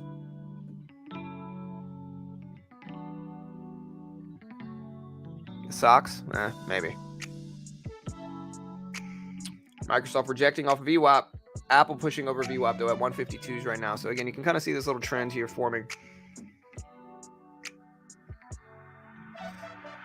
Yeah, but it's... But the rule, they're still letting the shift happen, but they're restricting some of it to where it's like modern game, like the second baseman will be all over the place, right? So, like the second baseman is moving way far away from second base to stop some of those, and so it goes. It's not what they used to do conventionally, and it does stop a lot of offense relative to how it used to be. So I understand. I'm glad they're doing it. It's going to be more offense, higher scoring games. Microsoft bounced right at the previous closing price, and again, you can kind of see the trend. We're starting to rip up. We're starting to push up more.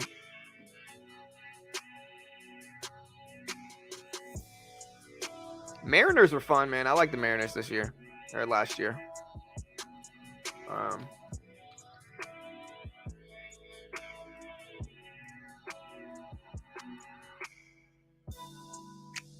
Yeah, Julio Rodriguez, man.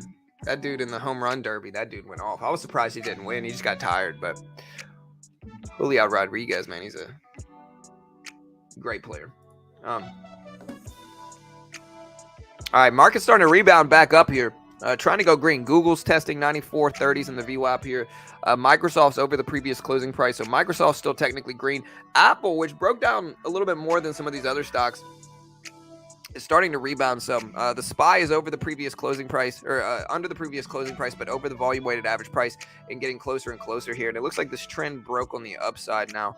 So we're starting to get some green action here. I might buy one or two contracts on this dip just to see if we continue on the upward move, but not a huge size. We'll see.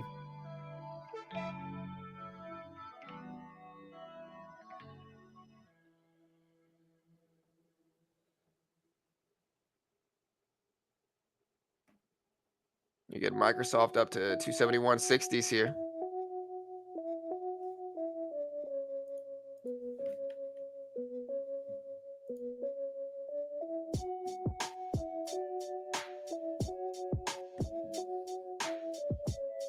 Nice. We're going to go ahead and scalp that and get out of that. So again, you can kind of see on the day here, we are up about 720 on the day in futures. Not bad. We'll take it. They can continue to grow. Good day all around, man. We broke 100,000 subscribers. We're up about 7 something in futures. Market's going okay. It's Valentine's Day, so you love to see it.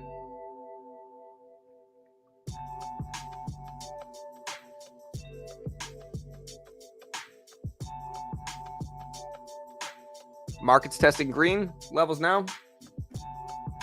Everything's starting to go green on the day. Ford back to green on the day here. Our average price on Ford is about $12.90.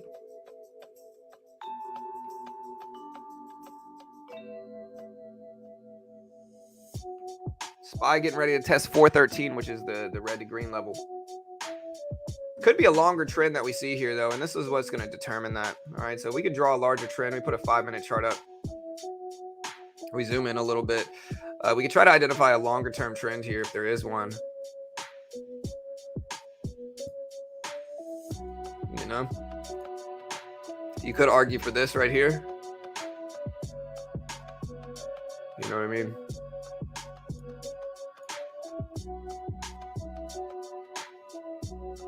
You know, but not necessarily anything yet. Just kind of speculating on a potential trend. We're going to put a 1-minute chart up.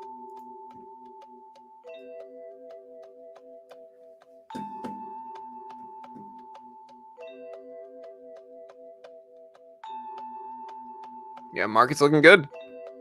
Pulling back a little bit now. Ford's been ripping up. Microsoft has as well. Apple's been rebounding from some initial weakness at the open. So...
All right, guys, so still patiently waiting here for something to go up. Let me see.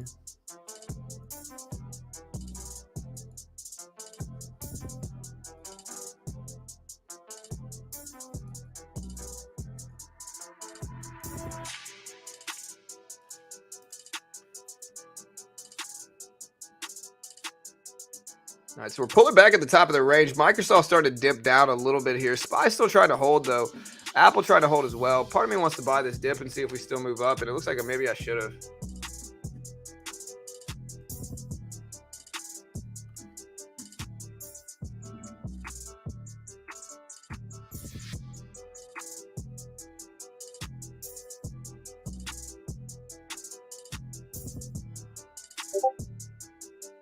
Bitcoin ripping up. Yeah, Bitcoin up to 22.2s here. Bitcoin is flying up right now. Kind of dragging everything else up with it. Interesting.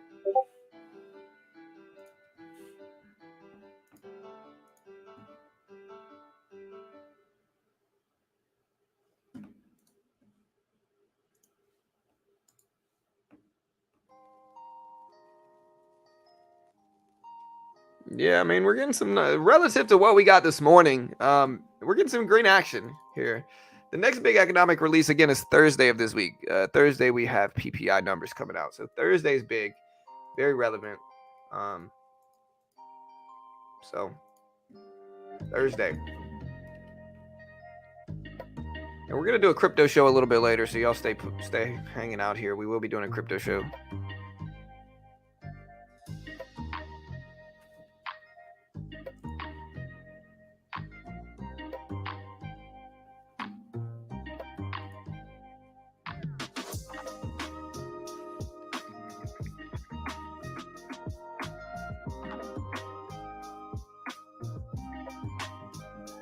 Yeah, Bitcoin up to 22K. Again, definitely an upward trend that we're in right now. I guess maybe the trend was a little bit steeper than I originally thought. If we zoom in, it looks like that is the trend right here. Just a little bit thicker than it looks like I saw. I guess that's the trend right now. Not bad. Pretty close. So still in a really nice upward trend here. You can kind of see the trend right there.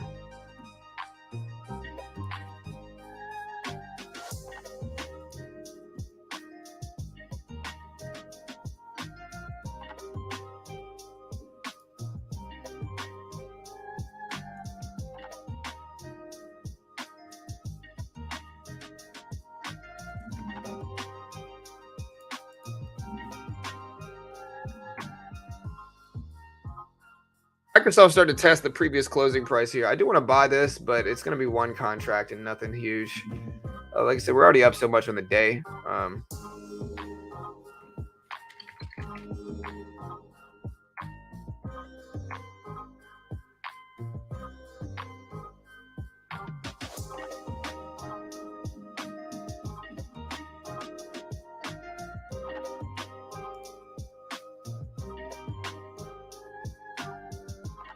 Microsoft break it down under 271s.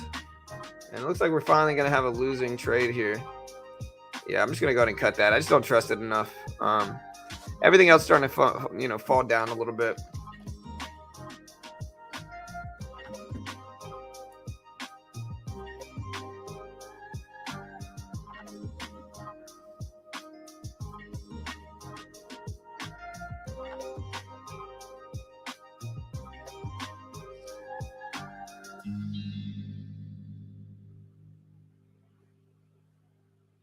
You know, Bitcoin popped up big.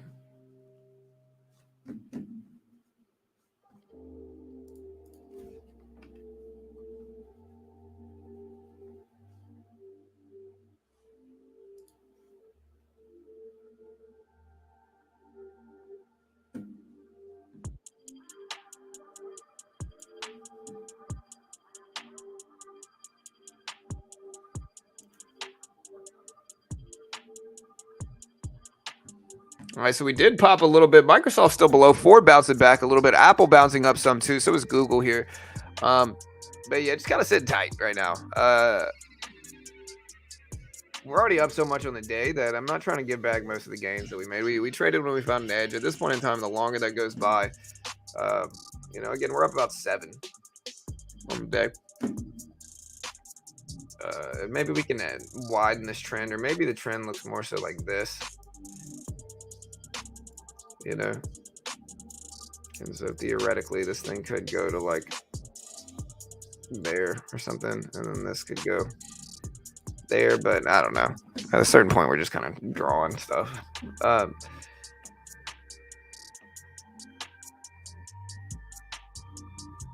Yeah, there goes Apple ripping up too. So it looks like the market wants to rebound.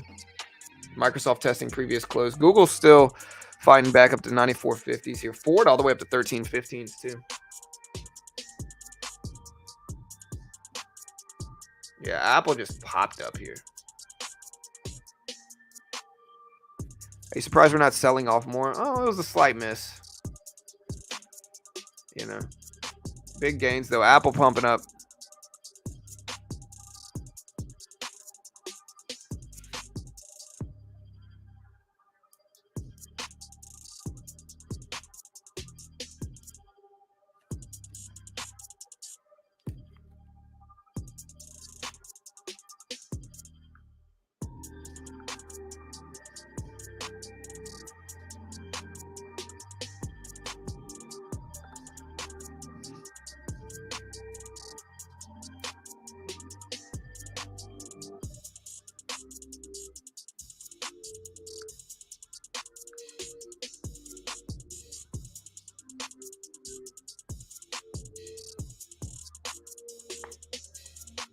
All right, guys. So dip it down some here.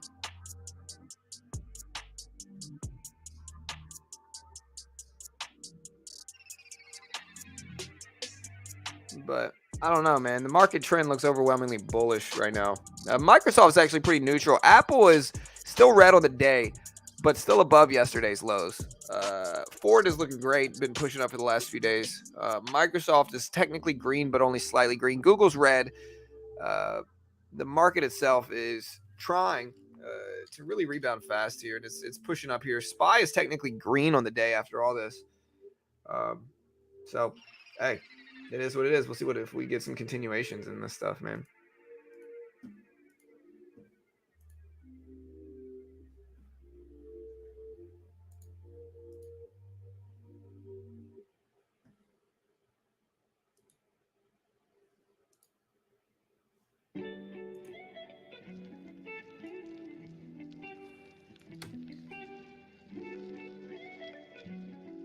The market's still pumping up. Again, we're already up so much on the day. I'm kind of taking it a little bit slower.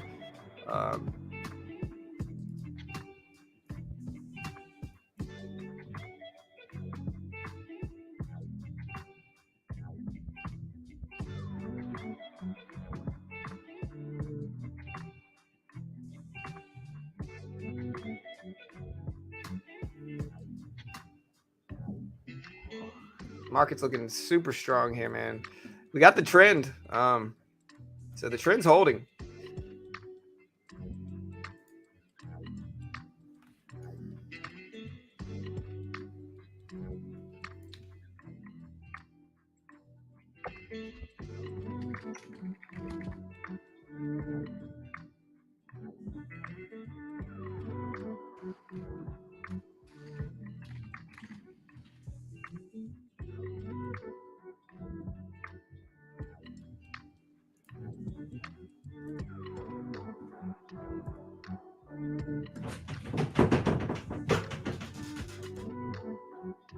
All right.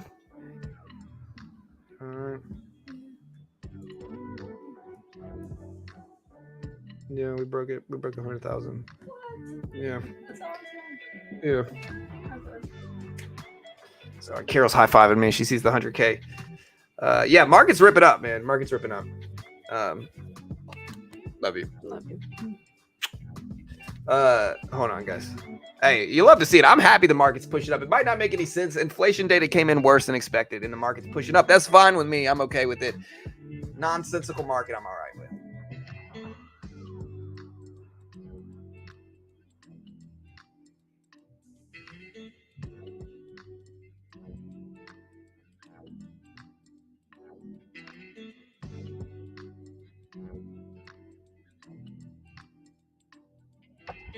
All right. Hey, Tiny. Hope you're doing well. Market's ripping up today, guys. Market's pushing up.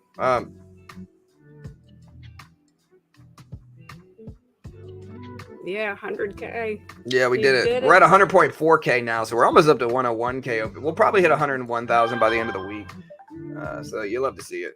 I'm gonna be looking in the mail for my plaque. You know. You did it. Thanks to everyone. Yeah, thank you guys. I appreciate the love, team. Definitely couldn't do it without you guys. We also got a ton of donations today too. We got like everybody was celebrating the 100K, so we got a bunch of donations. But yeah, Carol decided to show up. You know. Well, I knew that we've kind of been open for it the last few days, but I figured today. Yeah, honestly, bro, it's like we were pushing up big. We hit like 98K like 2 weeks ago. I'm like, yeah, we're gonna hit 100K, and then the last 2,000 subs was just super slow. I knew we would at least hit it today, but I wanted to hit it last week, and so I've been kind of like gloomy, sad, but we finally hit it. Microsoft pushed it up a little bit. Google is too. SPY green on the day, so inflation data came in worse than expected. Market's still pumping up. Yeah. So. No, I'm allowed to come. It's Valentine's Day too, so. Yeah, it is Valentine's Day. Come in here, give all kinds of. Not on stream. Love you. All right, y'all. Hope all y'all are doing well. Yeah. Honestly, I finally hit it. I'm just so excited, All right, y'all. All right. Love you. Love you. All right. Here, I'll be back. All right. Should I just leave the ball? You can. I'll let him in. I got to do a crypto show, and then I'll let him in after that. Bro, another $100 donation, bro. Wow, man. Y'all are going hard today. Hey, thank you, man. Shout out to EH with the $100 donation, bro. That's awesome, man. Thank you so much. I appreciate it. That's crazy, man. Thank you. Man, Bro, that's like $400 in donations today, man. Thank you guys so much. I appreciate it. All right, baby. Love you. Yeah, thank you, man. Hey, listen, I don't even know what to say. These are huge donations. Thank you so much.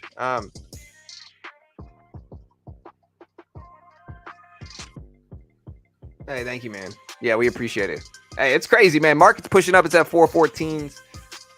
I told people we didn't have to crash, you know. So, but yeah, thank you so much, man. I appreciate it. That's great. Reports came in slightly worse than expected today. We made money, but the reports came in slightly worse than expected. Push-ups, bro. I don't know if I can do push-ups, man. I'm sore. I went to the gym yesterday. Like, I don't know if I want to do push-ups today, man. Like I said, y'all donated this money to me with no expectation, so I appreciate the support. Genuinely do. Like I said, I really have. Like, I was waiting for 100,000. Like, I was waiting. Like, again, I thought I would hit 100,000 a week ago, and then it just was like a really slow week. You know, it's a slow week. We just didn't have that much data that came out, so it's like it was a slow week, and we went from almost there, and it was even harder because we were right at 100K. You know, so it's like we were right at 100K, just underneath it, and then it's like for whatever reason that last little 100,000 just took forever to hit. So hey, I'm excited. But yeah, thanks again, man. We got a ton of donations. Daniel, MS, EH. Thank you guys so much, man.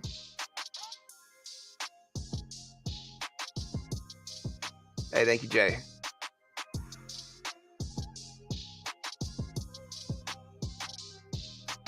Now I gotta buy Carol a giraffe. Hey, I gotta buy her something. I already bought her some stuff. She already got her stuff, but I gotta buy her some more stuff.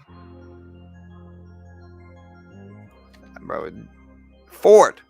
Hey, you love to see it. Ford, rip it up. Market started to turn here. Again, look at the trend. Like, look how obvious this trend is. We've been drawing the trend all day, but like, here's the real trend. It's been doing this over and over again. So there's the trend. We've been in that all morning. And it looks solid too. So hey, we're gonna switch to our crypto show, guys.